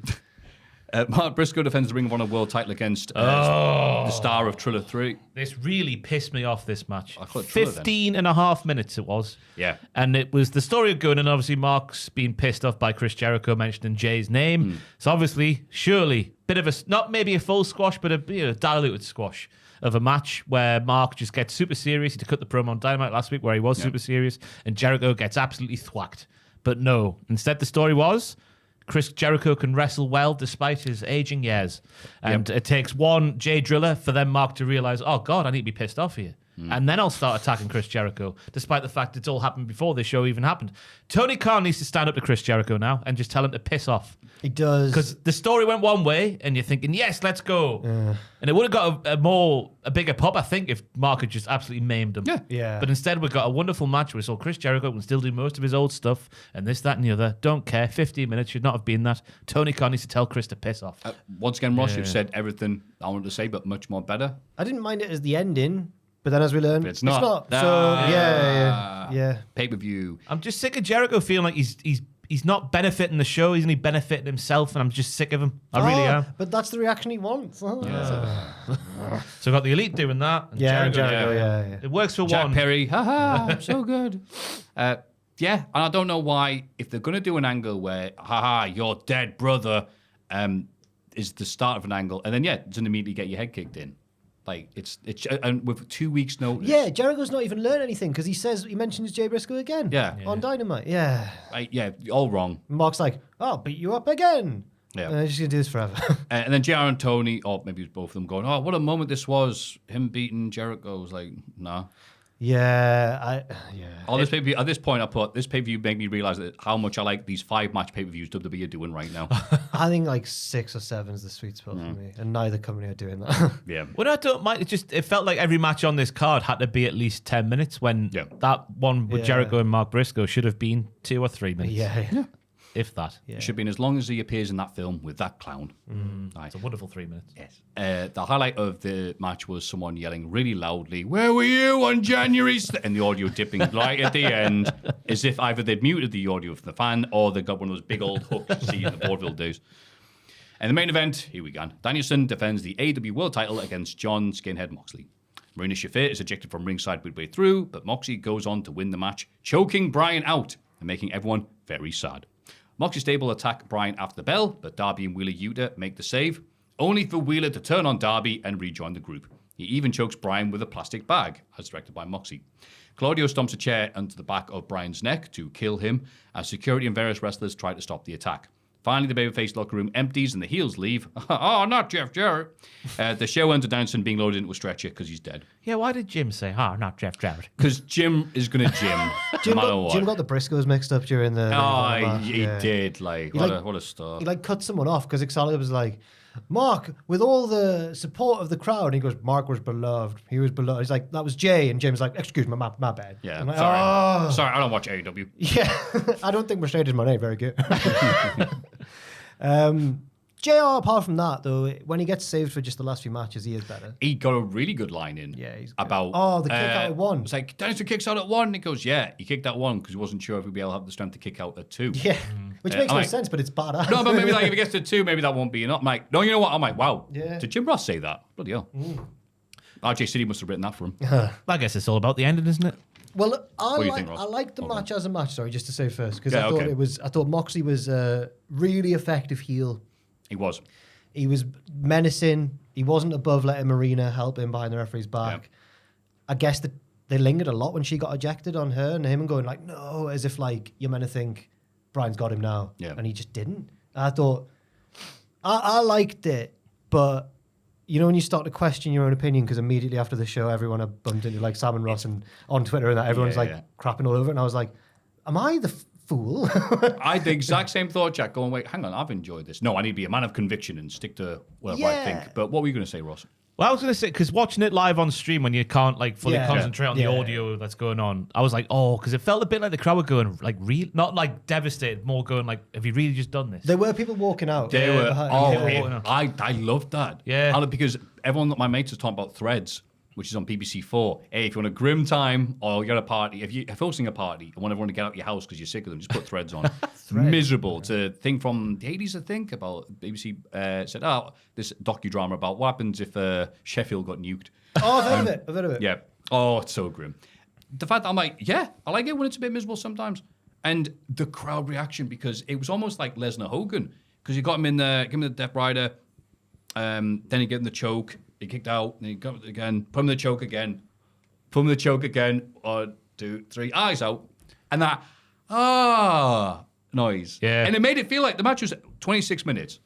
And people still like, no, he's just about to make his comeback and all that stuff. It's like, no, it's the end. Yeah. That's it. Just that utterly like, it's over. Yeah. You don't get that very often. And it was beautifully done. So I watched it back with headphones on and whatnot, and that's the reaction I got. Like, it was really deflating, and that was the total point of the entire thing. But the thing that really nailed it home for me was Nigel. Even Nigel was a bit like, like, and he's like he doesn't really like Bryan Danielson, but even he's like, and I was like, that's what they're going for. Yeah. So like, it really helps when you can hear the show properly, is what I'm saying there. I on stream I was agree going with like, I don't think they got the reaction they wanted, but then watching it back with all noise in my head, I was Plus, like, you're going to like they be did. pleasing people in chat. But that's a good point. You know, shut up, you idiots. You don't even watch wrestling or Oh something no, like that. I Sam don't like doesn't. that. He's not above doing that. If he disagree. I think that. Sorry, there's been a lot of shots at Sam on this. Poor Sam. I He think had a great time at the beach last week, you were saying. Did he? Yeah. Bit cold now. to go With to his the new beach. friends. Yes, fair enough. I just got that. I've met some of them now. It's all right. They're my friends too. I've met them once. They said, you can't hang out with us. You have no tattoos. And I went, So you got a sick car T-shirt. That'll show. Yes. Oh my god, it all makes sense now. Did one of them have a shirt with a car on? no. And I have my car T-shirt on. None of you have a cool car on your T-shirt. Why am I wearing this? It's like bollocks, isn't it? What was I going to say now? God. I don't remember now. Good. I enjoyed it. As well. Oh, yeah. Nigel also got his headphones slapped off his head by Moxley earlier on. Yeah. And he looked... I was a bit disappointed by Nigel's reaction. I was like, do you remember? He looked like he was going to cry. I was like, you're Nigel McGuinness. You should batter him. Thanks for reminding me about that. Someone sent me something. No idea how to take it because I don't know enough about them. The Spanish language commentator, one of the Moxie, either came near him or knocked his headset off or whatever, or the guy was that nervous that he said on the thing that he pissed himself. And the other commentators talked about it. And I don't know if they're working or not. You've been. I don't know. Someone sent me because you have to use this. He goes, I don't know. But he did a really good impression of a dude who was terrified. Oh. His voice all shaking and stuff like that. I'm like, wow. I mean, he's doing a better job of putting him over Moxie than even Moxley is, or he actually did piss himself. I mean, I don't know. It's wrestling, though. Yeah, I'm very skeptical. He had a pipette in his trousers. There you go, yeah. Like Drake Maverick. Drake Maverick claims the pipette malfunction and he had to shoot wee himself, which I do not believe. Restless, man. Which I They'll don't just lie believe about anything, for won't a they? second. Yeah. Some people, 93,000 at the stadium. I wrestled 370 days a year, brother, because the time differences. I legit pissed myself in the middle of the ring. We on command if there's a taller man next to me at the urinal. So how can he do it in front of an arena of 20,000 people? Yeah, everyone's a taller man to him. You're right. I wasn't a shot. Oh, I tell you what, as the story of the match before the ending, though, I really liked it because Moxley kept trying these things, and these things didn't work. And then he tried harder things, and those harder things didn't work. Then he does the stuff on the floor, and that didn't quite work either. So then I like that dissension. Like he was selling it really well, how pissed off he was getting. And I thought that made the end of the match even more effective than it was already. I think he's a really scary man. Well, this new run now, I've seen some people, people's opinions I respect, but I'm like a bit kind of going, hang on. They're going like, oh, Moxie, look at him just kicking out with everything and just being all badass and cool. Look at him. Who's he? Oh, blah, blah, blah. I'm like, yeah. Those are good If he's things. going to be the new big heel champ. Yeah. No, I want him to do references to memes and dance. What are you on about, you idiot? I want to be, I think, was it Trevor Dame? He always says great stuff. I just steal everything he says. He says something like, back in the day, you do a thing like this and people be going, oh my God, Danielson's dead. They killed him. But nowadays, people are just going, that was bad booking. Like, not mad at the wrestlers for doing it. They're mad at the company for booking that. And it's a very interesting approach. When you think like, are we not getting heat? Are we not doing? I don't we all have love the idea of oldie wrestling, and then we get oldie wrestling stuff, and we're like, bollocks this. I don't have an issue with it. I've got an issue with the pacing of the booking because, as you mentioned, the Nigel feud got just crammed in and got out of the way really fast. This seemed to come. Danielson was about to die. Yeah. This seemed to come too soon after the Wembley thing. But in hindsight, we know that Brian had legitimate, immediate injuries that stopped him from being in Blood and Guts. I think it was. So they did need to kind of just do this final run as quickly and safely as possible, which fair enough, I suppose. Yeah, and then very safely put a bag over his head again. And Wheeler Yuta, after I was thinking it was going to be one of the little stories that we're going to do, and I'll be all excited for little Wheeler Yuta. And the little bastard ruined it. One of the most compelling things I've seen in AEW in ages. And he ruined it by turning on him. I don't know if he can live up to it, and I'm more than happy to be proven wrong. Wheeler's like Ross's Kyle O'Reilly. Yeah, he's just a bit naff, a bit boring, isn't he? You know what? I don't know if he's got like that next level to go, like, oh, I'm the guy who slayed the dragon, that sort of, you know what I mean? Not like that. I get you. Yeah. I'm probably the worst guy to be criticising anybody for their appearance, but he just looks like that doesn't work for him. Like the hair and the beard. Yeah. Do you think he's too cute? He looks like, like he's cosplaying as someone else. And he's like, ooh, Daddy Pac's got a beard and hair. I'll do that. It doesn't look like it fits him. He's probably like a really hard guy in see real it? life. Like, I'm sure he is. But look, yeah. Joel, like, a beardless Wheeler Yuta. There must be a picture out there somewhere. oh, just it's to see great, him. Oh, sorry, Can we Photoshop my No, see, teeth? that looks all right, but it's all unkempt now. Oh, Maffew, it's a heavy improvement. Oh. I would say the beard. No, but the way he's got it now, it's all a big mess. Isn't that the point? Because he's been so conflicted, so torn by the goings on. Oh, yeah, That's just a blow. Yeah, the you're right. beard is Okay, an yeah, upgrade, okay, yeah. okay. Maybe not clean shaven, but go back to the. Looks handsome though. Of course he is. That third picture along, yeah. There you go. There's some style. There That's you go. the great Yuta, prime Yuta. Stone Island Yuta. Absolutely. Yeah, but now it's just a mess. Do you think he seems like a bit of a young boy? You're just a young boy. That's what I That's thought. what he's presented as. So yeah, you know what? I just like the idea of the storyline rather than concentrating and going, wait, you've got no chads. Well, Wow, because that it's- look, is that him? Is it? apparently. Silverhawk. Silver Hole. More Chikara on the Oh, podcast. Chikara Yeah. Jackson, yeah. Because so far the story has been like, oh, my daddies are fighting, I can fight my own battles. Meh, meh, Yeah. meh, meh, meh. So I'm just hoping he can fit the sort of, because he's been given a hell of a spot there by putting the plastic bag on Danielson on Danielson's last full-time match. So hopefully he can just live up with, because after Dynamite he didn't really do anything, did he? Yeah. Yeah. So hopefully he gets used, and when he gets the chance to do stuff, he lives up to it. Yeah, so there you go. Look at that. That's too much hair for that physique. He needs to get fat, then he can have that. He's too skinny for that. I'm trying to think of an example where someone has been put in this sort of similar position and just flops, and I can't do it on the fly. But that's what my fear is for him. Rikishi. No, like. legit. Yeah, he was given the car, wasn't he? Yeah. Or the keys to the car. Yeah. Did it for The Rock. Did it for the Rock. Did it for the Nookie. Yeah. Did it for all that. So yeah, the turn happened, and I went, all right. And then, just beat up everybody else. And it was so great. Yeah, people leaving us. It's like, I don't want to watch this. Excalibur crying. It's like, What a loser. Sorry. like, I thought this was really, like, nice and stuff. Like, even though, I mean, he went, and they showed, like, don't worry, though, Darby Allin, who's lost to Perry and lost to Moxie weeks ago. Orange Cassidy, pre-show, hasn't done anything in ages. Hook, nowhere near ready for that. And That's Daniel the point, Garcia isn't it? People need to still step has to be for MJF. It's like, who can save the day? I'm like, well, not bloody them. No, That's they- what they Moxley can wants, step yeah. up. Because But like, then this week it built up. Yeah, you know what? At the time I thought I was great because people were miserable. I love it when kids are crying. But now it's like after that I'm like, oh, that's the thing. They want everyone to rise up and get good, which is a thing. It's a legit thing that AEW needs. Because the criticism was always with the Elite being on top. They're always going to beef with the Elite and have the Elite friends and all this stuff. And now they haven't been in the that spotlight. We've had, Swerve and Hangman go to the main event. Danielson finally won the title. Happy days, hooray! And then it's like, oh, okay, well, they've gone now, so now we need something else. Well, I can think of someone who should lead this counter movement. Go ahead. Because who should? I was going to say who should. Don't be say the- Ross Braisby. Who should be the sting of this operation? But I guess the sting is Darby. Eddie Kingston. That was He it. Eddie hates Kingston, Claudio so much, and Yep. he was right all along. Kenny Omega when he comes back, hopefully. Yes, yeah. It looks like he's going to after the angle on Dynamite, actually. And the Costco what a guys. what a first match for him, eh? With Jack Perry. God. No, it'll be good. It'll be good. They'll get their hair caught in each other, the lovely curls. Kenny, I'm so upset to see you back. And he'll go, I am so glad to be back against you. Omega hits him the one-winged angel, but turns too much, ends up pinning himself. Great, yeah. But I do think that last image of the show, which was Darby, Orange, and Garcia looking good, I think that'll be used in the promo package when either one of them is having a shot for the world title and they're stepping up to the Beast Moxley. Yep. I've just been... Yes. Oh, Mortos versus Moxley, yes. I've just please. been reminded, because we were talking about Chael Sonnen earlier, didn't he claim that one of his Brazilian opponents, I think it was one of the Nogueira brothers, he claimed that one of them, he caught them trying to feed a carrot to a bus. That guy was just saying anything back in the day, man. I was just thinking Jack Perry, bus, and then I was like, he said he tried to feed a carrot to a bus. But those promos, they're more wrestling than wrestling. He called himself It's an stunning. American gangster. Yeah. The glory days of Chael Sonnen, man. Holy Christ. He'd be actually not be rotten. No, don't get. No, I don't think I probably wouldn't agree with his political views. Chael Sonnen. Yeah. We're gonna have a break now. Yeah. I need to go to the toilet. I wouldn't mind a piss as well. WrestleDream was a good show with a couple little minors here and there dot throughout. Yes. Minuses, not minors.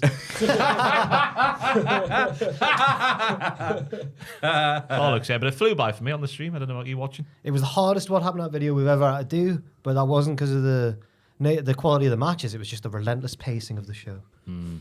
Whoa! He's buggered off. Buggered off. I can't believe it. Hey. Where's he gone? I don't know. I can hear the door going right now. Yeah. He's going to come back in right now, He's isn't gonna he? come in. We've waited. 3, 2. We've waited 25 1. minutes. And he looked like his Uber got stuck in traffic. He's like, we'll make a start now. And he's going to walk in right now, isn't he? Oh, someone's gone to the toilet. Maybe he's gone for a little hairstyly sort of thing. I didn't hear the door. He's Was that? adjusting his hat. I heard the little pin thing go. Oh, did you? Beep, beep, boop, boop, boop. Yeah. Oh, yeah, maybe. in the I toilet. can hear the voice of someone going, "Oh God, I'm late. Oh no." We'll gotta be start him. Raw anyway. We'll Yeah, start Raw. we've waited for him, but we'll start. He'll be back soon. Monday Night Raw. Rhea Ripley opens the show and calls out Liv Morgan and Raquel Rodriguez. Tiff Stratt arrives instead and has a very important message from Nia Jax. Ripley should stay out of her business or she's going to have a big problem. Tiff and Rhea argue, but they're blindsided by Liv and Raquel, who beat them down.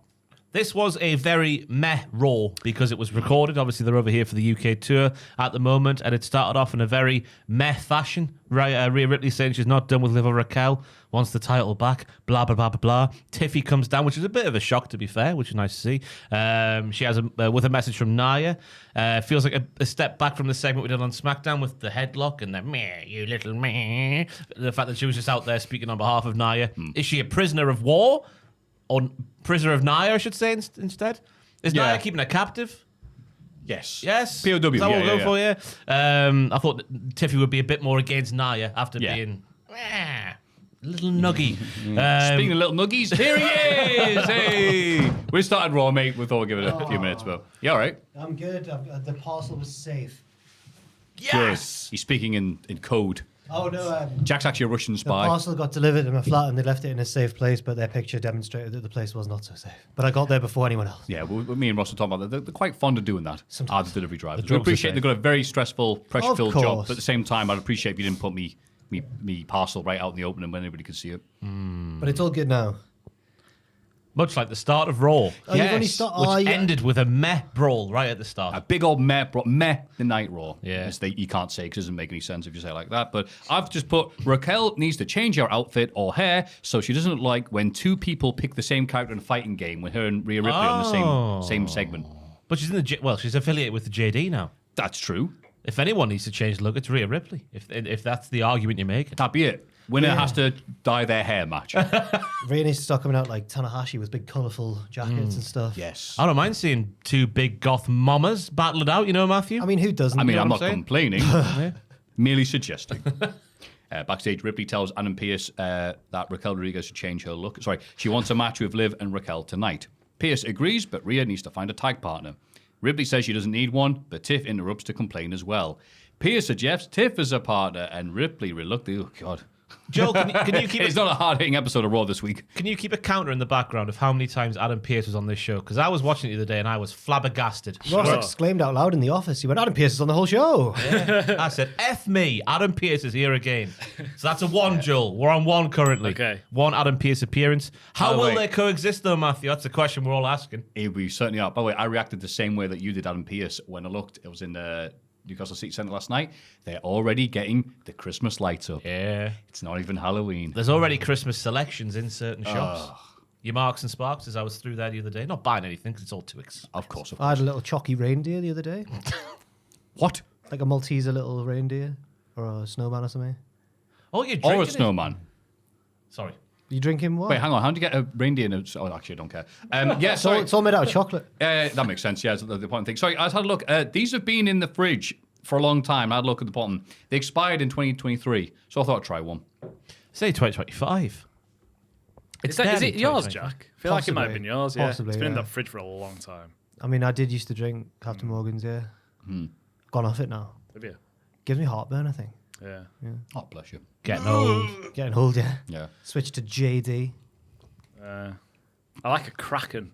Oh, yeah, no, yeah. yeah. Darker rum. Yeah. That's just because Dan Heppel likes it. Oh, come on now. I see your I game liked it down before here. him. No, God. you didn't. Dan's given up drinking, he says. Okay. Bollocks. Look at that grin on his face. No, he's not. She was like, quitter.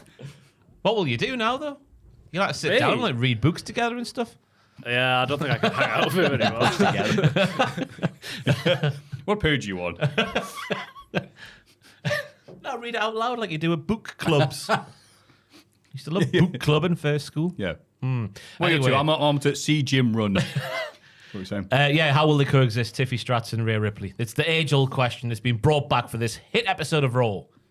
Yes. Opposite the S. Opposite the S? Leaving out the S. Whatever. Move on. Yeah, any thoughts there? Not really. I think I agree with you overall that we are in a bit of a lull. Hopefully, once Crown Jewel's out the way, we're on the road to Survivor Series, the famous road to Survivor Series. Yes, that we all talk about. Lash Legend and Jakara Jackson are here to watch Cargill and Belair defend the tag titles against Damage Katal. Both teams argue with Lash and Jakara on the outside. Lash attacks Io, which leads to the champs getting the win. Yeah, I didn't really like this. It felt like an arbitrary scrap at ringside that didn't make too much sense.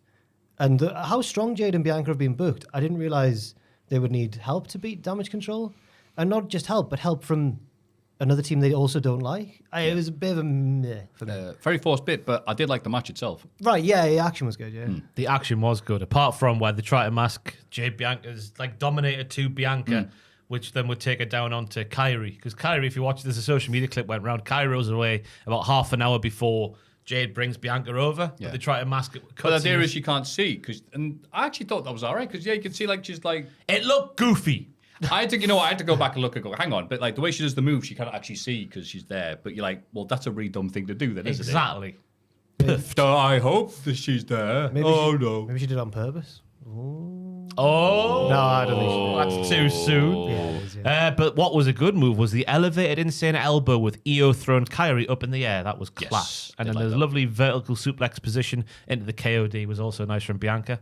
There's no one on their level unless Lash Legends gets given a chance to thwack them both. Thwack them. Thwack. Yes, thwack. Like thwack. I use twat. Twat. Twat them around. Kablom. Yeah. Other sound Wank. effects. Yeah. We're going to It's wank the them famous one, around. isn't it? Yes, Wank. thank you. Finn Balor. Or twank. As Yeah. my grandma used to say, I'll twank your ass, Ross, if you're not careful. You little nut. There you go. Yeah, she used to It has say no same effect on your grandma. vocabulary. Yeah, same grandma, yeah. Twank was a word for She was a hit. wordsmith, this Yeah. person. This person, old Winifred. Oh. Rest in peace, Winifred. Yeah. R.I.P. you nonsense. Finn Balor asked Pierce when his rematch with Damian Priest is. Pierce says there's no rematch because Finn and JD aren't defending the tag titles enough. Two, Joel. Yeah. Oh, yeah. Oh, he's not awake. He's not awake. Come on, Joel. I am. I just put my phone down. He's decided to set up a tournament to find the next number one contenders. Pierce leaves and the rest of JD arrive. Liv introduces the group to Raquel. Carlito drops his apple out of horniness. Yeah. Who here hasn't done that? Proper fancies are like. Yeah. I hope they get together and have many children. No, that's cool. Yeah, Pierce's logic here stopped him from overtaking Nick Aldis in my GM power rankings. I think that he's like, you don't defend your tag belts enough, so I'm going to set up a tournament, which just gives them more time. Yeah, it's going to give 2 or 3 weeks of not defending the titles. Yeah. Very AEW of the WWE here. Tournament for tournament's sake. Puffed. Yeah. Don't call him that. Oh, don't turn that into something that's not. That was a noise of disdain. Not a noise of anything else, thank you very much. Did your grandma use that term as well? Probably, but not round me. She was born in 1928. Oh, yeah. Okay. My nana would use it. We get an American-made vignette. They talk about the definition of greatness.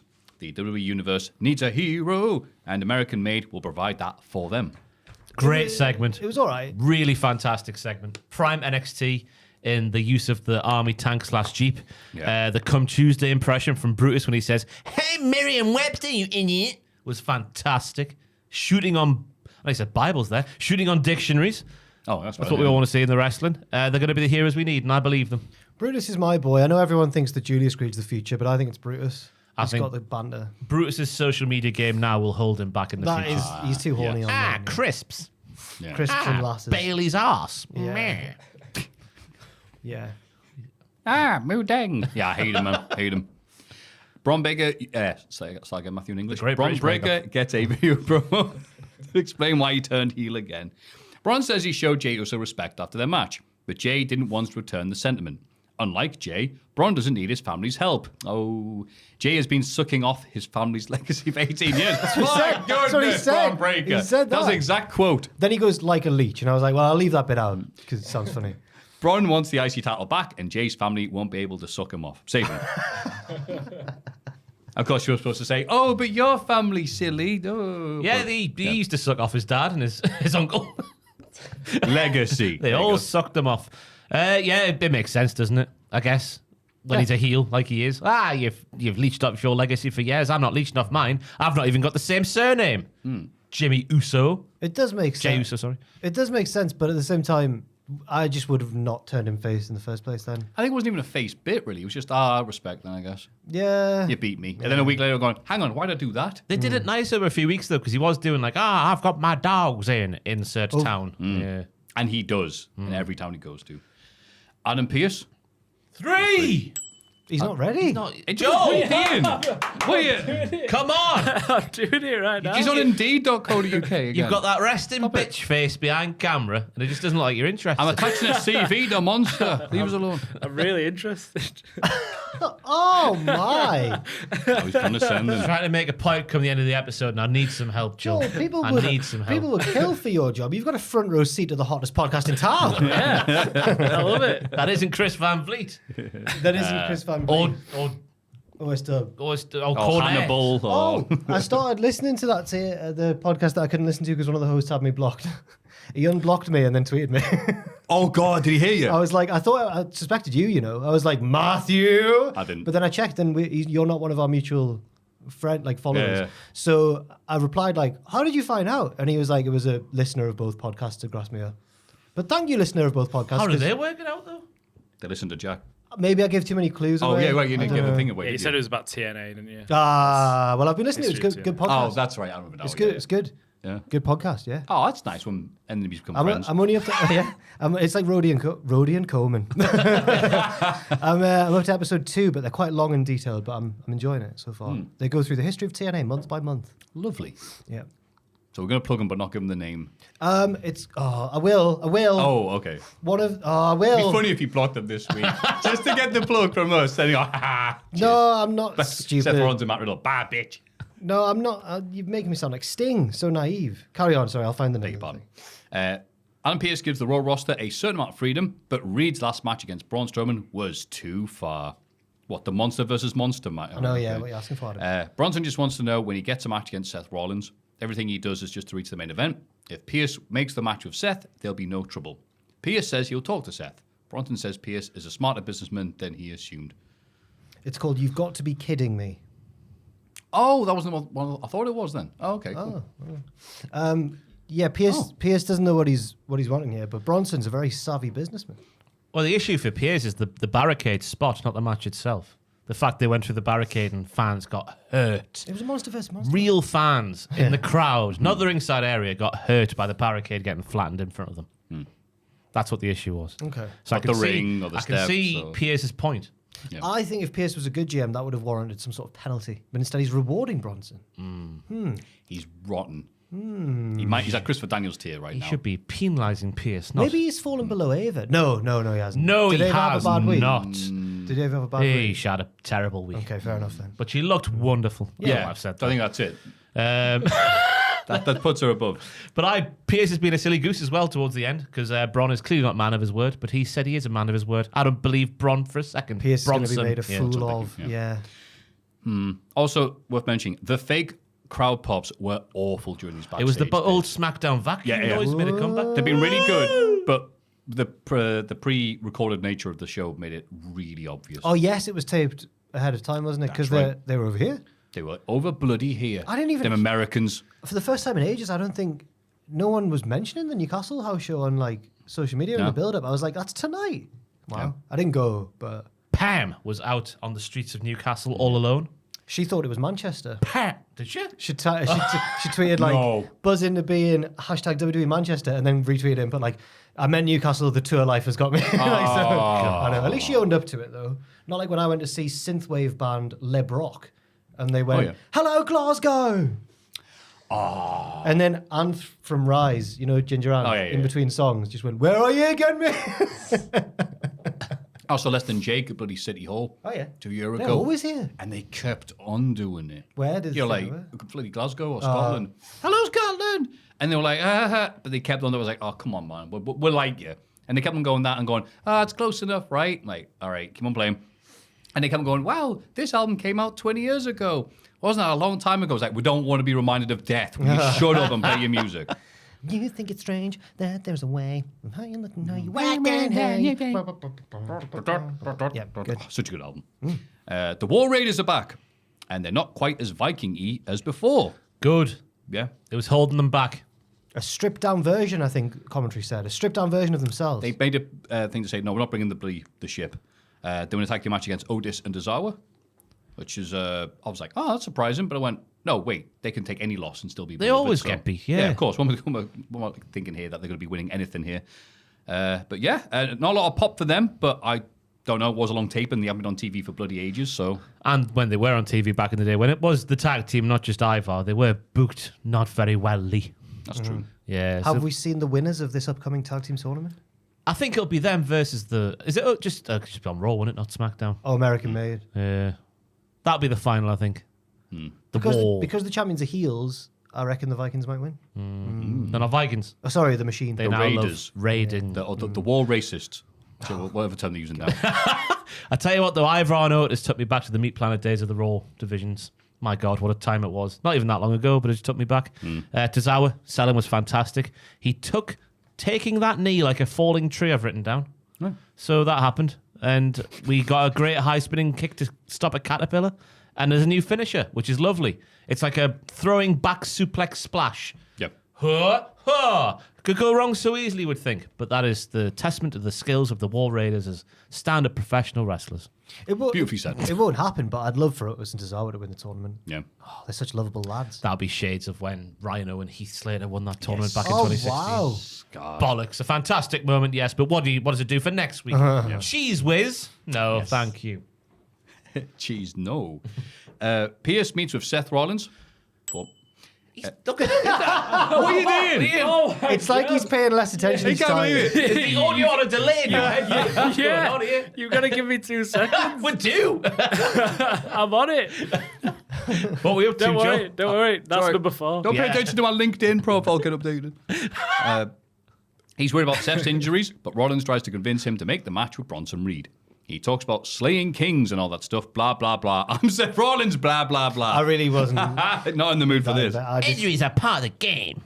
You work through them, yeah. Well, I think I want Bronson to win this feud, and I don't think there's any way he really will, because I think they're setting up Rollins for CM Punk. Of course. Yes, and I think that maybe he'll cost Punk a certain match that's been rumoured for Survivor Series against Der Ring General. Have you heard that? That's news as well. Orange Cassidy liking pies. What's the news? CM Punk versus Gunther is rumoured for Survivor Series. That rumour? Yeah. The rumours? Do we divulge in rumours now? So news, not rumours. I think the latter half of this year, I've had an amazing run of predictions and calls on this podcast, and it's forgotten by the next week. That's it. And Jack Matthew wants to will predict that he's got something. I'm Jack. I wear cars on my t-shirt, and then I get it right, and then by the next week, it's all forgotten about. I think it's like. I don't know. Is it a rumor? I think it was like confirmed. It was on that Wrestle Purist episode again. They were dishing all the gossip. Yeah, I don't know. Who are these people? Ibu. All right. You're not allowed to report what he says. He clarified which bits people were allowed to report. Right. I'm a bit confused. Wait, you're not allowed. I'm a bit confused by. Very confusing. Yeah, he's a confusing man. We don't really. You don't know how to report he's a confusing man. I don't really understand. He just says like Here we go. I'm going to leave. He's a unicorn. I'm going to leave it. He's a concept we can't understand. I'm going to leave it. We're getting a bit too inside baseball here. I predict you're going to get blocked by them. There we go. Remember next week. We probably already have. No, he's on good terms with the news team. News team.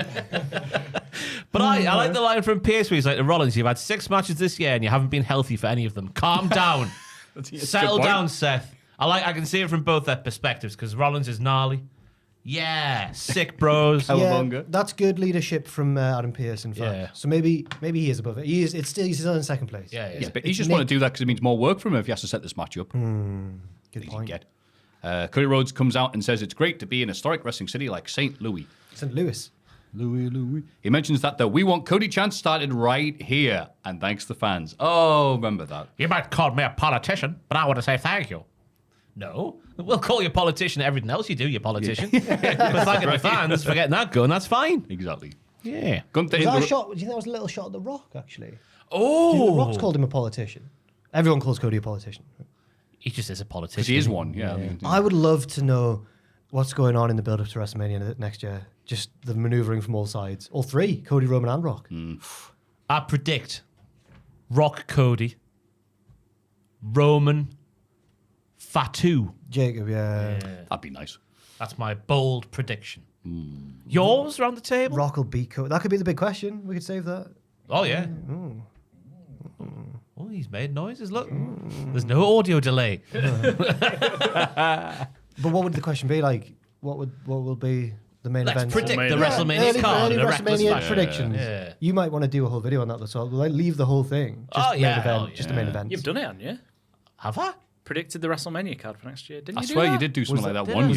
That was this 1 year, but I don't know if it was for That the might next be one. months ago. Who knows? I don't know. I don't know, Joel. We don't know anything. Gunther interrupts and says he can't think of many bad things to say about Cody, who carries the business on his back. Controversial statement. Because he credited Cody with the boom period of wrestling. Just Cody, nobody else. That's AJ and Big Justice, the boom period. Oh, the thing just flickered there. Do you see that? Are we still going? Is Gunter here? Maybe I shouldn't say bad things about him again. Oh, we're still moving. Like That Godzilla. was scary. That was scary. Okay. And when JBL fought Godzilla. No, but remind me. Oh, he's on Smackdown in Japan. Yes, I do. JBL pretended to be drugged and fought a giant blow-up doll, saying, "I'm not scared of you, Godzilla." The Japanese crowd watching in stunned silence, going, "What the hell is this?" I heard JBL's been going through a bit of a face turn on the Twitter bits I've seen this week because the audio of that Ultimate Warrior rant he did back in the day went viral. On Bite This. Yeah. That piece of, you know what? I've got not a good thing to say about him. I've been sent. I haven't seen it yet of the episode where they invited Ultimate Warrior on. It was because that DVD where we slag you off for an hour and a half, and he went, "No." However, Cody is guilty. Cody is guilty of trying to be everyone's friend, which explains his current situation with Kevin Owens. He wants Cody to sort himself out and face Gunther at his best. Cody says he noticed something at WrestleMania. When somebody refuses to stay down against Gunther, he breaks eventually. Gunther calls Cody a true champ. A true secondary champ. Oh. Aye. Cody's unfazed and says he beat the most dominant champion in WWE history. He also mentioned Lesnar, I think, like sort of subtly. Yeah, he's already slain a frightening beast, he says. But then there's also reports that have come out this week about Orange Cassidy enjoying pies, and also about Brock Lesnar not going to be. Fightful Select said he's not going to be coming back to WWE. I'd say that those things about Orange Cassidy enjoying beans are unconfirmed. They're purely speculation this time. But the Lesnar thing's real. They shake hands to end the segment. Now, do you think Cody's right? It's a weird point of view he's got. I know how to beat you, Gunther. If someone just doesn't lose against you, then they win. Right? Okay. I like both guys on the mic at the segments they've done this year.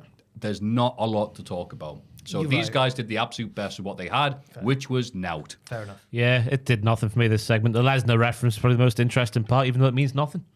Because it was, I think Rollins made a little veiled Lesnar reference. I can't remember what it was, but I remember thinking at the time, it sounds a bit like Brock Lesnar he's talking about there. Meh. In the comments, let us know. I can't remember what it was, but it was just interesting that was a thing. Yeah, the stuff about the boom period being all on Cody, I thought was interesting, kind of, because it's not, is it? There's more players at this Surely, game. The table game, yes. Yes. Subutio. Surely some people just say, well, he's putting over the champ that he's hopefully going to beat soon. You can't go, Cody, you stink. He's not going to beat him, though, because Cody's not going to give up. Sami Zayn didn't give up. Sami Zayn beat Gunther Yeah, that one time. he did. One time. I feel like Cody will win, Unless there's interference. Cody's got so many enemies that could cost him against Gunther.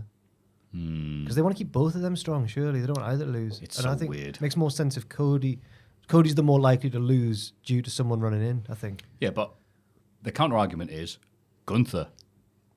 That's it.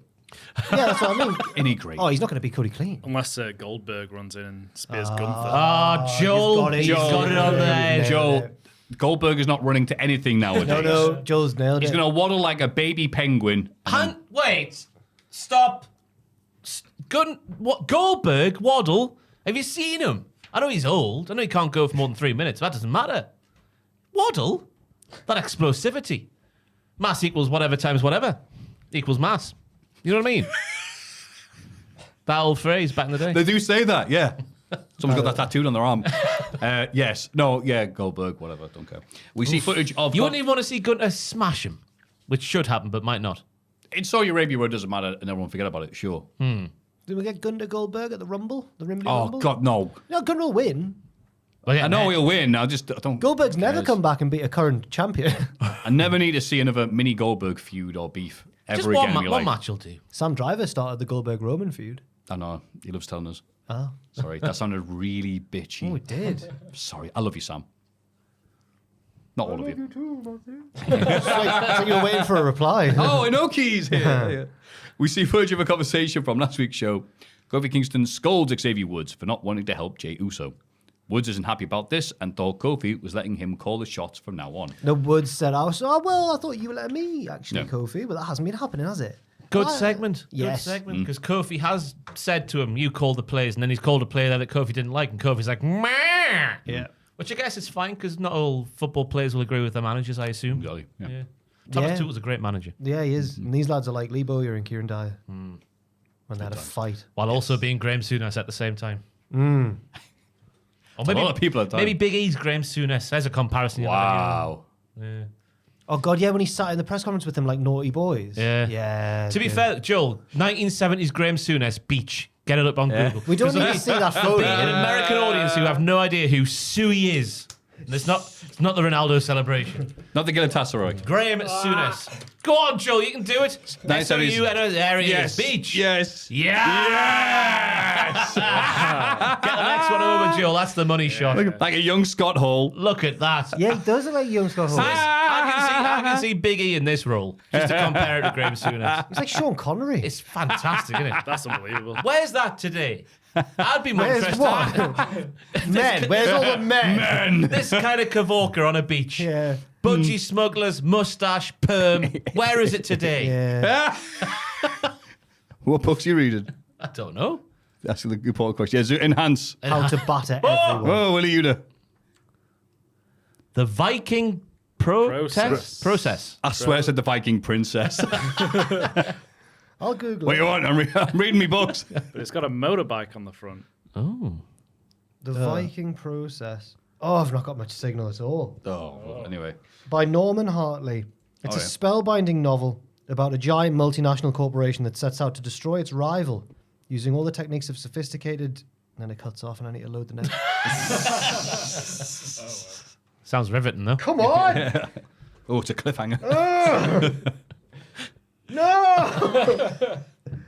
I can't load it, lads. I'll get back to it. I'll get back to the Viking Process. Graham Souness, footballer and football manager, everyone. And also Big E. Yes. Yes.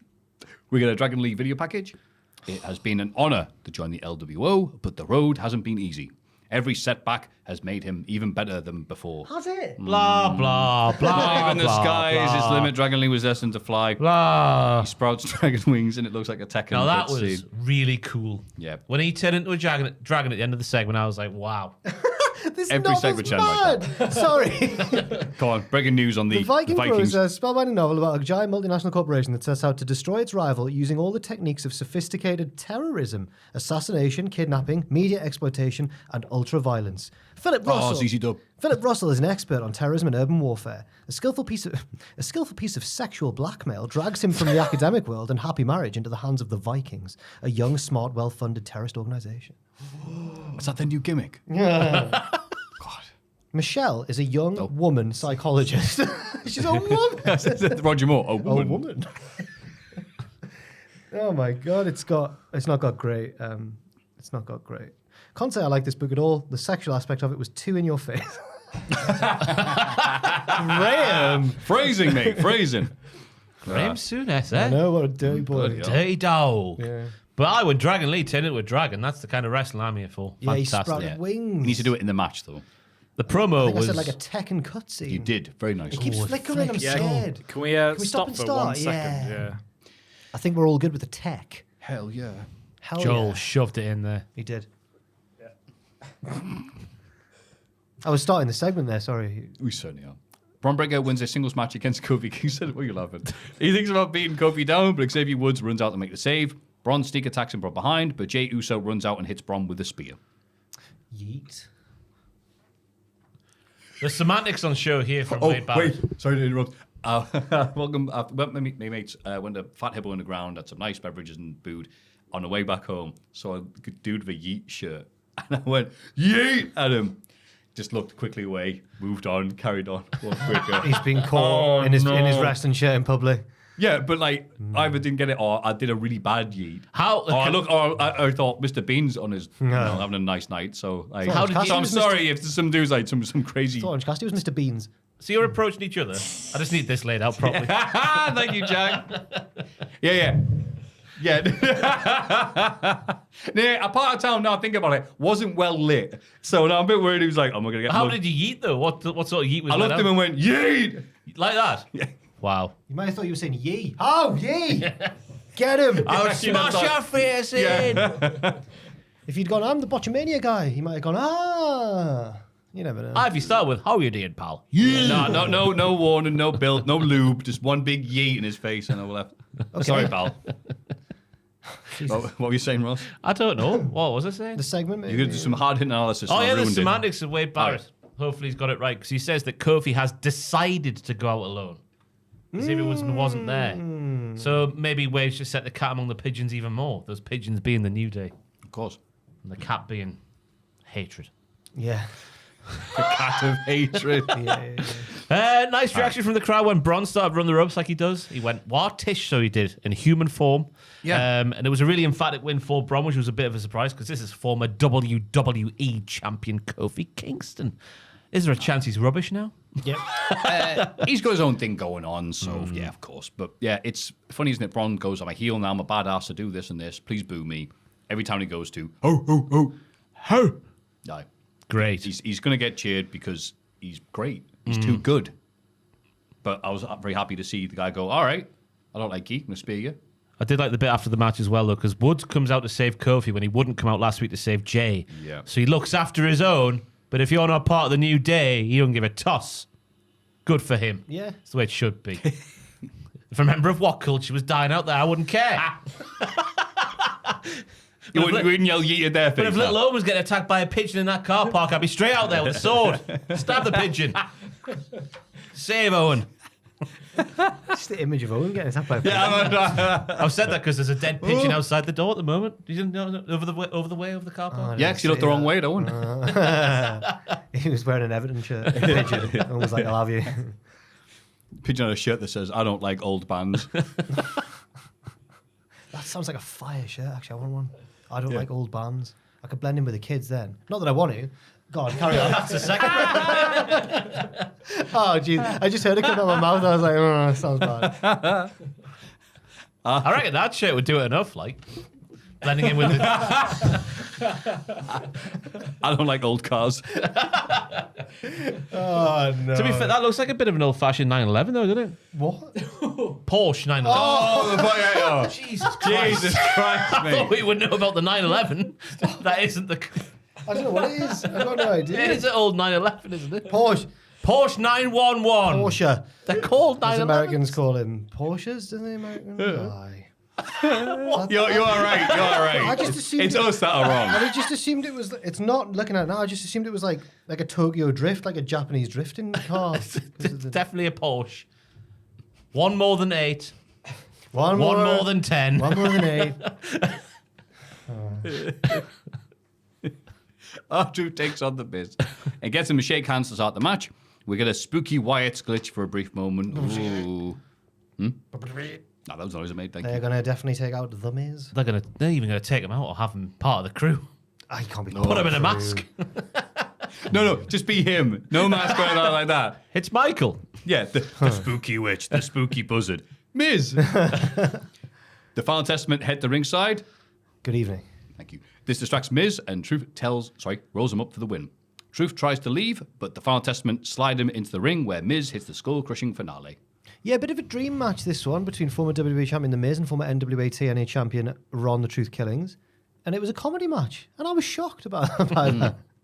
No, I wasn't shocked. I'm confused about the carrying cross part of the feud. Because he's like going, Yeah. Just as planned. at ringside while The Miz attacks his former tag team partner but doesn't align with him. Why is The Miz all right with the Final Testament costing him the match as well? Because they cost him the match. But then they throw Truth back in the ring and he hits the finale and he's like, I'm evil too. I was like, well, they've not helped you though. They're really bad at manipulating people. Yep. It should be Sean Spears. They should take cues from Sean Spears. He's the real mastermind. Yeah. He really is. And a white knight this week as well. Milady. Maybe the winner's share of the purse is merely mythical. No. That's what we've learned here. That's the most important thing in wrestling. Maybe not. Yeah. Maybe they're hoping success will rub off on them. Maybe. Phrasing. Jimmy finds Jay backstage and wants to talk, but Jay brushes him off and leaves. Dun, dun, dun. Who saw this coming, eh? Roman doesn't want Jay. Jay doesn't want Jimmy. Jimmy wants Jay. Well, how? How will this sort itself out? Maybe Rikishi will get them back together. I hope not. Oh, Rikishi tweeted, responding this week, goes, remember when you said, like, oh, can everyone pray for Jimmy? And everyone worried. He goes, I was just saying a prayer for him. Thought people would say nice things about him. That's nice. I didn't realize people would panic. I'm like, When we haven't seen him on TV for months. yeah. He's such an old man now. He is. He's gobby as well now. Yeah. Now that his little boys have made it to the big time. Yeah. Oh. He is to the Usos what the Final Testament is to Miz right now. And he's showing up after they do something good. Their dad. There you go. Rhea Ripley and Tiff Stratz take on Liv Morgan and Raquel Rodriguez in the main event. Nia Jax attacks Rhea on the outside, and the match is thrown out. Rhea fights back and tries to slam Nia, but Liv chop blocks her. We're all over the shop here. You've missed a big segment with Rhea and Priest where they go their separate ways. Did I write that in? Actually, for once, I'm actually all right. So Rhea says to Sorry. Priest for this match that you're got talking about one. now, I don't want you out there tonight. Tiffy will stand there in the apron and look pretty. And then Rhea says to Priest, any more thought about what we talk about? And then Damien's like, what's that? And then the world title gets mentioned. And it looks like they go their separate ways, as was reported by in the press not so long ago. Yeah. So that was the segment where it looked like the Terror Twins have gone their separate ways. But if they want each other's help, they can still have it. Yeah, it's like when MJF had that stable. We come together sometimes to help MJF, and then we never see each other again. Yeah. No, I think WWE have really hammered home it's like they're trying to bait people into shipping them, I think. That's what I think it is. I think. He's twice her age. I know, but it's the way... Did you see how she lit up when he entered the room? I've never seen her smile so much. Don't you get that way when Owen walks in? Yeah, I do, obviously, yeah. You haven't seen him for 7 days and he comes into that streaming area? Oh, he's having a good time at the minute. He's in Dance up and down like a little dog. He's up in Scotland. Oh, that where Scotland is. Yeah, I pointed, yeah, show you. Oh, thank you, mate. Yeah, he's gone to Edinburgh Oh, to see the Book of Mormon. I still need to see that. Giving all his business away, sorry. Oh, didn't mean that. Anyway, so yeah, Nia attacks Rhea on the outside. The match is thrown out. Rhea fights back and fights to slam Nia, but Liv chop blocks her. Nia beats Liv down and hits the Annihilator. She tells Tiff to cash in on Liv, but Dom drags Liv out the ring to end the shit. Messy, messy, messy. I've got love in my tongue. I don't know why I'm... You seen that when the moon landing happens and Homer's just singing, yummy, yummy, yum. Messy. Didn't... Heels and heels and faces and heels and feels you like faces, and I just didn't... Yeah. Heels who like faces, Yeah, who like that's what I heels, did. who like faces, That who was my like joke. heels. Yeah. The bit I liked was Tiffy. The only bit I liked was Tiffy Stratton not realizing that Nia had like literally laid out a cash in for her on a platter. And then Nia was like, ugh. Oh, I don't mind that because Tiffy, we know what she's thinking. That's what I mean. I like that. The Yeah, fact that Tiffy yeah, was like, yeah. oh yeah, sorry. That's Oh, what God, I'm I can cash in on her as well. God. Yeah. Mind games. Best spot of the match for me was when Raquel did the powerbomb to Sabu. Sabu came back this week and she flew over the top rope to the floor and then started laughing like Sabu would do. I'm glad to see the return of Sabu Liv. Yeah. Yeah. We've all missed Sabu. Sabu. Sorry, the full name. Sabu. that was Sabu's name on Twitter for ages. Was it? Yeah. I don't know why. He just Sabu. And then Sabu. It's like his surname is 3 Sabus. He was shooting on Dreamer this week, wasn't he, on Twitter? What did he say? Sabu. Something about... Shooting on Dreamer. oh, Good God. pun. I don't want to make a mess of this, but there's something about Mick Foley and Dreamer thinking they're hardcore legends when they're not or something. And Sabu, Foley? Yeah. And then Sabu quoted saying, well, that's true about Dreamer at least. Oh, right. I was going to say... I thought you were going to say that about Mick. Yeah, you know he wasn't a hardcore dude who was fake Mick Foley. Like, I wear. Something like that. That was Dreamer's whole gimmick, though, at first, before he was hardcore. Wasn't he like the jock, and all the ECW fans were like, ugh. Yeah, except these straps. Yeah. Look rubbish. He got the girl away from Raven, though. Yeah. That feud was great. And then he lost 1 million matches Yes. to Raven. Good times. Yeah, then the other segment with Jimmy and Jay was the Jay definitively saying no to Jimmy. No yeet. No, you. Roman said no on SmackDown. There'll never be any yeet. Confirmed this week over 2 shows. This Survivor Series war wank is what do we call it? War wanks or wank games? War wank, not wank games. War Wank sounds wank. familiar, yeah. Yeah, we were war wank. Wank games is just soggy biscuits. So. Oh, I remember us saying, I remember the game of Soggy Biscuit 2012. Fine game. Ever played it, Joel? no. I don't know what you're talking about. Have you actually played it? No. So hang on, I was like, whoa, story Could time. you imagine? I bet rugby player. Yeah. I bet, Yeah, rugby players. Totally Oh, yeah, remember, rugby. If you're a rugby player, let us know how your game of Soggy Biscuit went. What is it a sex thing? We can't talk about it. We can't mention what it is. Joel, Yeah. I don't know let's what it say you is. got a group of No. friends. Hypothetically. At least 4, at a maximum, I'd say 6 to 8. Okay. Somewhere like that. You get a digestive biscuit in the middle of the circle of friends, Yeah. and then the friends start whizzle-wazzling their own manhoods, and the last one to ejaculate on the biscuit has to eat said biscuit. Right. There are children listening to this podcast and I feel disgusted I never right now. thought it was a real thing. I thought it was just a crazy American pieism. Yeah, that can't actually happen. But that's why Limp Bizkit are called Limp Bizkit. Oh, really? Yeah. Oh, God. Oh! Wow. Limp It took Bizkit me legacy when ruined. they were on about their chocolate starfishes and their hot dog flavoured water. That took me years to work out what they were talking about. Yes. We don't call it that. Yeah.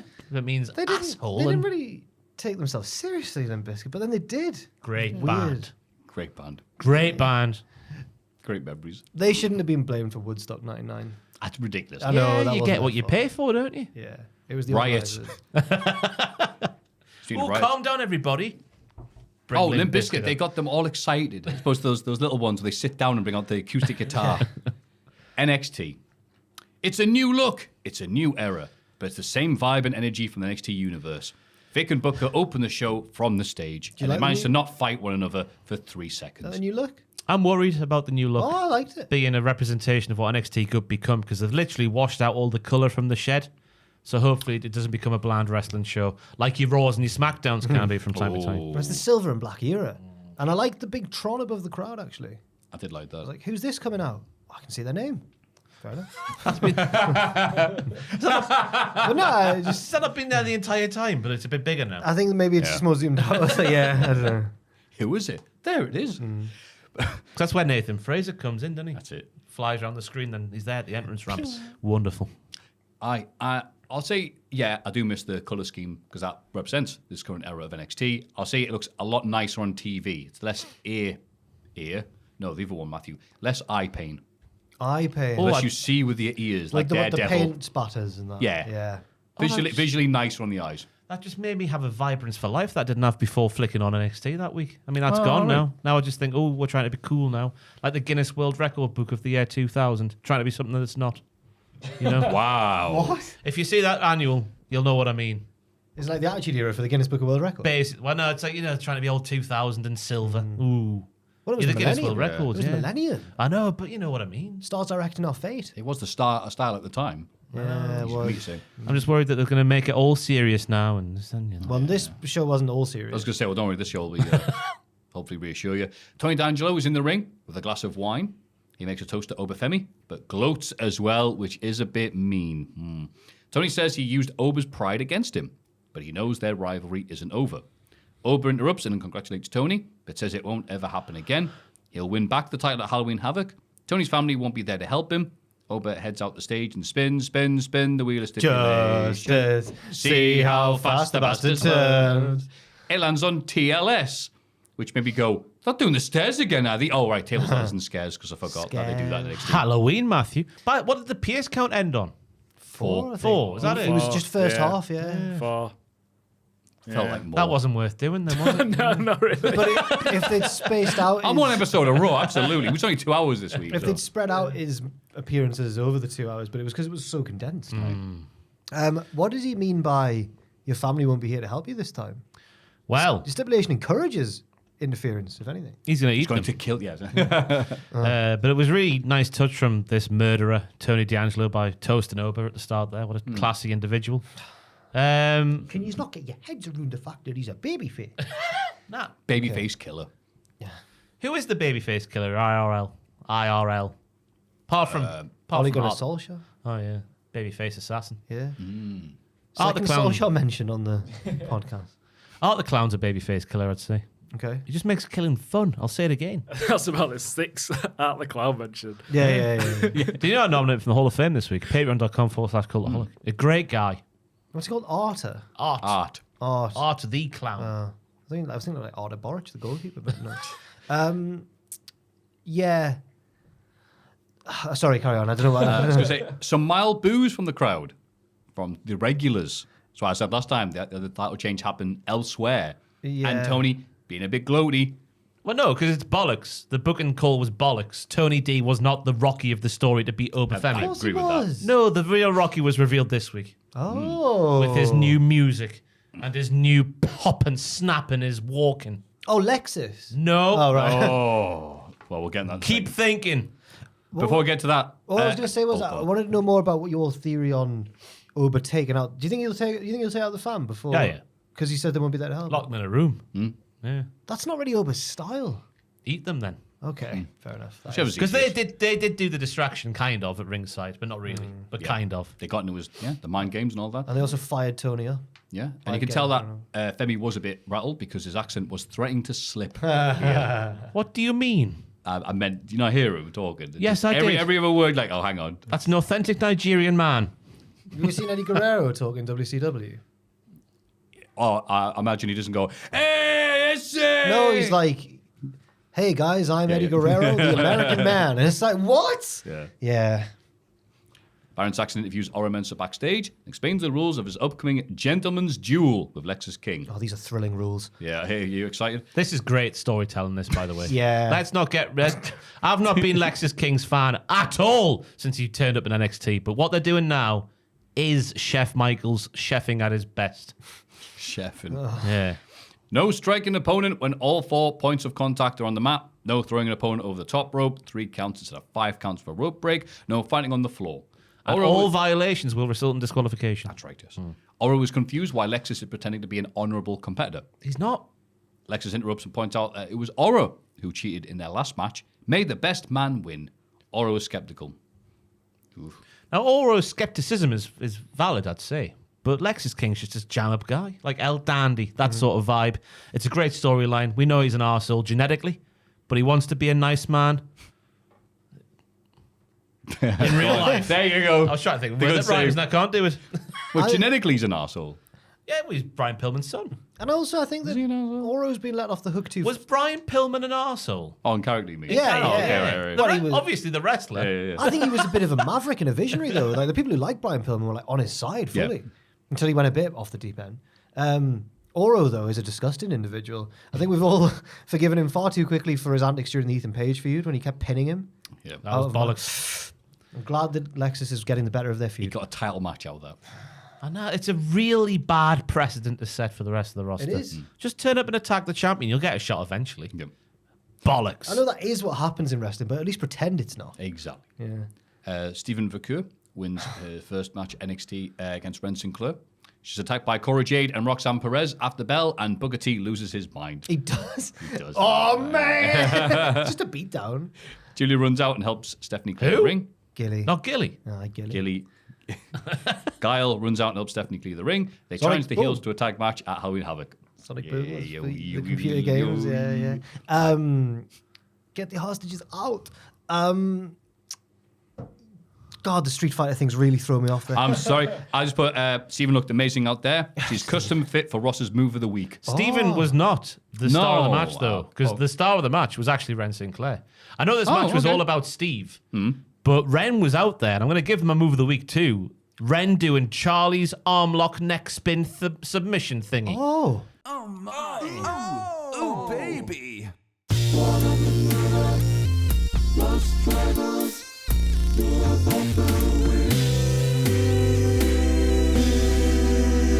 Which Okay. is a fantastic move to do if you're Charlie Dempsey and you're born to be a wrestler. But you're Ren Sinclair. You've just been in the NQCC for a few weeks at this point, and you're spinning around on your neck doing a submission hold with the arms locked.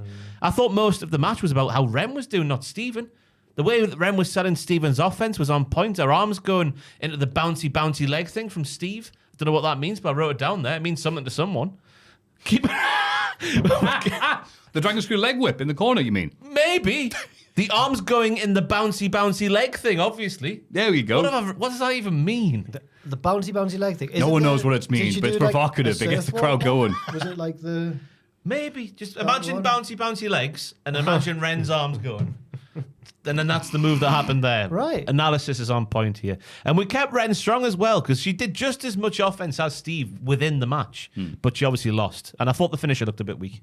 Ren's great. Stephanie Vakura's made an initially better impression than Julia did, I think. Yeah. Not that Julia's match was bad with Roxanne or anything, but I think Vakura is more tailored to a Western, an English-speaking promotion style, like WWE NXT. And I think that it was a sad day, actually, because we lost Ren's theme music. Do this in my sleep, so natural.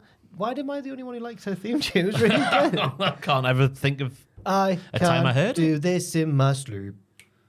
It's just so natural. It was a banger, and it was kind of your type of music, really.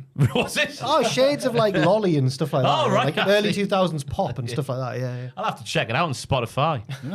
But I think we should learn from one of Steven's past foes, Mercedes Moné, and change the finisher. Because it looks like she's going for a package pile driver. Whoa, gnarly. And then it's a faint gracing Backbreak knee idea. off the back of the shoulders. I get you. It's when, like, Glancing knee. Why did I say gracing for? It's graceful. I knew what you meant. Yeah, glancing. Yeah. A glancing blow. A grazing. It's there in the fields, Yes. chilling out. But yeah, when Kevin Owens was getting ready to hit Cena with the, oh my God, I think the pile driver, is he? And he turned into that wacky thing. You're like, oh, okay, right. Yeah. Even that had a bit more pop and snap though than what Steven did here. Yeah, I'd argue anyway. Up the Ren, future NXT Women's Champion, convinced off the bat of that match. Whoa! Nail him a flag. Praise indeed. What happened to that lass who Meltzer was like buzzing over when she'd had like 2 matches? She's still part of the NXT roster, but we haven't seen her for a while. She's like a shooty amateur lady. And I think she was aligned with maybe Carly Bright or Carmen Petrovich or maybe Ren Sinclair. Is it someone grey? Fraser's favourite, because he was like... The cheerleader. Sharby Ham. No, not the cheerleader. She's like a shooter.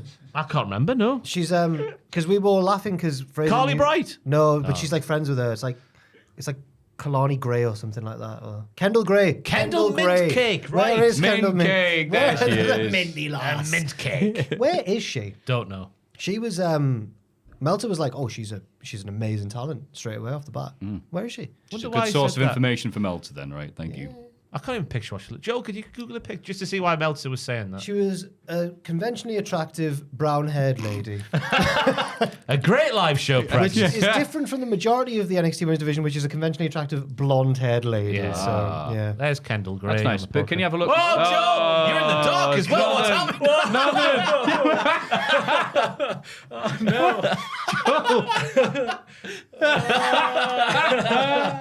Help. Oh, OBS is dead. Oh my God. Right. And now it's frozen.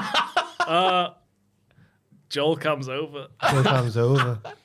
I'll fix it in a minute. kind of over. But there you go. There she is. There she is. Okay. Is she going to have to stay on the screen forevermore now? No. Oh, thank God for that. Oh. No more Joel Cam, eh? Just watch the retention Ow. graph on this video. I'll fix Oh, there's it no in a more minute. Joel Cam. I'm out. Trick Willie's hanging out with Colin and Jordan backstage. You know what's crazy? Their moment last week is going to go down in history. Is it? What? Trick isn't sure who will win the number one contender match tonight, while Kalani is just going to let Ava pick her opponent. They do a secret handshake and walk off. Fatal Influence have been listening in the background and decide to pay Ava a visit. What? It's nice of Trick to make friends with a robot and treat her like a person. I know. I don't want to say it every week, but every week she has a promo and every week she sounds like a robot. Yeah. Just stop giving her so many promos. I know. It's not her fault. She'd just give her more time to get better off camera. Yeah.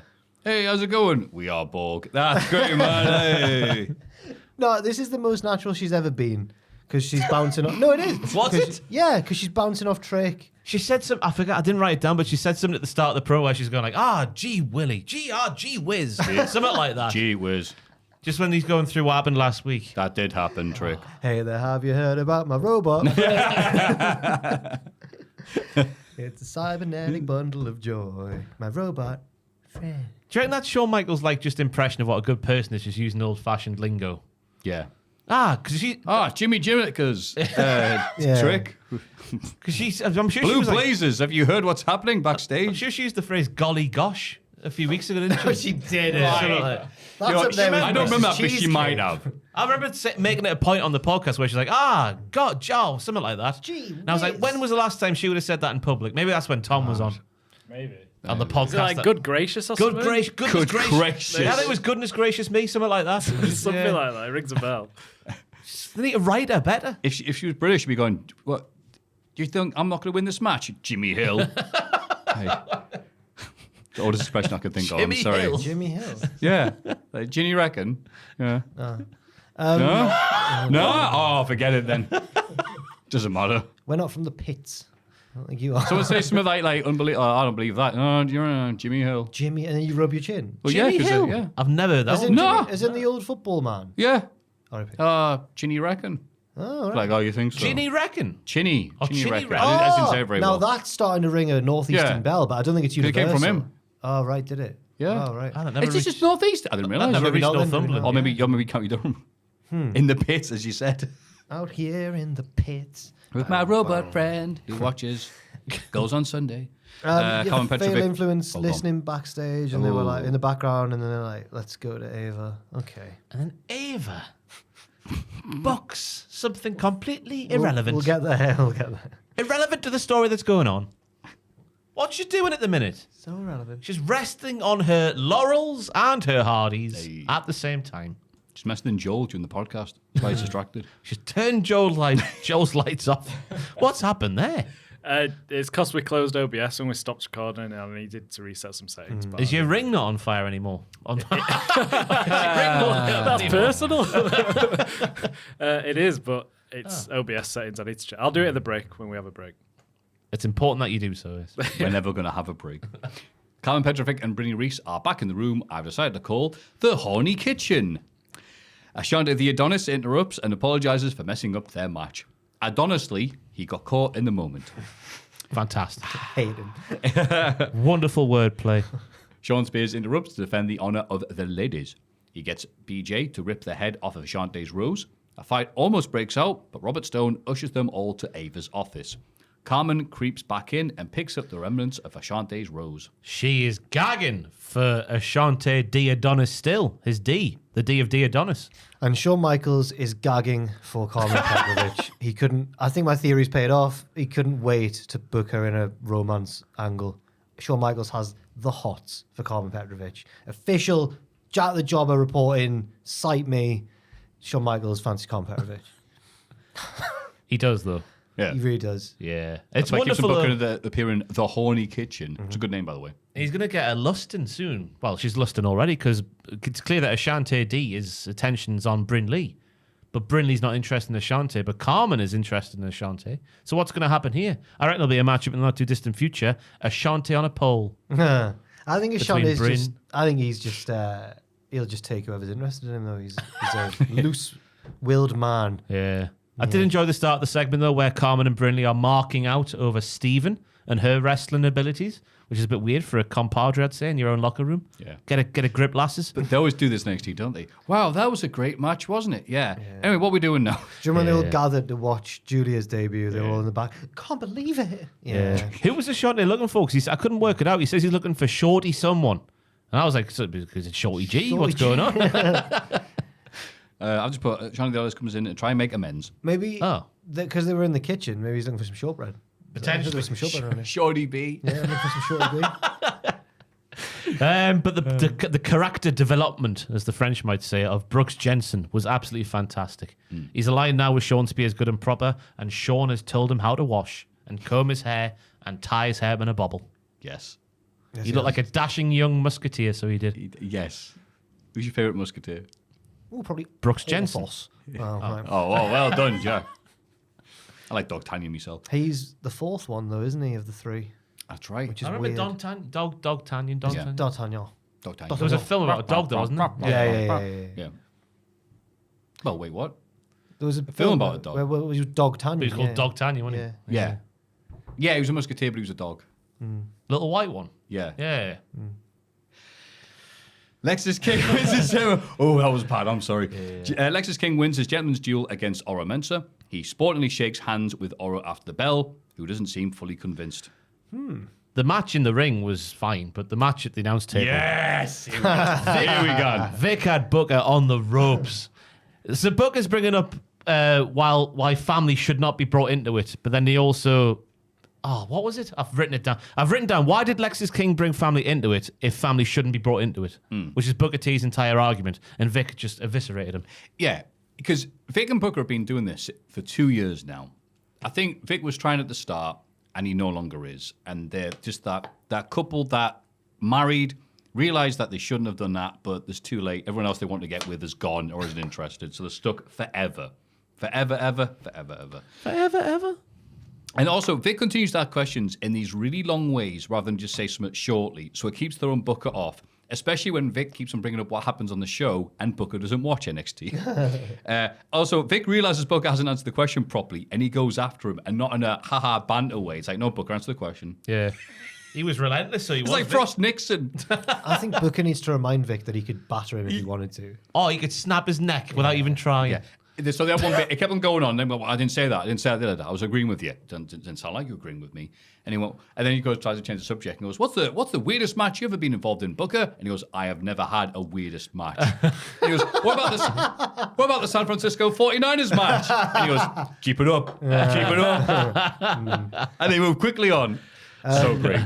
I was about to say, why doesn't Michaels chime in on the headset and like get them to focus? But I've just had a picture of just a cutaway to Michaels asleep in Gorilla, just like head fully back. About the ring, so Joel Cam, it's Booker choking Vic. Booker also asked, he said Lexus is a bit bottom heavy, which I guess was trying to be a compliment, and Vic asked him to clarify what he meant. Yeah, Maybe explain him after the bell. I wrote that down somewhere. Lexus goes for a move off the ropes and it goes a bit wrong, and then Booker says it went wrong because he is a bit bottom heavy. He's got a fat ass. Yeah, he's got a fat ass. got And a then dumpy. Vic's like, explain yourself. Then he's like, no. Hey, they just say anything, don't they? But it was this is Lexus King's best match ever. Oh yeah, Because he used We say that whenever he cracks 1 star. he must have had a good match alongside Griff Garrison. Where is he? Oh, is he? Where is I think Griff? Ring of Honor. Don't quote me, because anybody could be there. Lord Lucan could be there. Because there was multiple times in the match where certain rules cropped up into the action, like the 4 limbs rule that Oro wasn't familiar with, but Lexus was, so he used it to his advantage to turn the tide of the match. I thought the bridge was good for the finish, but Lexus literally walked into position, so Oro looked like a bit of a dick for letting it The happen. finish was so slow. Yeah, Yeah. he really took his time not to mess it up, and he didn't mess it up. But it wasn't Zack Sabre Jr.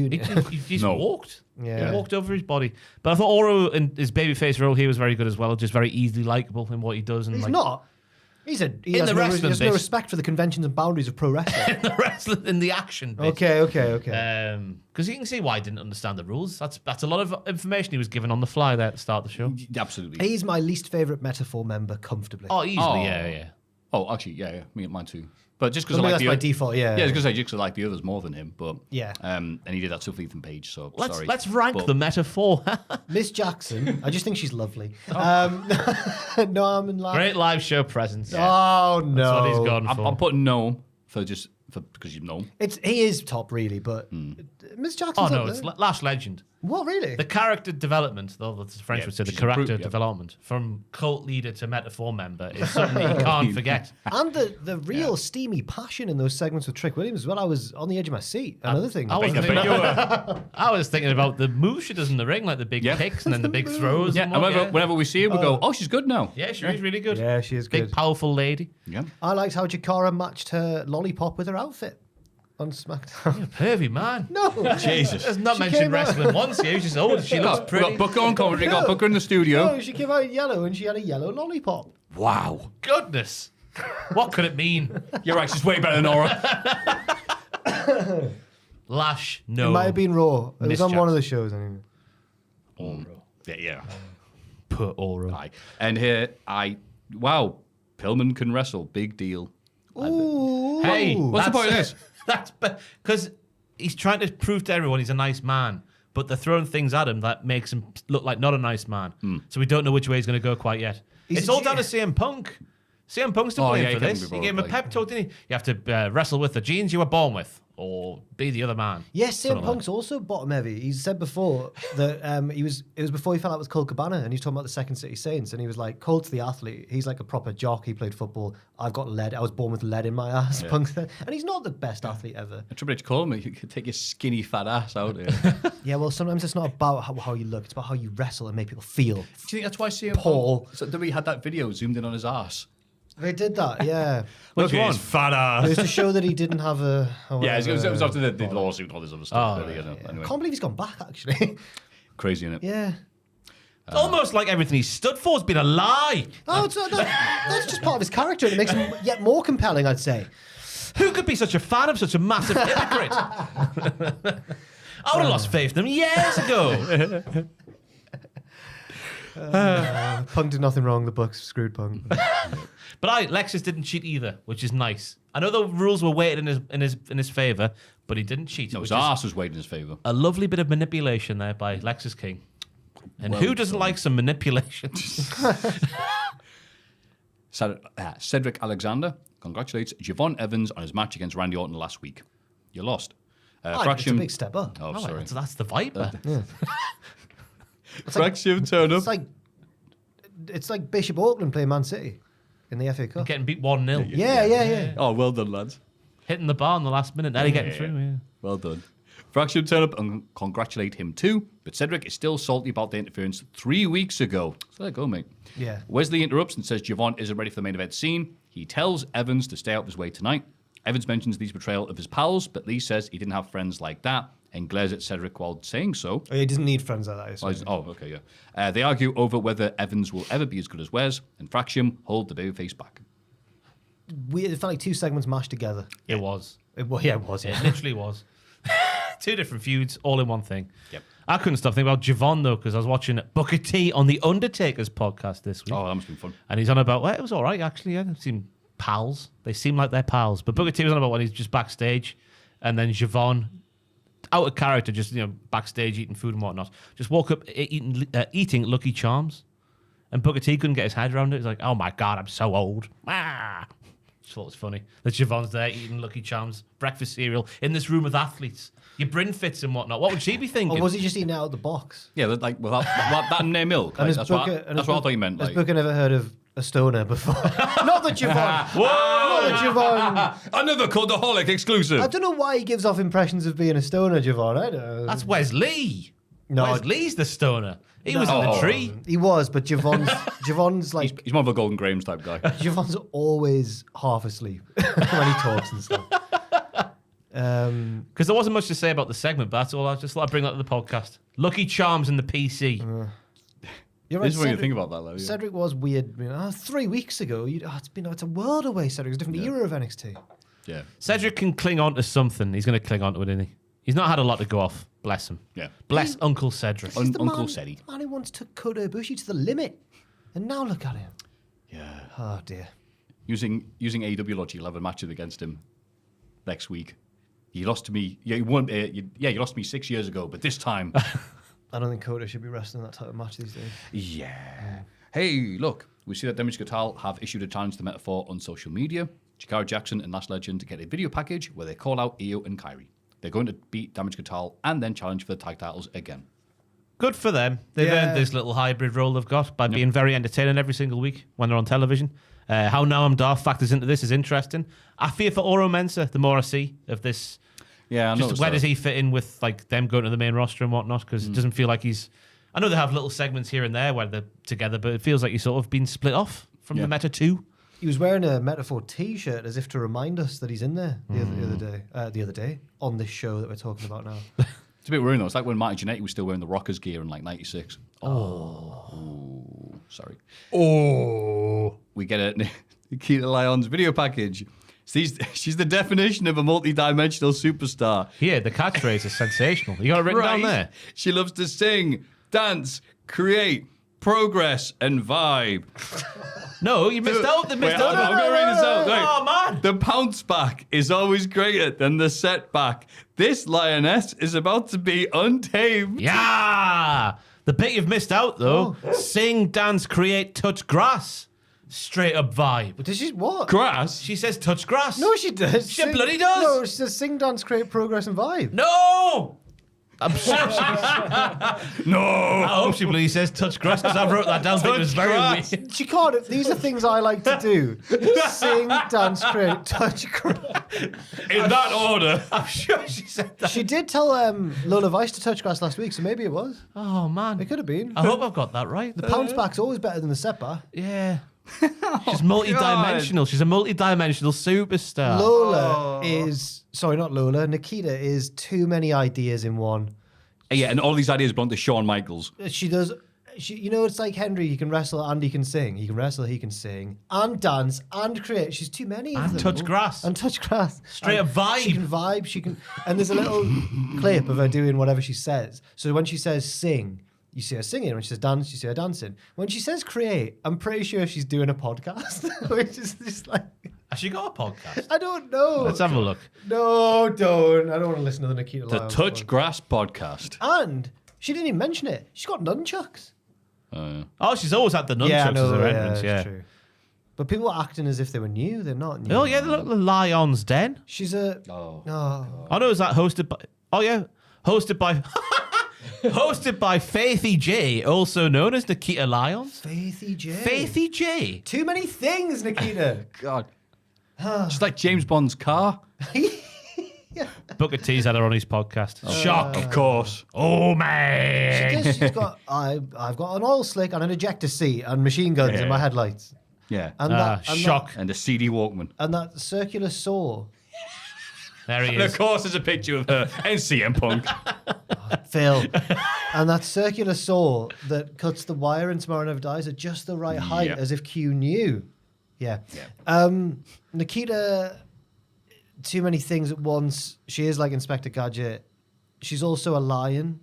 And she's got metal limbs, like Inspector Gadget, because both her knees have fallen off. Yeah. Which is something that she negated to mention in this promo. Oh, the pounce back, though, is better than the setback. We don't even mention that. I'm here, I'm back. I've got 2 fake legs. She's a lion. She's a martial artist who can dance and sing. And she's the daughter of a wonderful rock star and a beautiful groupie or whatever. Yeah. And she's a lioness, which means And she's she's a lion. good at football and English. Yeah. Up the lionesses. She's like a man who written like the character, original character. She is. She's Nikita like, Lyons. She does everything. She's a robot. what's your gimmick? Well, I'm the coolest and the best, and I'm a lion. And She's I've a got damn nunchucks, reprobate is what she is. and I can dance. I'll mention it again. She was twerking in a restaurant in the booth. In real life, not even part of the show. You reprobate. Disgusting. Get out of this establishment now. Yeah. There could have been children around. Could have been. It probably was. It was nighttime, though. Maybe it was a bit warm. Yeah. Nikita Lyons wins her return. No big breaking news before that, Oh, though. God, yeah. How could I forget this? Cole Custer. Yeah! Star of NASCAR. Hume from last week, the Sexy Red song. Hume. Sorry. He's going to be there for Halloween Havoc next week, and I can't wait to see what he does. I love- How does Oh, he's got NASCAR... like a spooky He's car, like my- in Wacky Races. He's my favourite NASCAR driver, is Cole. Not Dale? Earnhardt. No. Earnhardt. Dale Neidhart. Oh, God, that's enough. Dale the Anvil Neidhart. Christ. If Chef Good Michaels is week for watching, me. you know, they sometimes bring back legends to NXT. Like Randy Orton's been there recently. I know he doesn't quite fit that bill. But Bob, Sparky Plug, bring him home. Chef Michaels. I want to see that chest piece tattoo in the shed. Cole Custer. I imagine the Shed will love it because it's in the South and NASCAR and that, but this is totally alien to me. Yeah. I have heard of Dale Earnhardt, though, obviously. Yeah. Cole Custer, I can't believe it. Cole Custer. The only other Great ones name. I know are the ones from the early days of TNA. Hermie Sadler and the other one, and they were the baby faces while being racist to our truth. What was that? The good old days of Will 02. Ferrell as well. Will Ferrell, yeah. And his pal, John C. Reilly. Yeah, John C. Reilly. Shake and bake. Shake and bake. Yeah. If you're not first, you're last. Cole Custer, though, eh? Cole Custer. We don't know what to say. Now, he's this season's regular series champion and last season's regular the whole champion of the whole thing. Oh. I don't know the rules. An underrated dessert, though, cold custard. Cole Custard, yeah. He's just turning left in a circle. Yeah. I don't understand it. At high speed, though. Yeah. Yeah, I guess there'll be a little bit of tire squeal from time to time. Sometimes they just like crash into each other and it's allowed. He looks like such an average bloke, though. You know, when you think of like F1, you're like, whoa, look at these super athletes. He just looks like me behind the wheel. I assume he's a bit lighter. Well, he's but down still. he's down in the States. He's a real man. Oh, Yeah, he eats cigarettes and craps thunder. F1 drivers have to be light and small because of the cars so light and small, and they can't weigh it down too much. Whereas those big NASCAR cars, it's all power, all muscle, American muscle, and sponsorships on the cars. For cigarettes. And I was going to say guns, but it might be. It might actually be. what, NASCAR's got guns? No, as in advertisers' gun. Yeah, you know, you're in second place. The guys ahead of you. Not for long. Damn wacky races. But then the Nikita Lyons car's got so many gadgets. It just- Of course, yes. And she's next, winning her return match against Lola Vice after interference from Jada Parker. and she's got, I mean, Andrew will love this. Do you know what I'm going to say? Go on. I don't know, Jack, after the Jakara Jackson bit earlier. I don't know. right. Okay. She did the Andrew pitch. She licked herself as she pinned Lola. She licked her hand, but like a lion. She went like, What, like that? yeah, watch it back. She doesn't do it in the Jade Cargill way, which is more of a vertical motion. She does like a... That was a lioness, right? Yeah, she's a Thank you. Nikita Lyons. I didn't get that. I'm actually genuinely glad you Did you explained notice she did something, though? No. No, I didn't. Anything. Watch No, it back. nothing. She did the Andrew. She did it. You know, people call like the drop down uppercut the gold dust. Licking yourself when you pin someone's the Andrew. Yeah. Unless you're making eye contact, then it's just, I don't know, a half Andrew, an Ann or a Drew. It's the best pitch Andrew's ever done, that one. It was like Rock and Austin in the Royal Rumble in 2001, looking at each other across the ring, but both lick their own hands at each other. We gave it a no, don't worry. What was in that parcel that you went and got? No, it this is Colombian red? Andrew. No, this is Andrew. Right. I thought there was a wonderful story with the match because Lola was trying all sorts, but Nikita had an answer every single time. It's because it was a battle of who could shake their arse and do some hard moves as well. And then we have Lola and Jada who shooting to settle their differences at HH because the running arse from Jada on the outside was one of my moves of the week. It had such good. It was like Braun Strowman, but with arse instead of body, torso. Yeah. Torso, body. Jada's. I was disappointed because I don't think Who Lola. Braun did that instead? Oh, this is running arse. Yeah. I haven't got much of an ass in these pants, you'll probably say. I was disappointed because I don't think this should have been Lola. They've got so many women that could have taken a quick loss to Nikita. Yeah, I'm Lyons. with you. I don't Whereas know why that It happened. feels like not that long ago that Lola was like seriously challenging for the women's title. But I would argue that makes it a statement victory for Faithy J. Well, I don't want Faithy J to You be know, a Faithy J. I don't really want her to be a main eventer. Me neither. And I feel like they need to give her a new finisher because for someone who's had not one but two new knees done, doing the Hager bomb, as I like to call it, not the Vader bomb. That seems like a bit of a risky move to do over and over. does. and That's over a good and point. So over. when Triple H tore both his knees and kept on doing flying knees every week. You're like, It has to be Harley Race. That's right. Doesn't Nikita have like an impressive like spinning kick or something that could be a finish? Oh yeah, hiya. Yeah, she can do that instead.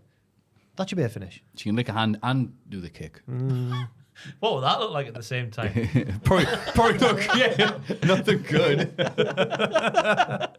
And Booker like, she licked her hand. That adds more damage to the kick, Vic. The kick, the lick can happen during the The pinfall, lick isn't kick. it? The lick kick. Booker's saying all that, and Vic's like, yeah, Booker. He's like Googling, will it hurt if I jump off a 30-foot bridge? No. Yeah, I just put, well done, Donald Rump is back. Donald Rum. I forgot when people found out about her being a bit right-wingy and just had all these lists of names for her. She's Yeah. right wingy. Yeah, but I bet loads of the wrestlers are right wingy. Yeah, but they hide it. She didn't. She doesn't. Yeah. Which I'm surprised that Phil took a picture with her, actually. I'm not. She's a beautiful young lady. Oh, God. Yeah. A beautiful young lady. Oh, God. Phil's favourite. See, he took Cora Jade and Roxanne out again this week. Creep. He's not creep. just a nice man. No, but the evidence is stacking up, though, isn't it? It really is. I just want to see one picture where he's taking it with a fella. I know. At the I performance centre. just. It's Just like. balance the He is, scales he's a got a bit. disgusted look on his face. I remember in the days of Bebo, right? One of the lads in my year deliberately made all of his top friends girls from my year, and I was like, "How are you, man? What you doing? We all know what you're playing at." And he was like, "Oh, they're just my top friends." I went, "Get in the bin." There you go. There's a picture with him and Trick. There's one. Okay. It's in the PC. They're warming up. He's about to cry. Look at the size of Trick's arms compared to Phil's body. Trick's a big boy. I didn't realize Trick was that big. Did Punk want to take that picture? That looks like Trick's his fan, and he's asked for a picture. It's right after a workout. Like, look at him. Oh yeah. CM Punk looks like the crying Brendan Fraser meme. I have no idea where we're at. Gilly and Steve with Ava. Oh god, yeah, because Robert Stone ushered them all into the office, didn't he? He did. Ava loves the idea of Gilly and Steve going against the heels. Yeah. Roxanne and Cora. Carmen and Brindley are back in the room outside to call the Horny Kitchen. Oh wait, have you turned over the page wrong? Yeah, we've already touched I the whole don't know kitchen. where we're at because it's all blending together. So then Fatal Trick Willie, I was on number 6. Yeah, Colin Patrick and Brindley Reese are back in the room. It was so like what we just seen, I had to check. What? Shiny the Adonis interrupts, apologise for messing up their match. No, we've had that done it. already. Yeah. This happens every week, and I always get the blame, and I just. Ava's in her office with Kelly and Steve. She approves the match for Halloween Havoc. I was doing so good. Yeah. Against Cora and Roxanne. Fatal Influence interrupt and want a title match against Clyde Jordan. Ava turns them down. But if 2 of them could beat Julie and Stephanie next week, she'll give them the match. What's wrong? That's a fair judgment from me. It's a singles title, not a tag title. No. Complete yeah. opposite. Singles title, Ava. So what happens then when I know that they're all like, "Oh, who's the leader? Who's the main one? Who's the tag team?" So I guess it works with that. But come on now. They're not going to win anyway. It's Gilly and Steve. Imagine though, No, please don't have if them beat. Fee get the better of Gilly and Steve. No way. Fee. No way. Fatal influence. No way. But it was Ava again. Shades of Stephanie McMahon. The heels are moaning about her not being fair. Actually, I am fair. Direct quote there from Ava. Actually, I am. Actually, comma, I am fair. She's fallen way off. And She more evidence here. Is so corrupt. She just is. But to be fair, though, because Gilly and Steve do have a reason to go out the heels because they've been attacked and whatnot. Whereas FI are just making a request. That bit was fine from Ava. But the rest of it, come on now. A tag team match to set up a singles feud. What's going on, man? I'll give one of you the title shot. Yeah. It's a lack of care and attention. Yeah. Driving without due diligence. Last week she wasn't even paying attention because she was busy. Multiple shows, actually. She's gone, actually, one second, I just need to text my mate Sexy Red. I'm like, can you focus up, please, Ava? Come on. Imagine Shocking. being on Monday Night Raw. Since 1993, that show hasn't missed a single week. And the NXT general manager says, I'm not on the clock. Take your questions elsewhere, Ethan Page. It's disgusting. If that wasn't The Rock's daughter, she'd have been fired for not caring. But she hasn't because she is. Yeah. Ava out. Ava out indeed. But that would mean Stone and Steve taking over. Stone was good this week. Maybe just because Stevie wasn't around Yeah. to get in his way, because he managed to stop a brawl and get them all into the office. And that doesn't happen on any other brand. The brawl's got out of control. I think Stone actually might be the next in line. He's the rightful GM. Yeah, well done, Stone. Well done. Well done, Stone. Well, hey. No. Oh. It's just, yeah. What? He doesn't make that noise anymore. Oh. I'm telling you, it's a new. This is it. This is the guy who's going to take the NXT title soon. Riley Osborne, new entrance. I don't know if you noticed, but he had his own theme, And which a member of Chase U does not have. They all come out of the general Chase U theme, or whatever the word is. Yeah. Sounds like he listens to Kerrang Radio with the Kavorka, the theme song. Quite liked it. He does come out. And he goes, "It's a yeah. It's not a hey anymore." So he's evolving. It's changing. Oh, he's who you meant at the start of the segment, mate, right? Yeah, There's yeah. a new- This is it. This is the guy. This is the guy. He's literally got a rocket strapped to him. And her mean- name is Thea Hill. He does lose this match, but yeah. No. I was going to say, not much for Rocket. He won but the hearts of the nation. Okay. But I was thinking at the start, like, this prick here, Duke, Thea, Andre, when he's there, they all come out with the same theme. Not this guy. He's got his own kick-ass theme. But then he justified it. I know, yeah. No, I thought was that your point? Yeah, it was, yeah. Yeah, right. Yeah, and you're right, because Riley attacks Ridge before the bell, but that dastardly Yorkshireman is able to get the win. He beats Riley down after the bell and prepares to put him through the announce table, but Andre Chase returns and sends Ridge packing. The crowd are ecstatic. Generational pop. Jesus, Paul. It was so loud. Yep. It couldn't have been any louder. And Riley was on fire during this matchup here. Every movie sold for Ridge was out of this world. This is a remarkable turnaround. I know. I just comment on what I see. He did one where he I can't remember the move, but he did do it. Might have been like a big powerbomb or something where he flopped like a fish. He went up. He Yeah, made it look yeah. 10 times harder than it actually was. I think Ridge did really well with certain moves he was doing as well, like the cravat throw thing he did off the top middle rope. Because he put his lower hand under Riley's gooch and hoisted him to make sure he didn't land on his neck. He's a rugby guy after all. He was, yeah. There's not a moment where Ridge just places Riley on the announce table when it looked like he was going to do a proper world's strongest slam, but then Riley reverses this into a tornado DDT on the floor off the announce table. He's getting going. But then Ridge was fantastic in the cavalcade of the finish. I'm going to use that word again. I coughed up a lung there. Okay, all right. I'm all right. I'm good. Have some water. He shouts, "On your head, son!" just before putting him down for a DDT. It's English football heritage. Ridge Holland's finisher. It was a really good bit of business. Obviously, Andre's back now, which is fine. Hopefully, he takes issue with the theme song, because I don't agree with Chase You are one thing. It's one body. It's not different schools or, you got like Harry Potter school. Not like that. Not with your different departments. Oh, right. It's one school with one class. I've always noticed that, it's one school and one class. Yeah, one school, one class. They learn everything. Yeah. They shouldn't have individual themes. Hopefully that gets changed. Do you think Thea ever regrets in character she had offers from so many top universities, but she signed with Chase U? Nah. No? Look at all the things she's accomplished. She's 21 years old. She's a millionaire. She's a millionaire. She's a millionaire. So many winners' purses. Yeah, so many T-shirts and calendars Oh, sold. God, the calendar, yeah.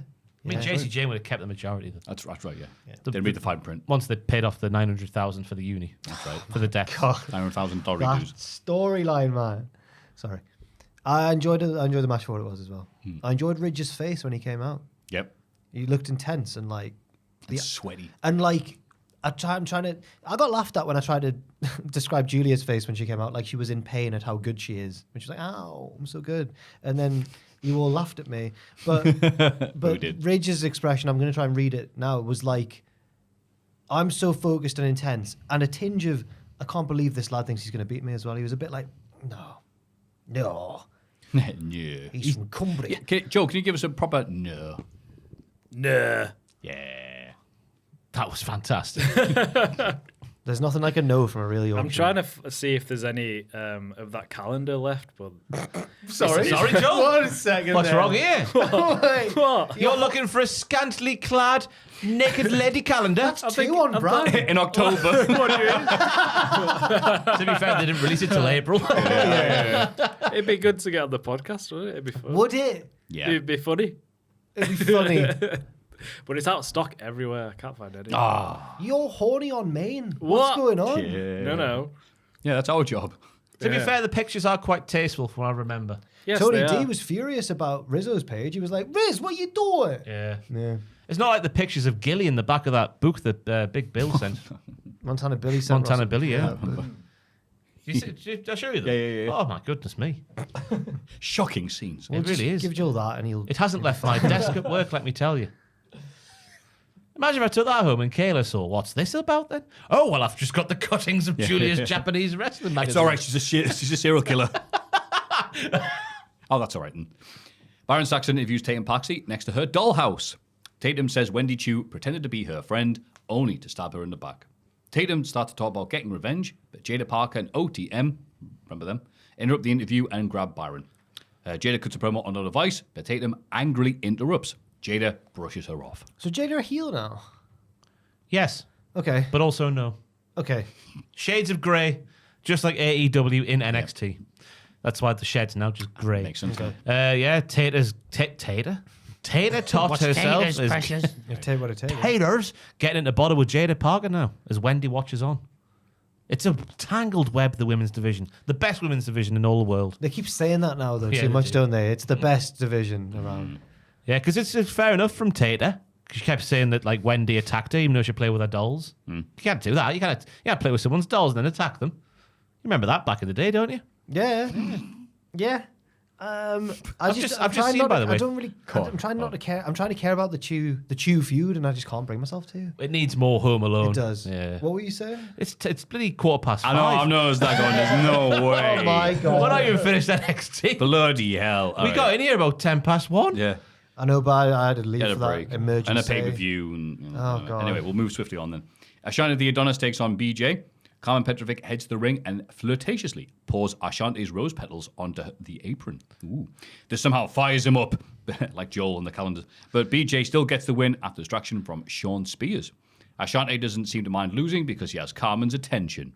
Yeah, Sean's got Carmen where he wants her in the storyline. I fear for her.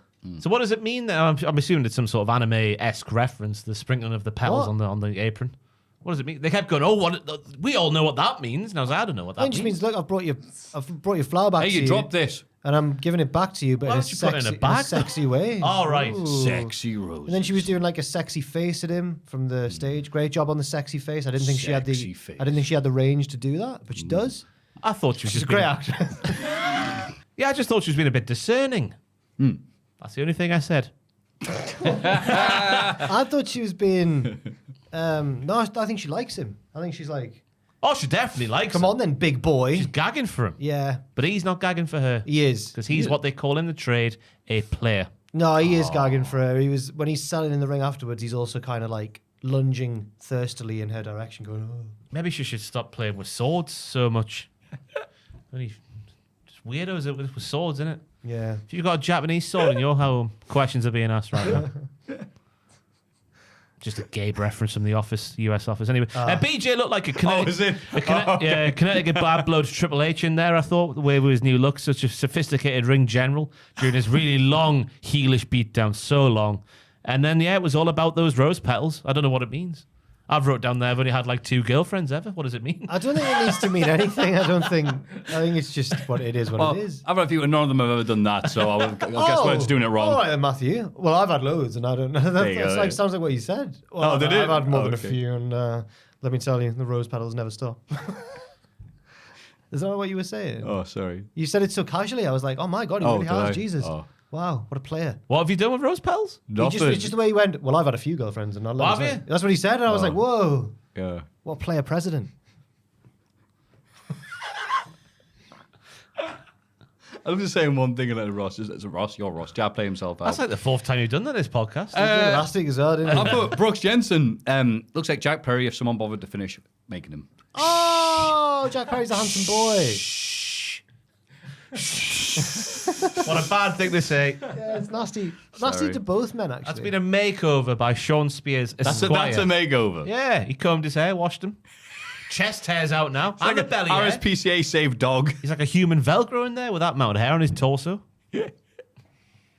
We get another Delta vignette. She's already turned heel, and she destroys the giant NXT logo we saw last week. She was a face last week, fighting off hordes of bad guys. Yeah. Now she's punching the logo down.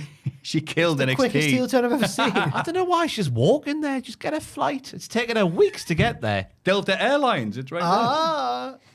Oof. No, I liked it. It was good. Backstage, Lexus kick. Jesus Christ, how long is this episode? Brags the no quarter catch crew about beating Aura fair and square. He puts over Charlie Dempsey is a great mentor before challenging him to a rounds match. He's just kidding, but Charlie turns him down anyway. What was the point? Jesus. Because Lexus is a nice man. Okay. Even though he's been turned down, he's still a nice man. Because Tavion Heights was in there. I think it was actually Tavion who suggested doing the gentleman's duel, wasn't it? Or was it Charlie? I can't remember, but One of the two. It It was was his. one of yours. Yeah. Tony D and the family walk past chatting about the rematch against Oba. Luca Crucifino wants to face Oba next week so he can show him the true power of the D'Angelo family. Stupid boy. Yeah, you idiot. What a tit. An angry Oba and the legal eagle thinks he can take him down. Luca Crucifino hasn't piped up for months. Yeah. And suddenly he's like, I know what's a good idea, lads. He's going to get destroyed. Yeah. Good. What a tit. Yeah. I hope Oba eats him. But if that rationale there is that they're having a match next week with Luca, does that then mean that the Riz is going to get a match with Oba? And that's how Oba wipes them out before the match against Toby. Toby? Wow, it all makes Tony. sense. No, his name's Ross. Get it right. Old Toby D'Angelo. But yeah, the main story there was Lexus was just a nice guy. Tony B. Oh my God. Tony D. Looking sharp, looking dapper. What a guy Lexus actually is. He really is a nice man. He is. He's salt a of the nice earth, guy. that guy, yeah. Yeah. NASCAR driver Cole Custer. Yeehaw. Yeah. Can't wait to watch the main event, and neither can I. Is that what happened? He tweets about it anyway. Wesley takes on Javon Evans and Ethan Page, with the winner getting a title match at Halloween Havoc. Evans seems to have the match won, but Page rolls him up in the middle of a pinfall to steal the title shot. Ugh. Page cuts a promo on the ramp. He wants Trick Willie to come out so they can pick the stipulation. Trick arrives and the wheel lands on a Devil's Playground match. Corruption! Page blasts Trick with a stage light and poses with a bell. Did you see how quick that wheel stopped? It was very quick. It was shockingly quick. They'll run out of time. Almost as if a little man from Texas was behind it. But I have the short-term memory of wrestling. Chef hat sticking out of the wheel. Who could it be? The short-term memory of these wrestlers continues to boggle the mind because the combos at the start, they all nailed them, and there were several of them. It was fantastic to see. Great spot where Paige is doing his thing to Wes on the announce table, fingering his dimples as Paige, and then all of a sudden, Javon comes in flying out of nowhere. Just from behind the camera. Great spot there. Javon again with the leaping Spanish fly off the top with a big leap. Good words, Ross. Hell of a cutter from Javon, which should have been the finish, but Wes kicks out. And then the crowd's getting the anticipations building, like, whoa, Javon's going to do this. And then eventually, no. Paige gets a very, very good heel win. They're good at the heel wins in NXT.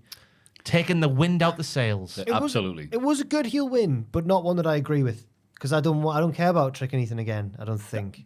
Same as you. Oh, that's well done. I'm supposed to be mad. Good, I'm mad. Yeah. I don't want to have no interest in seeing We Paige are main in event the again. heel half of the year, aren't we, before Mania season when all the faces start winning. Very true. Yeah, but you're right there. The spots were great. And you said the camera really worked there to be right there. Just so Javon jumping as if he came out of nowhere. You know, you start a sentence and you're like, this is going to be really good. This is so good. And you go, what am I going to say? And you go, I don't know. Don't know. He jumped like a thing. Forget it. Weird episode of NXT. Like an aeroplane flying into a 9/11 car. Oh, no. You've done it again. No. You've done it again. No. Into a car. That was not our fault, Ross. Nah. You know what you First did. time we were at fault. That time's all ye. AEW Dynamite. Obviously a horrible tragedy, sorry. AEW That Dynamite. wasn't that bad. The show opens with footage of John Moxley's stable leaving after WrestleDream. Moxley says someone has to be responsible when things get out of hand. He hates what AEW has become. Out of control egos, celebrating and partying. Those who believe in Moxley's message can follow him. Otherwise, run while you can. There's a new paradigm now. Everybody in AEW works for him. I thought this was bloody great. It was done very well. Very well indeed. Yeah. Here. Yeah, just to set in the thing as we talked about earlier, the WrestleDream thing, not need to repeat ourselves, but yeah, there they are. We're going to bring you up to our level, or we're going to run you our. And there's nothing cooler than talking while riding in a flatbed of a truck at the same time. It's just cool, isn't it, lads? It's just cool. Yeah. The open road, Yeah. America. Wheeler Yuta sticking his head out the window like a golden Labrador. One of them, because it's Claudio and Pac who are always in the front. So one of them must be the driver, but which one do you think it is? I reckon Claudio's a steady wheel man. He probably is. Pack up on the wrong side of the road. I was going to say, I was trying to think, in Switzerland, do they drive on the right? I don't know. Yeah? No, they're the neutral. Yeah. Oh, Joe's about to say it. I'm sorry, Joe. I can hear the noise. Oh, you bastard. Isn't it true that the entire world is on one side of the road and then it's just us in Australia who on the other? Japan. I was surprised to see that. Are It's Japan more on the same as us? Japan on left, yeah. Oh, I know. nice noise. that's wrong then, isn't it? I think I checked a while ago, so don't quote me, but it's more people do it different to us. Yeah, It's yeah. like, oh, Do you not think, though, that ours is just the right way? we have that kind of attitude, don't we, in Do this you not country? think it just is? Yeah, we're Because great. We're good at it's everything. left then right. I'm on the left, they're on the right. It's just the way it is, like.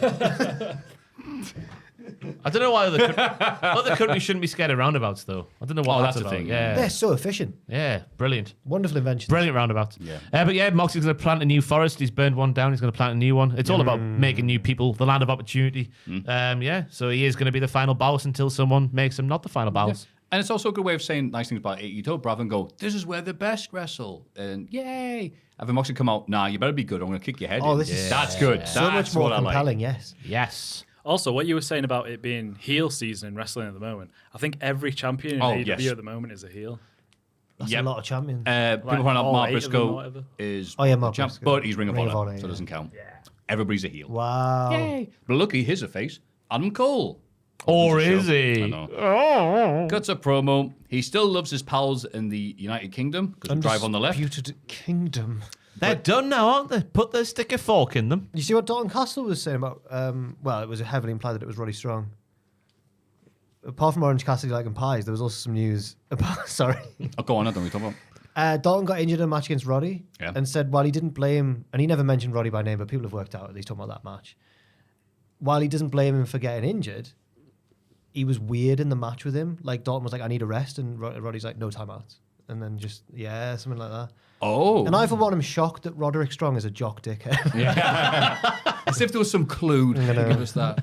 Oh, no, I've not seen that. God. It sounds pretty bad. That must be crap. That like when you got someone like Roddy wrestling rings around you, and you're just like, give us a second, will you, Roddy? No. You'd shoot him, wouldn't you? Just bosh him right in the face. Take that, pretty boy. That's what I'd say. You'd be so worried. You're throwing this, he instantly blocks it, turns another backbreaker. You're like, oh, In no. kayfabe, has Roddy not asked Marina what she's up to? Like, what are you doing? Hanging out? Are they even married in kayfabe? They've got a child together, though. In real life. That's in shoot, yeah. Okay, has Renee not asked John what he's up to? Renee was on makes John's side in the pre-show at the weekend. I like that. Which I like that, yeah. But she's still too nice. She's standing by her man. Yeah. Yeah. He has his flaws, but she loves him. Yeah. He does drugs and goes to the library and reads books. What a great story that was. He talks about MJF, sounding cool, saying sometimes you have to fight evil with evil. Everything about MJF is fake, including his 2 hair surgeries. 2? It's an update on the. Beep, beep, beep, beep, It's an beep. update on what Garcia said about him. Another hair surgery is.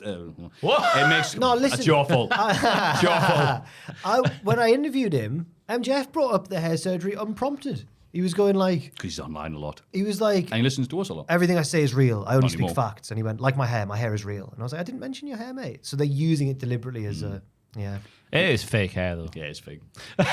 It makes Cole sick that the younger members of the AEW roster might look at MJF as an example of success. He calls Max out and his music plays, but nobody arrives. MJF appears on the Tron and blames Cole's betrayal for the way he acts. He'll never give Adam the satisfaction of a rematch. Cole says he'll get his hands on MJF eventually and kick his ass. Boom. You know, it's all about the. Yeah, I like the way this segment set up the feud because it's like sort of pick your side. You can see why both men are evil. You can see why both men would be angry at the other one. Pick who you like, wrestling fans. Yeah. And people have gone, but he was the heel, like the devil. That's like people are like, do you really want that? But he was fighting evil with evil. Yeah. Yeah. Just go with this. Look, and then just come back and already turned heel anyway, and just okay. Just They come kind on. of answered the question. They kind of went, all right, there you go. Yeah, look, And I think we're doing a soft reset. We just move on, and I'm all right with Yeah, that, I can you accept know? it because they had bad luck anyway with the timing of Cole's injuries. Yeah. So it's not AEW's fault entirely. Yeah. I think this is acceptable. Yeah. And you can tell it was a shoot comment from Cole about MJF checking social media when he cries in the corner of a hotel room. God, yeah. Don't we know? Wow. We see an interview with Jericho after WrestleDream. He brags about his recent success in film and music, but Mark Briscoe cheated to win their match. Jericho, I'm sorry to even be saying this, will get a rematch and become a 2-time Ring of Honor World Champ, just like Jay Briscoe. Mark is interviewed live, wants to crank up the violence due to Jericho mentioning his brother again. He agrees to a rematch next week in a ladder war. FTR appear next to Mark, and he fires them up in their match tonight. Oh, the feud continues, even though it could have clearly ended. Yeah.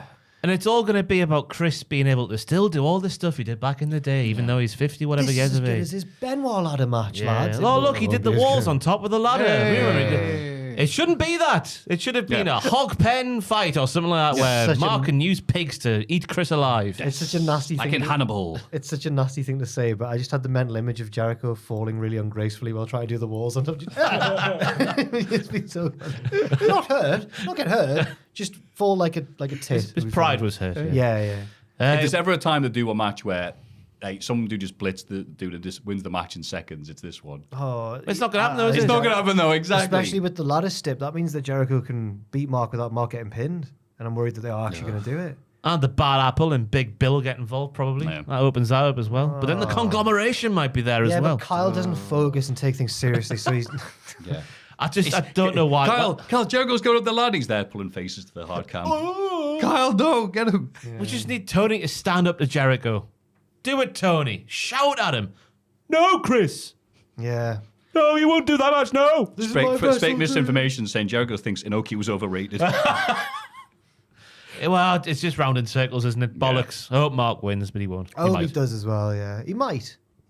I don't care what happens. Wow. I guess in kayfabe, it makes a little bit of sense that Mark would challenge Jericho to a ladder match. It does. I guess it would a little bit. But I can see it no holds barred or whatever, but a ladder match is like really contrived. Like, why? Also, Jericho's probably got a good record in ladder matches. Yeah. Well, the Briscoes have a lot of history, don't they? Yeah. They also, yeah.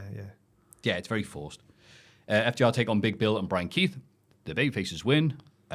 Rush and friends watching. Oh, we show Rush and friends watching the monitor backstage. Rush. La facción ingobernable. Well done. No, Jake Roberts, though, already. He's not even getting I've already reintroduced him. He's already gone. Getting the hands. Get the hands. The Outrunners make their entrance and celebrate with FTR. Yeah, nice to see them on the show. Hi, how you doing? Turbo Floyd loves a handshake. He could not be happier to have a handshake with Dax Harwood at the end there. He's a wrestler. They love handshakes. Yeah. Big Bill was the star of the match, though, for me. The big chops, the boss man slam on hair FTR, I've written down for some reason. The pissy mannerisms in between everything he does. The way he got out the shatter machine with just a big bear paw. Really enjoyed that shatter as well. machine. That's what I said. The shatter machine. Oh, the shat machine. Yeah. That's what happens to the opponents when they've taken it. It was nice, but the finisher with the double... Yeah, I like the finish as well, because the double drop downs explain why they happen in wrestling matches. Because some people go, why do you do that? It's to knock the footwork off and to open the gate to moves like the shat machine. We can't say that'll be fine. Yeah. I'm having a chat. Yeah. Not a sea chat. Yeah. Good morning. Can I have a chat with you? Yeah, there we go. Billy Gunn is interviewed backstage. But he lets the Acclaim take over while he goes to get the car ready outside. So contrived. They're going to the gym. Jesus in the middle of the show. Yeah, what did they even do on the show? This? Why did they turn up then? All right. Castor and Bones go to promo, but interrupted by MVP and Shelton Benjamin. MVP gives them his business card and tells them to call him when they're ready to get serious. Bones turns him down, but Max pockets the card. Dun, dun, dun. I was getting flashbacks to Finn Balor with the hotel. And that went nowhere. Oh, yeah. I want to know if he shagged he Liv didn't. Morgan. No, he was just plotting with her like Dom was. Oh, right. They all turned on Rhea eventually. That's a shame. Yeah. I would have loved to have seen a steamy love scene with Finn Balor and Liv Morgan. Oh my. Would you not? Joel would. Look at him. He's laughing. Giggling like a schoolgirl in the background there. Maffew would as well. He's trying to hide his bashfulness. No, I'm yeah, that'll be great. But it's, Caster is keeping the option open. Bounds isn't interested, but Daddy Ass not being on the scene. The kids have gone amok without their father being on the scene. So, yeah. Honestly, he's like looking after kids. You go for 3 minutes and look, they're already signed to a rival stable. What? You say 3 minutes? Rico's there. Hey, might happen. It won't happen. It won't. They're both dead. But I can't wait to see Billy Gunn beat down the entire Hurt Syndicate. Whenever Bobby's there and whoever else Billy is and Bobby, finally. Mercedes Moné beats Queen Aminata and celebrates with Camille after the bell. I mean, I'm glad that Queen Aminata is getting a match on Dynamite. She's one of the few bits of Ring of Honor with Athena that's been like one of the highlights of a very empty show over the past year. So I'm glad that she's getting the call up. The match didn't have any like jeopardy to it, though, did it? It wasn't like Mercedes was going to lose. Yeah, Jim Russell pointed this match and gone, see? But I mean, at least the crowd were behind Aminata to begin with, and it's just like, nah, she's not going to win, is she? I think she's got a unique moveset, and I think that stands her in good stead.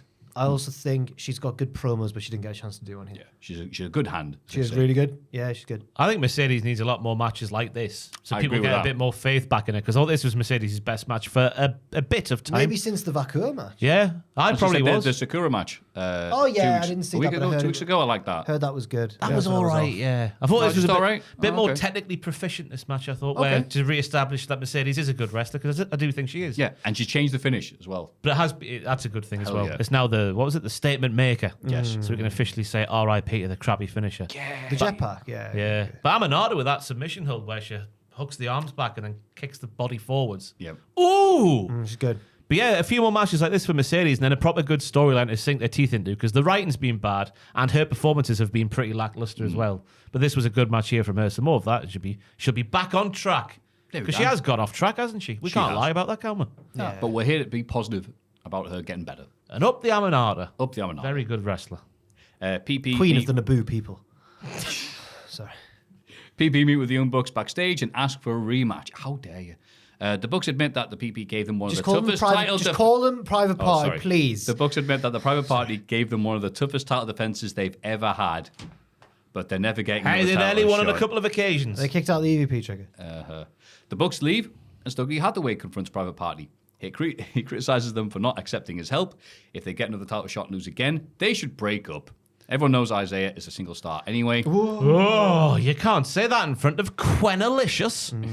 Stokely walks off, and Isaiah seems to have taken this idea on board. I didn't quite get a pot. Yeah, I didn't quite understand. So Stokely's just saying, you know what? First of all, the whole point at the start of the promo was you'll never get another title shot. The Bucks go. Stokely comes along and goes, when you get another title shot, I'm like, what? Yeah. You wrote this. In 2032, And he goes, when you get another title shot, you should break up if you don't win. And then for some reason, Cassidy's like, yeah, if that's what it takes, mate. Yeah. Like, what? It doesn't quite make sense because Stokely's not even their manager. If this was their manager of 5 years ago, Yeah. you know what? The next time you get a shot, break up because it's not working. And they're both like, oh, yeah, fair enough. That makes sense. But Stokely, who wants to manage the pair of them, but but then says, Isaiah Cassidy's the star and Mark's not. And you should break up anyway. It didn't quite, yeah. this is crap. Private Party, I don't know what they did backstage to annoy somebody, but the storyline is, mate, you're rubbish and you lose every match. And people on TV are going to call you crap. Now, people would say, in response to our criticisms of this, because I agree with you, people would say, but surely it's going to lead to the Private Party winning in the end and getting a big heroic win.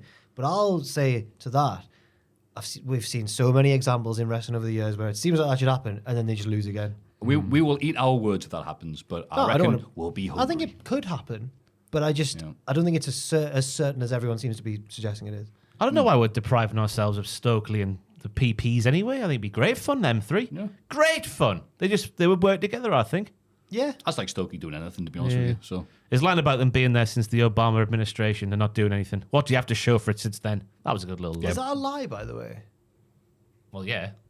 I was counting back the years and I was like, when did Trump first come Yeah. in? 16? 2017? Oh, 16? End of Yeah. 16, wasn't it? Yeah. I remember us talking about it with the WCPW roster in the Coronet in London when he got inaugurated or whatever.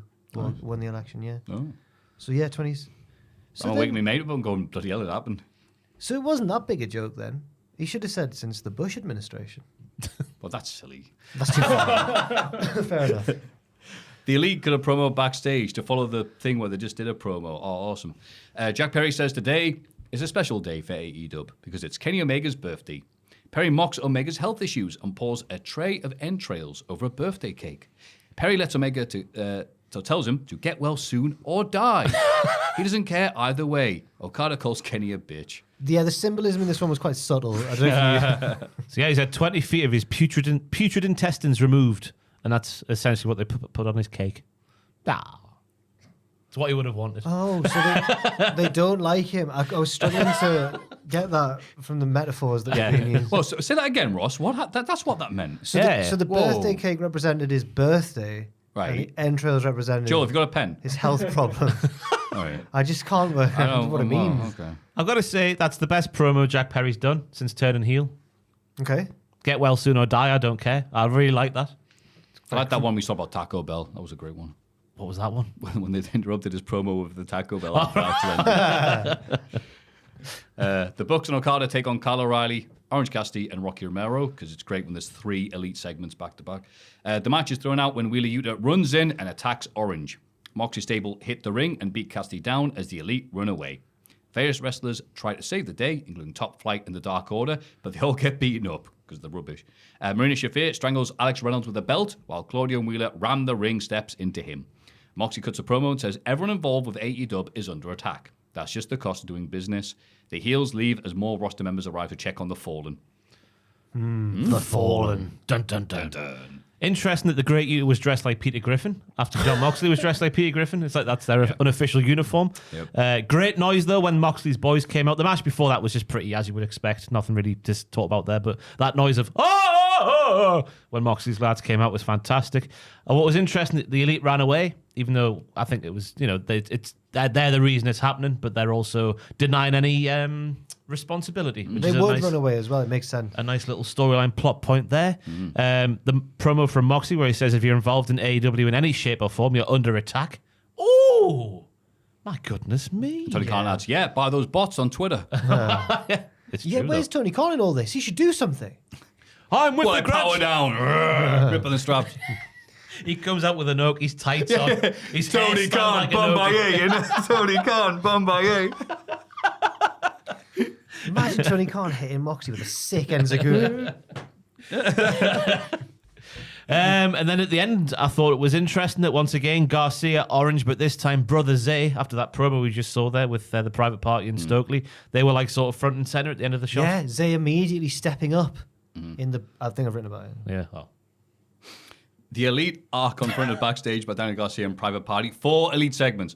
No, but they all ran into it. They ran into each other. This is the wish main they story did of the run each company, other. Maffew. What do you want? They deny any accountability for letting Moxley's group run riot. Perry gets in Garcia's face, but the rest of the Elite take him away. Garcia and Private Party agree to have each other's back. Give Garcia that belt, have him beat Jack Perry. Oh, yeah. I won't be against Perry keeping on. Oh. He's been doing great.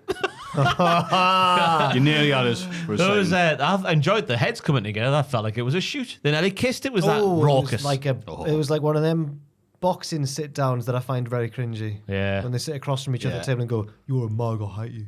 You what? Stand up and then the 15 security guards show up. It's like, all right, okay. But I do like the Elite going, it's not us, even though it is all them. I like that. Obliviousness. Yeah. And then Shelton Benjamin wins a singles match against the returning Leo Rush. MVP cuts a promo afterwards and puts his business card in Leo's tights. Unless Swerve wants to end up like Leo, they need to have a conversation when they sit next to each other, I should say. But I didn't because I butchered it. Leo's back Yay! Again. again. Oh my God, he's back again. To lose to Shelton, who looked phenomenal. So he should Oh, do. man, yeah. Shelton looked like a main event boy out there in this Bloody hell. match. Shelton looks. This match made me realize for how many years WWE wasted Shelton in the latter days of his run, because he can still go like this and still look. I know that he's massive and he's much bigger than Leo, but they could have found a way to make him look good still in WWE amongst the giants. Yeah, it wasn't all about Leo just selling his ass off for big power moves. He was still doing like the nimble stuff, like the kick up from the apron. That was amazing. To the floor from the floor to the apron. Yeah. My goodness me, when Leo was going for a tope. What else was there? Leo bumped his ass off. The bit in the corner that showed the power of the man. The fight back from Leo was also good with the change of directions and the stunner and whatnot. Then Shelton heading up the top like prime Kurt Angle, they said on commentary, for the belly to belly throw. And it was thought it was a great debut match for someone who eventually I think will be a bit more of a subdued character. But off the basis of this, make him world champ. No. Get him up there though. Shelton seems like a problem. Yeah. I just hope that I hope he doesn't get diminished too much when Lashley shows up, but he might. It probably will. Yeah. But also Shelton versus Swerve was set for Fright Night Dynamite. Has it since been? Because I mentioned in the promo that Swerve's like, "I'll take you on anywhere." Yeah. On a boat with a goat. I don't know. Jericho. That was good, that. God, Jericho's been in wrestling for so long. Yes. God. We see footage of Darby Allin hanging out at a skate park before WrestleDream. He's selling signed 8x10s of himself and Tony Hawk for charity. The announce team tell us that Darby has been unreachable since the events of the pay-per-view. No, I like that. Well, I like that it's for charity, Yeah. obviously. Of course. But I like that they've gone, they specify, they're like, by the way, this was shot before WrestleDream. We've not seen Darby since. Really selling the terror of Moxley's group. I like it. Renee interviews Swerve Strickland backstage. He says Shelton Benjamin and MVP are coming after the most dangerous man in AEW. He'll face Shelton anywhere, anytime. Honor. Fright Night Dynamite. Confirmed. That's what it's happening. Fright Night Dynamite, I right? think it's in 2 weeks, I think. Just because it's Fright Night sounds similar to Friday night, but it's on Wednesday, I'm guessing. I'm pretty sure it's on Wednesday. Yeah. Halloween. That's it. That's a thing, isn't it? That is a thing. Tony Schiavone brings out the Don Callis family for a press conference. Don talks about not only bringing Lance Archer into the family, but Brian Cage as well. Oh, okay. He wants them to win the tag titles. Okay, fair enough. Takeshita will defend the international title all around the world. Does exactly what it says in the tin, I guess. If you want the belt, come and get it. Then Carl Fletcher gets annoyed that everyone just wants to talk about Will Ospreay, so he refuses to explain his actions. We can work them out. We can work out why. He just bloody did. They're all speaking about Will Ospreay. Oh, they're all speaking about Will Ospreay on the Don Callis family's biggest night. So that's why he attacked him. And I think also what you said earlier, that Ospreay cost him the tag belts as well. Yeah. It was weird that they'd had Carl go, I don't owe any of you an explanation. It's like, that's what he's not mocked WWE for doing. You need to get one of the cliches in. Yeah, but there was a proper reason to be hating Ospreay. And he's, okay, fine. But And if he did, it would be putting more spotlight on Ospreay instead of themselves. I tell you what, though, I do like the look of Brian Cage and Lance Archer as a tag team, especially now that Lance Archer has joined the flock with his new look. He looked like a proper sick boy, so he did. Yeah. I like the Kavorka of Don Callis doing a press conference because there are no real journalists in pro wrestling, so he's doing the thing himself. I mean, it's kind of... So as a shout out to the thing I got. I didn't see the full thing, so I assume it's been some editing. But Mariah May on the WrestleDream post-conference show. What Where, any questions for Mariah May? And she's there going, anybody? None of you? I thought you were a real journalist. And then apparently one person asked one question, and it was like, nothing. And then she went, all right, cool, got great careers ahead of you, something like that. But as people point out, it was following the death of Daniel Bryan. So, I mean, but still. Obviously... Hey, what do you want to talk about? Hey, nice throwaway match on the pay-per-view. I could just imagine her looking out into the crowd and just the stony face of Dave Meltzer glaring back at her, just unamused. And also, asleep. we learn as well that Takeshita's going around the world with his title, and I'm sure he got announced for Scott D'Amore's new promotion to be there. Oh, yo. Maple Leaf Wrestling. Maple Leaf, yeah. I'm optimistic about Maple Leaf Wrestling. They might become my new favourite promotion. What are you laughing at, Joe? That's a promotion that's been around for ages. Is you just bring it back again? I guess so. I was a fan of what he did with TNA, and now he's up in Quebec. I guess this is their big bang. Yeah, Is it let's Quebec? bring the I bang. don't know where it is. So now it's a 2-night event, isn't it? 2-night event, yeah. Can't wait. I'm sure Takeshi's on the card. Hopefully I'm right there. Yes, he's wrestling Josh Alexander That's the one. for the yes. titles. Yeah. What a matchup. The magic of Scott D'Amore. Check out Tom's interview with him on the channel too. On the audio feed. Not on the channel. Also interviewed Chris Charlton from New Japan. Fantastic. Oh, yeah, the website, we were supposed to plug that, weren't we? we The Hall get of Fame will be on the website. Yes. The actual Hall of Fame, the one we talk about every single week, will be on the website soon. And we need to take a fun photo of ourselves. What? Oh, Ross put this in the The chat. podcast section Yeah, needs a yeah. picture of us. We It's got a all- picture we of all Tom need- and Jack. We all need to be like, Oh, okay. You'd see how quirky he looks in his pictures for the rest of the month podcast. oh, I had to take those. Everyone will get to see a car t-shirt on the website. Yeah. Oh, we're taking one together. Oh, yeah. Oh, right, okay. All three of us, Should have yeah. worn a different. That'd be nice. I've got my Cultaholic hoodie. I'll zip it up. Yeah. You kind of do that. I don't want to. No, I use. They're gonna. If I don't use, I'll point at the car like, ooh. Brum, brum. Backstage, Mariah Can May. I get a hat with like a propeller? Backstage, Mariah May complains about Toni Storm still being on the cover of magazines and Mina Shirakawa still being in Japan. She wants a new challenger. Anna Jay arrives and says, I'm a new challenger. Daniels tries to break it up. Anna tries to hit Mariah, but she ducks, and Daniels takes the hit instead. Ha ha. Great spot. That's all I've got to say about that. Yeah, because that is a bit of an issue, isn't it? Where is the competition? She's beaten down Willow. Yeah. Chris is busy elsewhere. Yeah. No one else has really been built up. No. Yeah. Anna Jay got a win on the pre-show. Yep. Let's go. Fair enough. Let's go. We get an interview with Ricochet, who says Takeshita didn't beat both he and Ospreay in one night. He just beat Ospreay. That's not how that works. Ricochet reminds us that he hasn't been pinned in AEW and issues an open challenge for this week's Collision. I did like how Trevor was like, your matches dictate how good you are. Could that have been a possibly a shoot comment as I well? was going to say, yeah. If that was the case, you'd be world champion 7 times over, but you're not, are you, sir? Exactly. Ha, take that one. Ha ha. Bada bing, bada boom. I do think he's more natural on the mic in AEW though than he was. That is Yeah, but we true need to as well. get Twitter Ricochet. Twitter Ricochet when he's responding to someone with 4 followers who says, I don't think Ricochet's that We great. don't- That's the type of Kavorka we need on We don't TV. need that. What does he say, like? He goes off on anybody. yeah. It's like the bat signal for Ricochet. Somebody misspells every letter in this thing, but he obviously searches for every variant of the word Ricochet. And he's just like, how dare you? I'll kill you. Moxie Stable wins a brawl. Oh, wins brawl in the car park. Oh, yeah, okay, yeah. Against Top Flight and the Dark Order. The heels drive off and Evil Uno cuts a fiery promo, challenging them to a fight anywhere. Don't laugh at that. That's your friend. Top Flight in action trying to issue a challenge for the trios title. It's so great, isn't it? It's like, we'll step up. No, you won't. Yeah, well. I did like Evil Uno's role in this because he's like, we work for AEW and you're harming AEW, so we'll take you down. Yeah. Where in reality, as we all know, the bigger picture, the forest from the trees, Yeah. they're helping AEW, so Evil Uno should be happy. I believe in Moxley's message as well. I just don't like that damn Claudio. I like John Silver chasing after the car. He caught it. Oh, did he? Aye, right, he did. I believe in John. Yeah. I believe in John Silver. Eurovision. Didn't say that in the news either, did you, Maffew? You pie Oh, yeah, man. Orange Cassidy likes pies, and Joe Henry's applying for Eurovision. But he can't use the theme song. It has to be an original piece that hasn't been used elsewhere Oh, before. is he going to do a song slagging off all the countries? Yes, come on, Henry. Because I was hoping he would just, Maybe not all the countries. he would just redo it, but like replace Japan with a two-syllable European country. Sweden. Wow, that was quick. Hungry. Well done. Yeah. Yeah.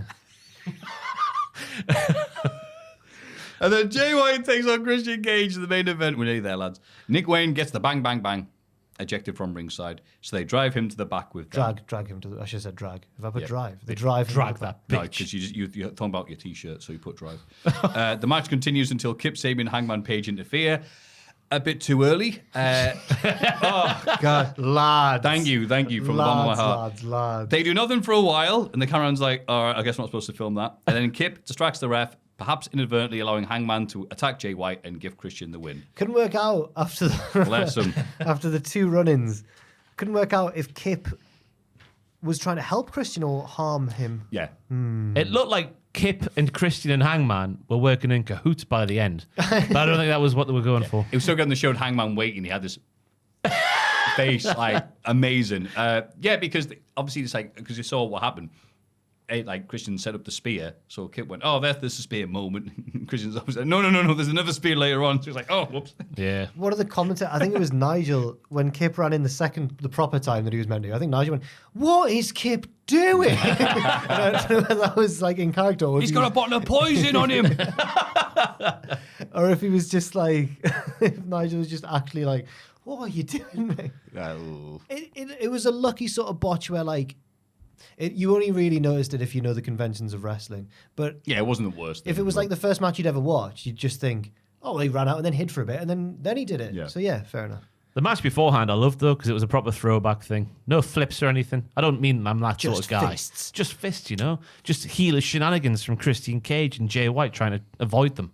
I like the throwback nature. Jay's been on a little mini run of form there. He since has, came yeah. back. Well, he's getting built up for a world title shot, isn't he? He beats Hangman. Little bit of a disappointment, and that's how Hangman follows up the loss to Jay White. I was expecting at least a weapon to be involved. Yeah. Yeah, he doesn't hate Jay as much as he hates Swerve. Yeah. No, it's good. I enjoyed it as well. Yeah, I enjoyed it. Oh, it was a good episode of Dynamite. Yeah, so some little bits here. The here Moxie and there. stuff is like for front and Right. center. Generational. Yeah. Right, not everything's hitting, but the stuff that is hitting hard. Oh, yo, it's hitting good. Oh, you're dealing with the BCC. I got everything I ever wanted. Well, Moxley hasn't yet, has he? I don't have anything that I wanted. I put the title in a bag. Yeah. I like that element. Ah, of yeah, it we as didn't even well. talk about that, yeah. Yes, Because it's not yes. about AEW. Yeah. Yeah. I mean, it's not about the title. It's about saving the company. I like that a lot. You can't put the company in a bag. Can you? No. Nah. How big a bag are we talking? It's like a Mr. Beast challenge. We put every wrestler in AEW in one big bag. And we sold it to kids. That was a week in wrestling. Let's have a rummage in our mailbags.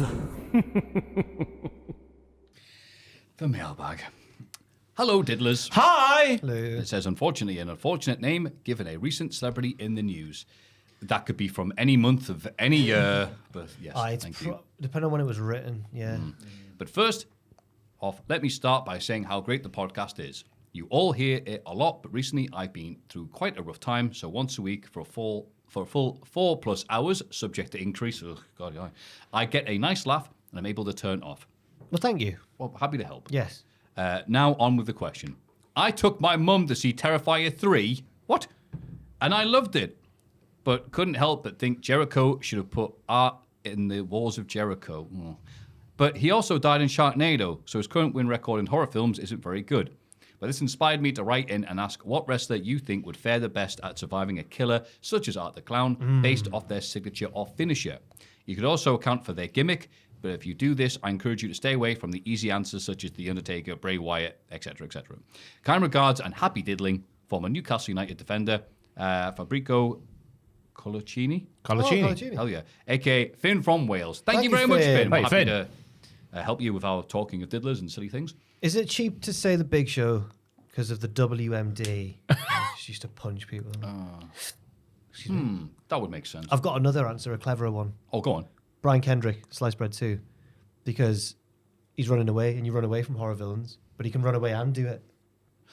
I'd pick Brian Kendrick because he probably just bore Michael Myers or Jason Voorhees with conspiracy theories. Oh, yes, he is. The moon is a satellite, and Myers just goes, it's not worth it. Brian Kendrick is mine. Steve Blackman, Lethal Weapon. Yeah. What was his finisher? The pump handle slam with the little stick? When he was hardcore champion, yeah. When it wasn't, it was just a pump kick. Oh.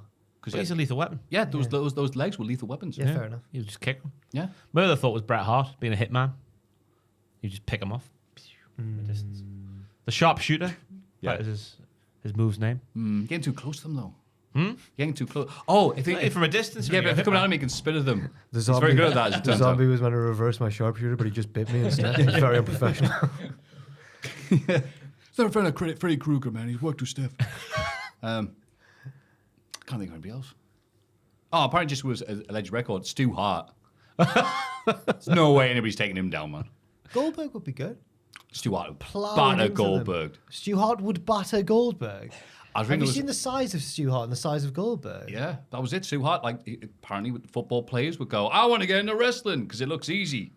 Not like football. That's tough. Sal Bandini. Yeah. Because Sal That's just Bandini too hot. would make them, I know, but Sal sorry. Bandini would have like a mannequin of himself, Yep. and then Michael would go towards that and knife the mannequin, Yeah. and then he would attack him from behind. You think he's just stood there not doing much? Well, he is something he is getting on.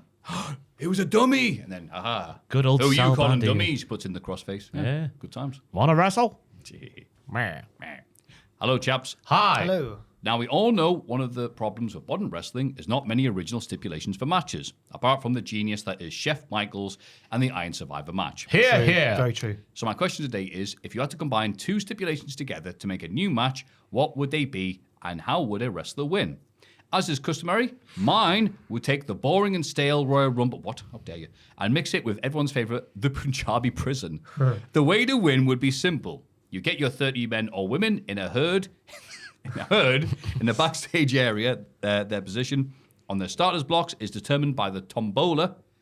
Then you'd release them to run towards the prison, and the winner will be the first man or woman to enter the prison and then exit the prison and return to the starting area. I can only imagine the hilarious and brutal backstage fights to and from the prison, and the wacky racers-esque antics of certain wrestlers would really solidify the stipulation combo as a masterpiece. Insert here how much you guys mean to me and how I love this podcast and Cultaholic. Big thanks, Scott from Huddersfield. Thank you, Scott. Huddersfield. It says, Joel, you're from the same area as my mother, so I hope you went up to anything funny in your youth with the older ladies, daddy. Only joking, I am too old. My boy! I found him. Bless you. No, I don't think I know your mother. Ooh. You don't think? Illegitimate You never know. I think a fun combination of stips would be I'll mix a TLC match with the gravy bowl. Yeah. Stipulation, Yeah. match. Imagine the terror and the danger of that. Do you have men involved in this as well? Or just Yeah. All right. Whatever.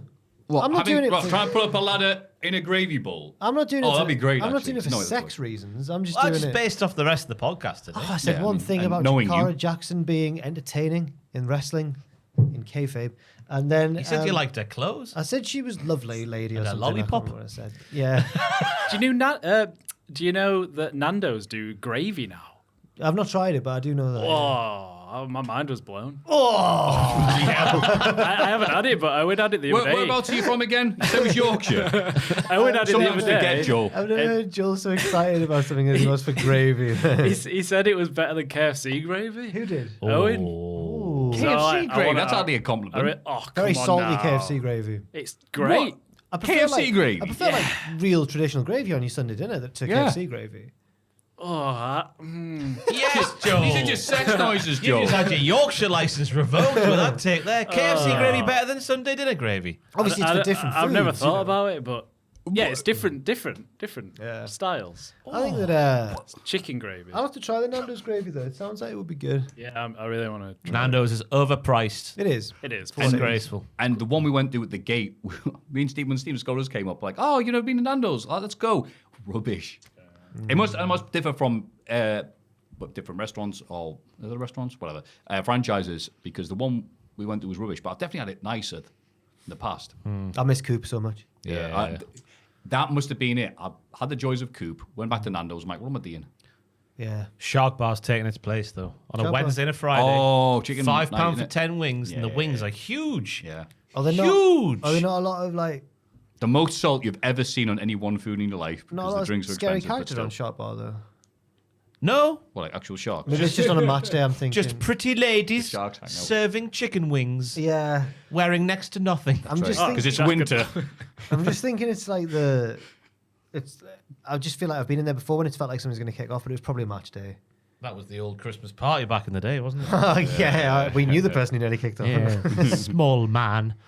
It's very nasty. Combining two matches, I don't even know. Oh yeah, I went for ladder gravy. Ladder gravy doesn't sound good. Because how could they keep the ladder up? That's the It's going to be That's it, slipping yeah. and sliding all over the place. That'd be great. It's hard, this. It is really hard. We're just doing mental maths right now. I mean, it's very, very thrilling I content. don't know why I didn't prepare for this question. I picked the bloody You thing. could do like a team rumble, Survivor Series rumble. I don't know what I'm talking about. Oh yeah, tag team I in Survivor. Oh, There's a- tag oh, team boy. or Survivor. Boring answer for you there. No, it's a Answer genuinely good one. answer. That Together, one, that. yeah. God. It's good. With a gravy pit at the top of the ramp. Yeah. Yeah. And in a bed after the gravy to have a little pillow fight, get covered in feathers, tarred and feathered, tarred and feathered. and then have a tag team Iron Survivor match. Yep. And then if you win that, Yeah. you get put into 3 stages of hell. The old cage match from WCW. Yes. With gravy being poured through the bowl. the Ready to Rumble, like triple decker. Not back to Yeah. A constant I got it. stream of gravy going down the Yes. middle to stop you from climbing up. Like through one the of those holes. endless chocolate things you see at restaurants. Like Willy Wonka. Like Willy Wank. Cousin of Sammy Snake. Matthew, what are you But got? Brian, Oh, sorry. I tried. It was gonna be that. Oh. Yeah. That's uncanny, that. Yeah. Yeah, it was very It's specific. gonna be the got, like- exact same thing Ross said, but he's taking it from me, I've so got, I like, don't know what to do. 5 stipulations in mine. And I was gonna say the exact same one. Bloody hell. No. What's the next question? Well, hey, Diddlers. Hey! Oh, yeah. Time to start. Yeah. Oh God! Don't get too excited. Time to start squirming. It's that time again. Who said what is back?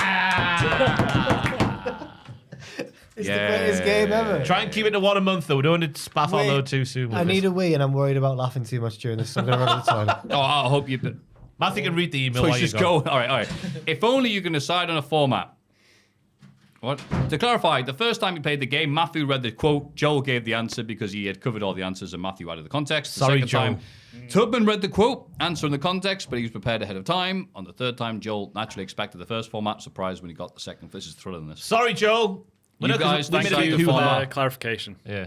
It has been very fun creating these segments and seeing you relive some old memories. I'm glad someone's enjoying it. I've now rewatched everything from episode 50 to 100. Today's quotes will come from the period in 2019.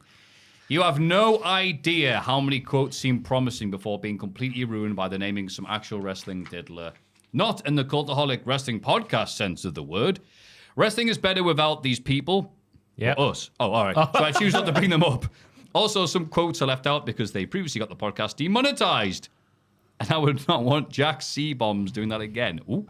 He was trying to say Hunter. I remember that one. That got good. left in. Yeah, I think maybe he's misunderstanding. I Surely didn't the get left audio in. got muted or something. That's surprising. That. We've been a no swear zone since the very Exactly, start. Yeah. Same rules as the previous rounds. Original quotes only, and one spot the Adam. Yours menacingly, you got that right. Jack off. I tried to make the joke last time, but Maffew misread it. Oh, really? Jack off. A.K. Michael Buzak. Bozak. Jesus, what was that? His chair's gone. What is it with these chairs? All right. Anyway, 2019 Jack, that's a theme. Yep. When you finish wrecking the place. Okay. All right, Joel, read it out. Are we One of them. ready? Bit more enthusiasm. I'm this ready. time. Come on! Yeah, you know. Take for your KFC gravy, you'll be all right. Oh, no, here we go. Number 1. Time you think round. He looks like he had been bitten by a radioactive rhinoceros. Maffew.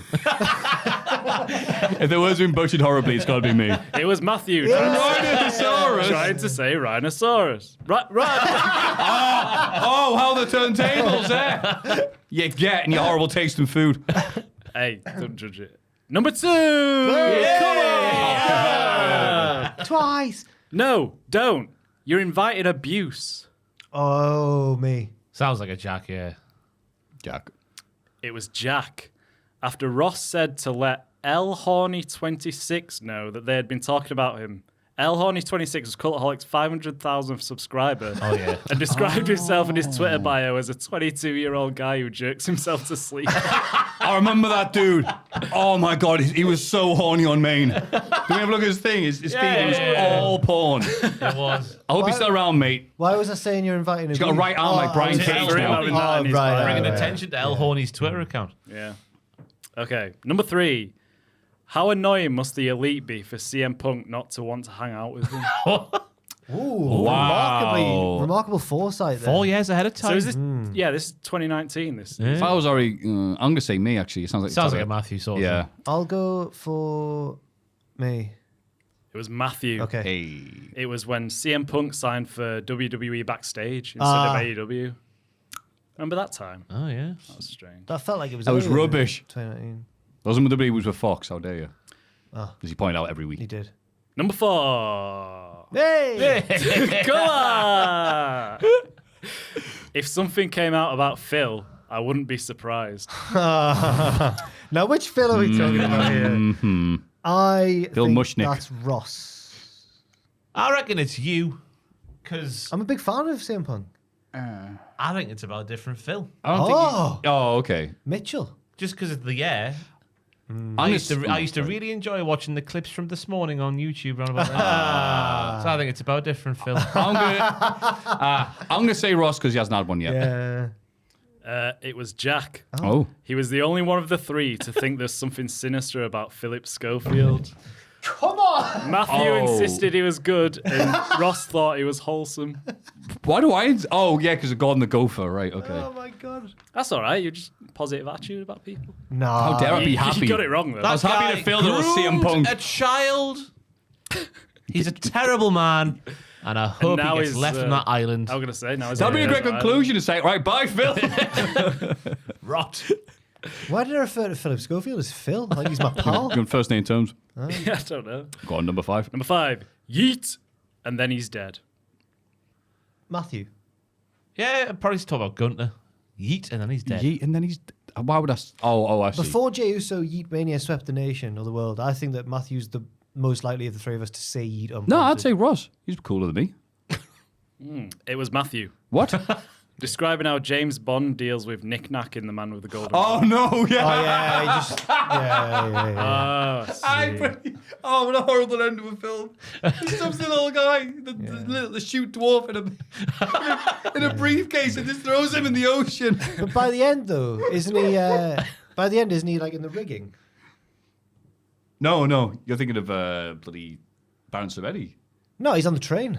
Yeah, there's no. That lad's dead. Nick Nack. Yeah. No, Paddy at the White. end of Man with the Golden Gun, I thought they're sailing off and Nick Nack's captive in the rigging of Bond's ship. I don't remember that. I don't know. I haven't seen it. Bond experts, let us know. In the Yeah, so I'm comments. getting Bond wrong. Sorry. His cock must be red raw. Me. Yeah, Jack, if we learn anything about these quizzes that Jack like talking about. You say it a lot. Jack. It was Ross.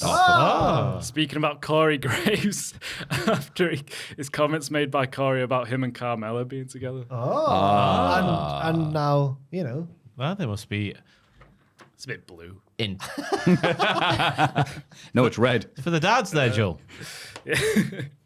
Number 7.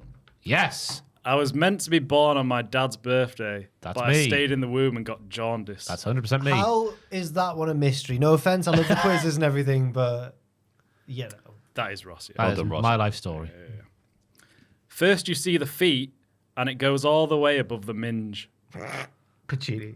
Yeah, they used to He's only on it would say minge. Is he on about? What was it called? The show? It is. E4? Naked Attraction. Naked Attraction, yeah. That's exactly what Oh, it it could was. be Maffew then, I don't because say, please don't say I said minge. didn't you was get taught to see about the minge. Didn't you The get like a minge. casting call or something? Yeah. Yeah. As I've said a few times, I'm sure people. You should have gone on. No, you shouldn't. I still can't believe I was the only one of these lot, not you, of your success online, everything else like that. No one else from this team or area or whatever got a wouldn't- message I would've saying to be said on no. it. I assumed everyone else got one, so I told them, you didn't go on it. And people go, yeah, you should have gone on. Because you're kidding, right? You should have. And it's one of these things where, I would have said, yeah, you should go on, Ross. Are you going to go on, Maffew? No. You could have found the one. You could have found the one. That's what I want. I wonder what Maffew, the success rate is. horrible face, but your cock's great. Yeah, okay. Do you think anyone's ended up together after Naked Attraction? No. There's been hundreds of episodes. There Maybe. must be at least one. Have you seen an episode? Yeah. Yes. Oh yeah. Oh, yeah, have you? I hate watching it. Yeah, not a fan. Either. I've always it's always my girlfriend who would want to watch it, and I always sit there. You go, oh. Well, Same, exactly. that's I how I don't. watch it. Oh, really? And she's always like, "You're so uncomfortable. You're squirming." And I'm like, "Of course I am," because all these lads have got massive willies, right? No, that's not what. Anyway, Go on. What's the Pachee? It was Pachita. Of course it was. How did you all know? Mr. 1970s. No one else uses the word minge. Yeah, fair enough. It's crap. It's overrated. It smells.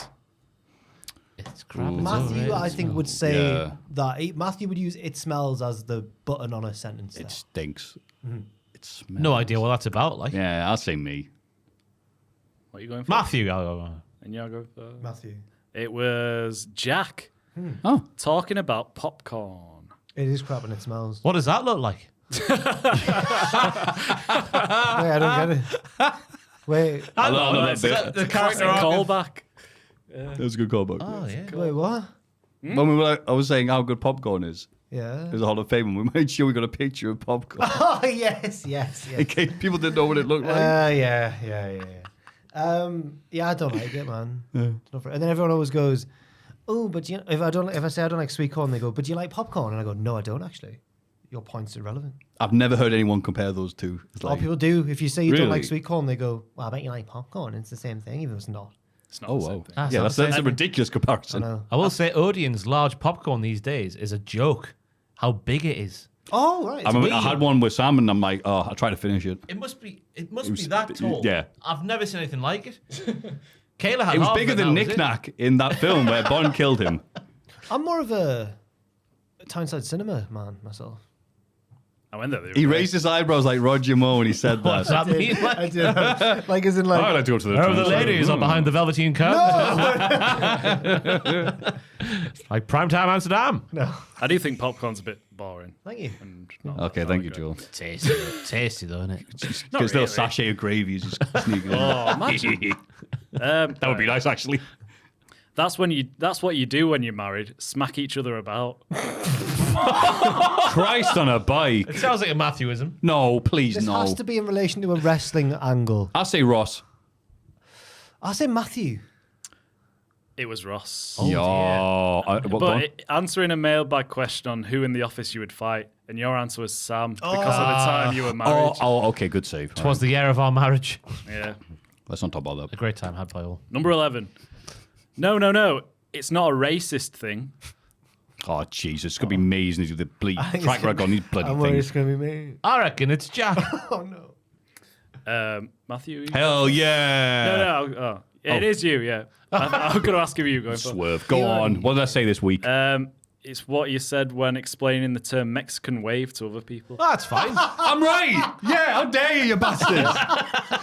Yeah, it isn't racist. I Yeah. just love the idea of, like, I'm just going to explain what a Mexican wave is. It's not racist. It's It weird. started the Mexico World Cup. Why are you booing me? I'm right. Is that It's right? not. What, the Mexico Olympics or the World Cup or something? I think it was the Election World World Cup. Cup. Yeah, Yeah. 1970. May as well have nominated Iron Brew and Heroin. Scotland. Me. Hate Fraser. Me. I showed my work in there on the thing with my Yeah, it's either me or THA. Jab. I'm going to say Jack. I'll go Jack. Yeah, it is Jack. Hey. Is there a contact? An example of what would be offensive to nominate to represent the Scottish. Oh, that's true. So pretty. Oh, my God. Okay. How much of this podcast is going to be clipped out of context? Ooh, so Oh, meta. I've definitely said that once. I'll go me because there's not been many of me. I'll I'm go waiting Ross. for another one of me. Yeah. It's Maffew. Because there was that account that gave up. Oh yeah, the So French lad. many things to clip out. He's like, yeah, forget it. yeah, yeah. Episode 97, shortly after uttering the famous words, woof woof moo moo. Yes. What a time. To be young again. Are you not happy there's not many of you just because it's kind of got off the hook? Yeah, but isn't it a good thing? Yeah. I feel left out. I feel like 2019 must have been sat in my hands. There's been 3 so far of you. Oh, fair. I should say there's also women who judge men by their dick length. Ross. Dick length I is dunno. dick length as a term. I don't think I'd say that. I think because it's about relationships, it's more like be you. Dick You're a length. bit of a player, aren't you? According to this. You've had loads of Oh, girlfriends. I love You all the racists. said- You said earlier you've had loads of girlfriends. You did. I think Ross. Dick length. No, I'm really. Do you remember? Dick length. I don't think it's He's me. played for Bundesliga. What, have you all said? I've said Ross. Maffew. Please Ross. don't do me. Come on. Jack. Back on the Dick dicks. length. Always singing about you're obsessed. Weird incel thing for me to say there. It was again talking about naked attraction. Yeah, I hate that program. I absolutely hate it. 15. Jack's a massive fan of Starling. Me. I think it's a trick question. I think it's me. Aidan Gibbons, who's never been on the podcast. I'll go for Maffew. I think I'm doing Yeah. that thing I do where I repeat what someone said. Oh, that's a ridiculous thing to say. Jack's a massive fan of Starling. I mean, it's that. Oh. Yeah, it is ye. Yeah, it is Jack. Jill told me that with his face. What? Yeah, we need Tubman to do You this did, again. you He's did just the thing that I no, come on. You did the thing I'm that I trying do really when hard I this stone time. face. Yeah. maybe. I'm like, yeah, it is. Yeah, it's yeah. I was like, oh, that's good Bless you. logic. It's not your fault, Jill. I'm sorry. This must be what it's like when Owen's in charge of those music quizzes you do. Oh no, Owen's just conniving behind the camera. Yeah, he's corrupt, isn't he? Sniggering all Yeah, the time. Yeah. That man. was on a Reese's Pieces where you had to choose between Hitler or Stalin. Oh yeah, I'd choose Big Joe. He had some great policies early on. Oh no, Slam Master J. Yeah. He shook hands with both Ronald Reagan and McDonald. That's fine. I'm just wondering why he's hairy. Ooh. Wondering why he's I hairy. can hear Ross going, and that's fine, but so I'm going Ross. Yeah. Yeah, why not? It was Maffew Oh. finding someone's hair on Puppet Jack. Oh, yeah. God, when did you get Puppet Jack? We've had 2018? I think there's been 2 iterations of Puppet Mate. Well, Maffew got rid of the first one. Oh, yeah, that I remember crap one. The hole got I made bigger. on the way. The hole got bigger around the mouth. Yeah, it was weird. How did that happen? Yeah. Let's ask Mathkin. I cut the hole out of his mouth by pushing my little finger in there. Anyway, and so just actually doing that just made it stretch. So people are like, why is his mouth bigger? I'm like, oh, here Yeah. we go. Interesting. Well, This this is guy is kind of related. Every Oh, hole's sure a is. goal, kids. Kids. Kids. Kids. I'll go for me on that one. Yeah, I'll go Ross. Please, Ross. It was Maffew. Imagining sex addict Mark Henry as a sex ed teacher after a mailbag question about wrestlers being teachers. Okay. All right. Okay. Cool. Yeah. We get into some scrapes, don't we? We're going to get our heads kicked in after this.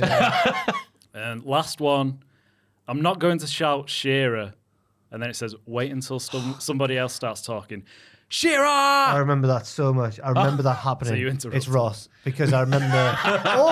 It's Ross or Maffew because I remember they looked at each other and I tried to. Oh, I it's tried just, to, yeah, it's going to think Ross and Matthew. and I remember Ross shouted it so loud that I got like an actual fright. That's exactly what it is, yeah. Fantastic. God, I what remember, great you actually banter. scarred me. And I remember that. I so don't remember well. that. Me neither.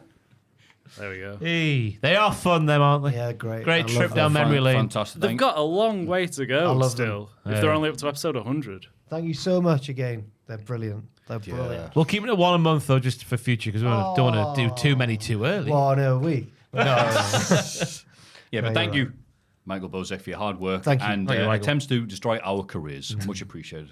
Mailbag at cultaholic.com.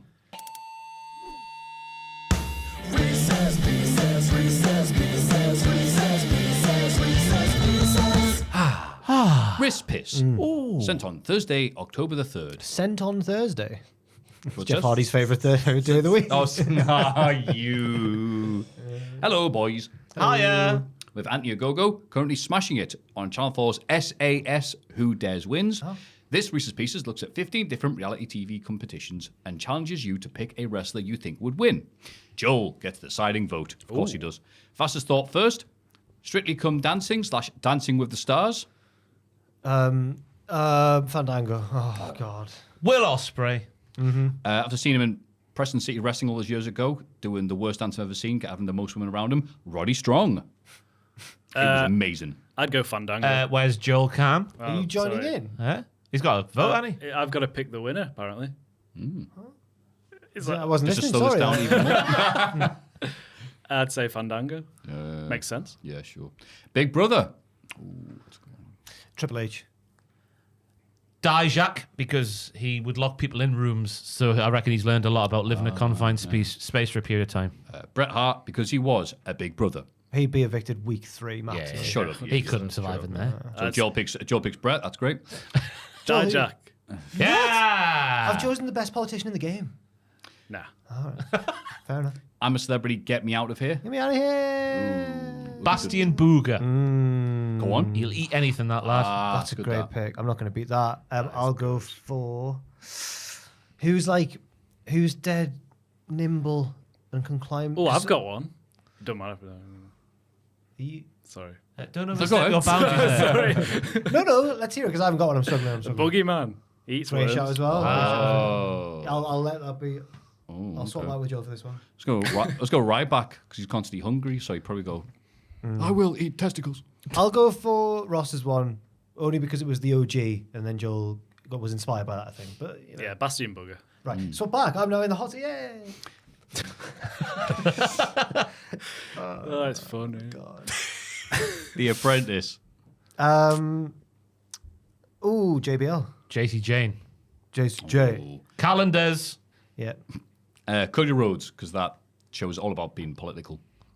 JC Jane. Calendars is a classic apprentice task. It is. Yeah. Whereas Cody's family motto is spend it now and make more later. Traitors. Oh, hell yeah. We've said this before. I think we have. discussed this. Who's Kevin Owens? I can't think of who's the most deceitful wrestler of all Oh, time. I've got an email. Hulk Hogan. I can't change my answer now. I'm locked in, I'll aren't go I? on. Kurt Hennig, who turned on every group he was in WCW. Fair enough. Who did you say, Jack? Well, I said I can only think of the replacement. Well, now I can't even think of who I said. Who did I Kevin say? Owens. Kevin Owens. Who's your replacement? You can change it. Mariah May. Because of the Tony Storm. Because of Yeah, she was her friend. but this Mariah May, you won't trust her. Okay, well, I'll go for 2017 Kevin Owens. No, I'll just go. I'll go Mr. Perfect. Okay, fair. Hey. You've not picked the best liar who ever lived. Well, no, because Everyone believes everything he says all the time. you want someone like Cody Rhodes, don't you? Because you'd believe him. Because he'd never turn. Are you saying that he's a liar? It depends if you want the faithful or the traitors. That's true, Yeah, actually. yeah. Yeah. Can't wait for it to come back. What a show. The Great British Bake Off. Very good. I can't even think. I can't even That's think. mean. Has there been a wrestling baker? Oh, JR. He did that cookbook. Ah. Yeah, true. I'll go for Otis. I know he's more of a meat man, but I'm sure he can transfer his skills. Zachary Wentz. I reckon he can make a mean brownie. Come on. Come on now. Well done. Come on. Well done. Yeah, sure. Hey, where's the enthusiasm gone? Come on, Joel, pick it up. They'll have an hour 3. Hunted. A show where people must evade capture from the police. Oh, I know Hunted. Oh, Teddy Hart. Damn it! I was Sorry. I knew someone else was going to say That it. round's over. Good, yeah. Matthew's won. Race Across the World. A show in which people. Sorry. Is that the one where they get naked and run across? Sorry. What's happened there? There's a show where they do that, but they're all naked. Traveling around the world. It might have been the world, but they have to go from one place to another. I'm Was this sure while that's you a were- thing. You know, miss, remember because Willie Fogg was in the original. Did you see this? That's not what he's known for. That's his name. No idea what you're talking about there, Joe. Just imagine Joel. I can imagine Joel stumbling across this online. Open new incognito window. Hey, by gum. So around the There's world, naked people run around the world. I'll go for. I can't say that answer. Wrestlers all go around the world anyway. Well, big ones do. Cody Rhodes has a bus. It does. Hulk Hogan, because he wrestled 370 days a year because of the time differences. Fantastic. There was a show called Naked Jungle. On That's Channel right. 5. Keith Chegwin. Yep. I remember Keith Chegwin sat That's down. not. Yeah, it says- I was in a studio. He was not. Keith Chegwin was also naked except for a hat. It says- It's not fully naked then. Picture Cheating. him sat there in his chair with his Me little too. winky out. Yeah. I don't know. That was one of the big things that Channel 5 had in the first few years of their existence. Yeah. I hung around like a bad smell. Wait, is that what you're thinking of? No, it was Oh, something okay. else. Naked around the world. I'll find it. I'll go Will ya? for. This is really difficult. This is really difficult. This one. Who travels a lot? Mina Shirakawa probably goes back and forth from America to Japan quite There a lot. you There we go. Mina go. Shirakawa. Yeah, I'll give it to that because I didn't hear the other two. I said Cody Rhodes because he's got a bus. Oh, yeah, that's good. And you said Hulk Hogan because he wrestled 300. Yeah, it's good we have to repeat them. Matthews was probably the best one. Yeah, I've got Maffew to was be the honest. best one. Okay, I'll Give it a Matthew. Matthews. what a great judge. What a great judge. I was looking up naked game shows. we know God. the Masked Singer. Not Jericho because he was No. he was shoot on it, wasn't he? Yeah. So was Alexa Bliss. was she really? I didn't know. think- wow. Can she sing? Yeah. I think she was on it. I'll go for Aiden English. So you got to have a reckon. The premise is to guess who it is. That's how you win. Or is that how you lose? You've also got to be good to stay in because Well, the if- weaker ones get voted out. If they're the singer, they've got to disguise themselves as they not supposed to know. Oh, so you got to be disguised. Think with so, voices. yeah. I right. don't. I think the judges guess who they are all the way through, but it has no bearing on whether they're eliminated or not. It's just the worst singers get eliminated early on. Oh, is it? Yeah, I think so. Yeah. Well, Because when you get eliminated, then you've got to take it off. It's like you've lost a mask versus mask. I've looked this the wrong way. I was going with Mask because I was going to pick Rey Mysterio Jr. and he can go, hold me closer, miney, sir, dancer. Effed it. Completely effed it. Put it in my head. Completely dropped all the balls. My knee dancer, yeah. My knee dancer. Yeah. So close, Matthew. Is that your pick? So close. I'd like a big hole just to appear underneath my chair, actually. If that's what we're doing. Sorry, Kip Sabian came in at the wrong time and distracted me. Tori Wilson. I'm giving it to Ray. I don't need your sympathy, but thank you. Lego Masters. Is this a show? Oh yeah. Pacitti counts for this one. He's a former general manager. And he's wrestled, yeah. He loves Lego, I think. Ethan Page probably loves Lego. I'll go for Ethan Page. Oh, yeah, who likes toys? that a Oh, Zack Ryder. Is that a diss? That probably loves Lego. Yeah, plays with toys. Yeah, Zack Ryder's good. Yeah. Oh, you've not voted for your boss there. Mm.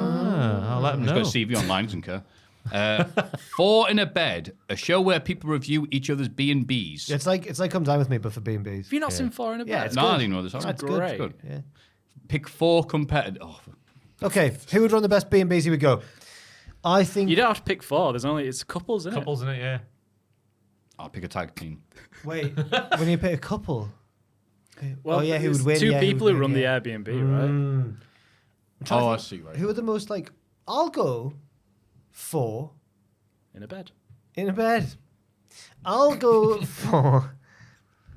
I'll say when honestly, when we did you remember? No, come on! I'm trying to get this back on track. You remember remember Melina, right? Remember Melina? Ross? Remember when Reese's Pieces was fastest four? Ross, do you remember Melina, right? Yeah. She was. Melina? She was really. I found her a very wholesome lady. So she's one, and then who's like her tag partner or whatever. I'll go Mercury as well. There we go. Yeah, Joey Mercury.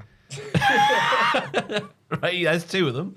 You got to pick two more. No, I don't. No, I think she's going to win the I show. think that's Oh, fine. all right, who'll win? Oh, almost like some people are trying to derail. I'll go for Come Tuesday and Mr. Stone's wife because they are a real item with real home furnishings. Pac and Claudio. They look lovely together. Got to be cum. Yeah. I put so much effort in. Gotta be cum. We went round to the house and had spaghetti sausages. Oh, he did, didn't he? Come dine with me. Oh. Come Tuesday. Yeah, here's spaghetti sausages. Are fantastic. Wrestlers who make food. Oh, Big Boss Man. He had Al Snow and his dog. Lash Legend has a food-based show, like what Brandy's was. Remember a shot of Brandy? I remember a shot of brandy. Lash has got a food version. I can't remember what it's called, but it's On the Lash. Lashings on the of lash. food. Master Chef. What did Joe get a didn't winner? even pick a winner. What did get a winner? Who was yours, Jack? Come Tuesday. I go Big Boss Man. Thank you. Master Chef. Hank and or Tank, whichever one you want. Take a pick. Tank. The Big Boss Man.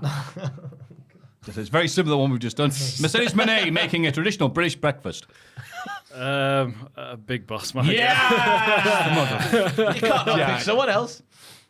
And finally, wife swap. Big Boss Picked. Man. Pick two. Pick two. Eric Bischoff or Diamond Dallas Page. He never brings it up on the podcast for some reason. Is it true? I've heard, rumours, allegedly, their story is true. Big Boss Man and his wife, for the purposes of this, Shane McMahon. He was a corporation man, wasn't he? They'll win. They'll win my swap. I'm tired. I can't think of anything. Oh, Kenny Omega and Kota Ibushi swapping with the Roses. There we go. Yeah, that's there we good. go. That's- Oh, can there I you change go, mine to 'cause- Carmen Petrovic and Ashante the Adonis? No. Okay. I'm off. Disqualify him. Thank you for everything you legends at Cultaholic do. Jack from Ride, the Isle of Wight. Oh, that's nice. Thank you, Jack. P.S. As of the 3rd, 10th, 2024, Tom made his Cultaholic debut 1,960 days ago. Jesus. And Ross's first video at Name Redacted was a staggering 3,159 days ago. If it doesn't make it in this week, Maffew, Jack's first video was 4 days before Ross's, 3,163 days ago. Maffew's Cultaholic debut was a meager 2,456 days ago when compared to his first Watchmania video, Watchmania 4, I believe you are right, which was 4,957 days ago, nearly 5,000 days worth of videos on the internet. Botchy boy. Thank you very much, Jack from Red. Botchy boy. And your numbers. We love numbers What year here. did you start Botchamania? It's either 07 or late 06, I forget. Whoa, I remember man. me doing it for so long, so I didn't keep records that time. My Yeah, first- exactly. How long were we on there? Ours was in 2016. Jesus. Mine was February 2016. Mine was the Rumble 2016. It still doesn't feel as long as this podcast is, so thank you very much for your Reese's Pieces. Thank you. Mailbag at cultaholic.com. It's Cultaholics.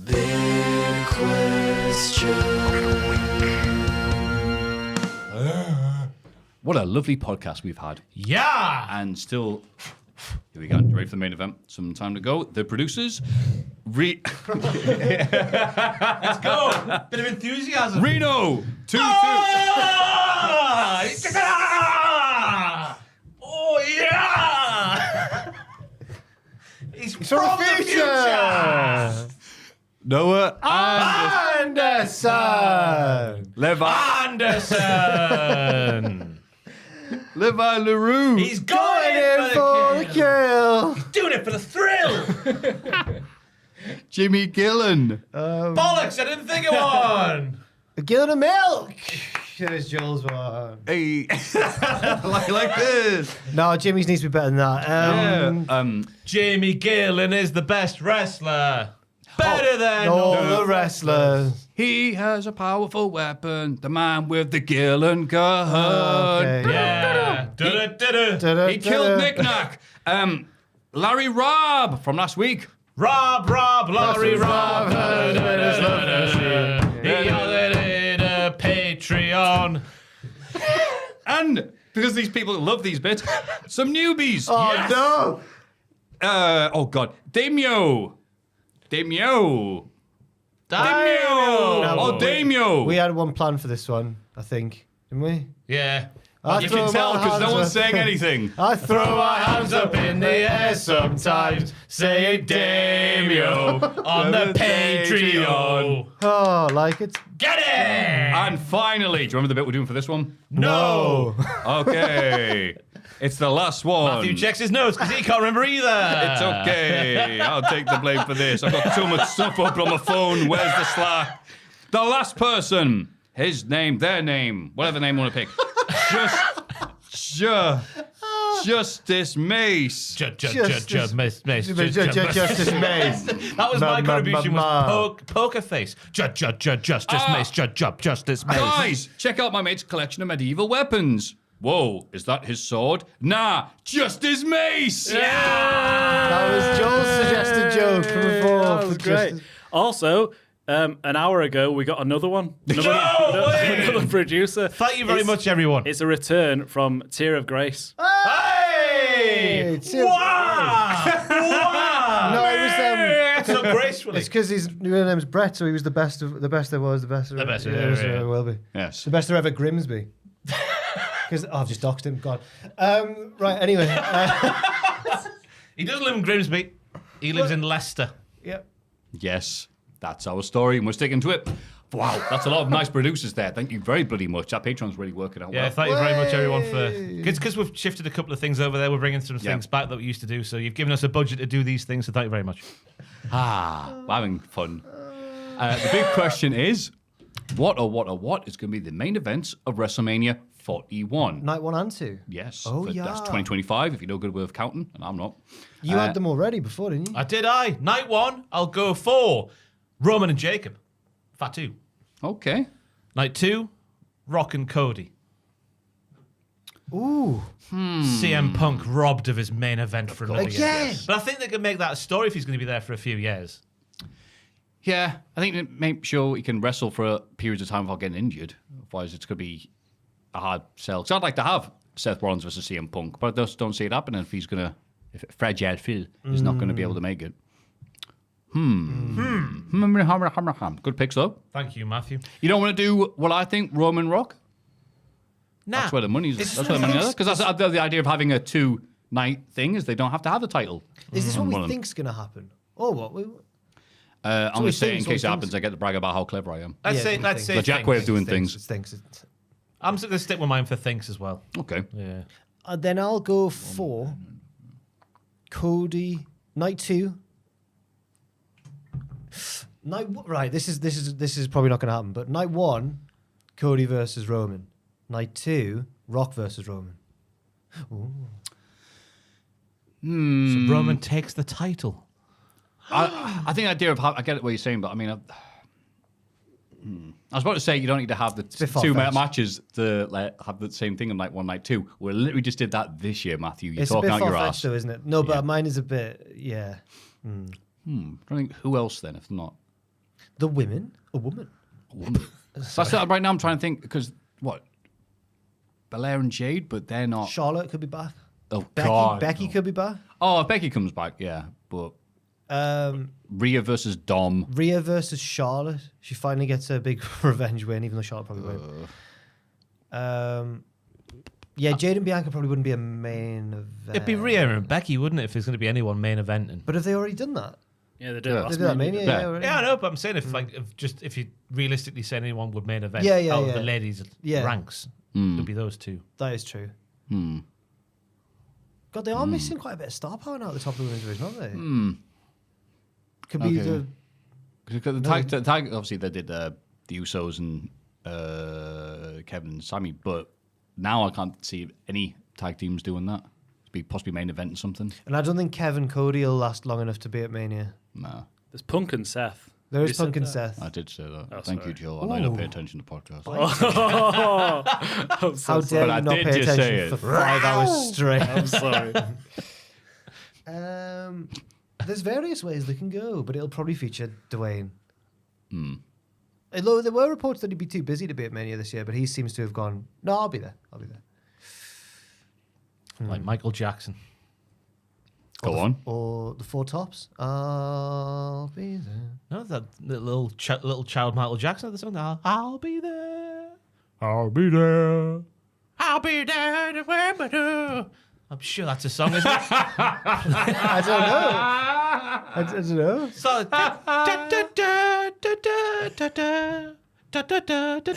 He sings that, does he? He sings the does. Just call my name and I'll be there. Is it the Jackson I'll be 5? there. Might be the Jackson 5, yeah. I'm sure little Michael's doing all the heavy lifting. Yeah.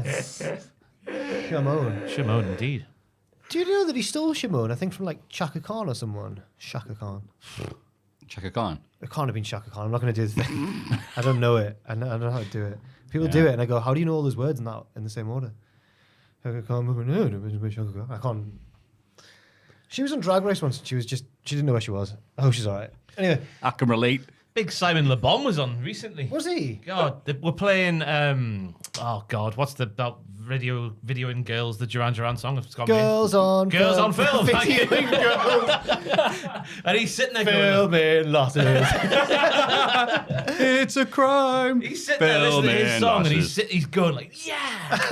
I'm like, get over yourself, Simon. It's a big tune. Yeah, but he must be sick to death of hearing it. Surely, can't be that far up his own arse. He can't be. Big Simon. Dun, dun, dun, dun, dun, dun. Dun, dun. Girls on dance into the fire. James Bond again. Hey, yep. Aye. What do you think will be the main events of WrestleMania 41? Yeah. I wonder if people get really mad if they get this far in the podcast and goes, I waited through 4 hours that did the references and self-references to things happened years ago to hear that. Yeah? I think we've got the stamps in now, though. Yeah, Yes. yeah. Oh, hell yeah. We gave ourselves the prediction. We did what we set out to do. We did, yeah. Joel, what's yours quickly? Punk, Seth, and then Cody, Roman.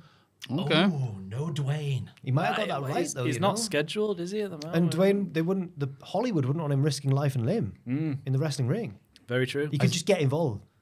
Yeah. Has he got a summer shoot next year? He's got 2 films, hasn't he? I'm not. He's doing that UFC one, isn't he? I think. Is he? Oh, he's doing that he's him? doing Mark Kerr, the Smashing Machine. Yeah. Can't believe he's doing that. Who's he playing? Mark Kerr. No. He looks like him, doesn't he, when he's older? The surgery and everything like that, I'm like crazy. He's just like, yeah, man, it's really bad. You know, like UFC do UFC? Yeah, MMA and stuff like that. And he obviously had drug addictions and lots of pain issues. And you're like, you know, there's a wrestling issues as well. This is a bit on the nose. It is actually. Yeah, but I'll watch it though. Yeah. He'll bloody watch it, you know. Oh, yeah. You don't stop him. Do you think The Rock will manage to not act like himself as he does in every character, like everything he plays? It'll be interesting to see. Yeah. Well, Red One, the trailer I saw when I was at the cinema the other day, he is playing himself. It's a Christmas film. He often plays himself. Here's the snowman.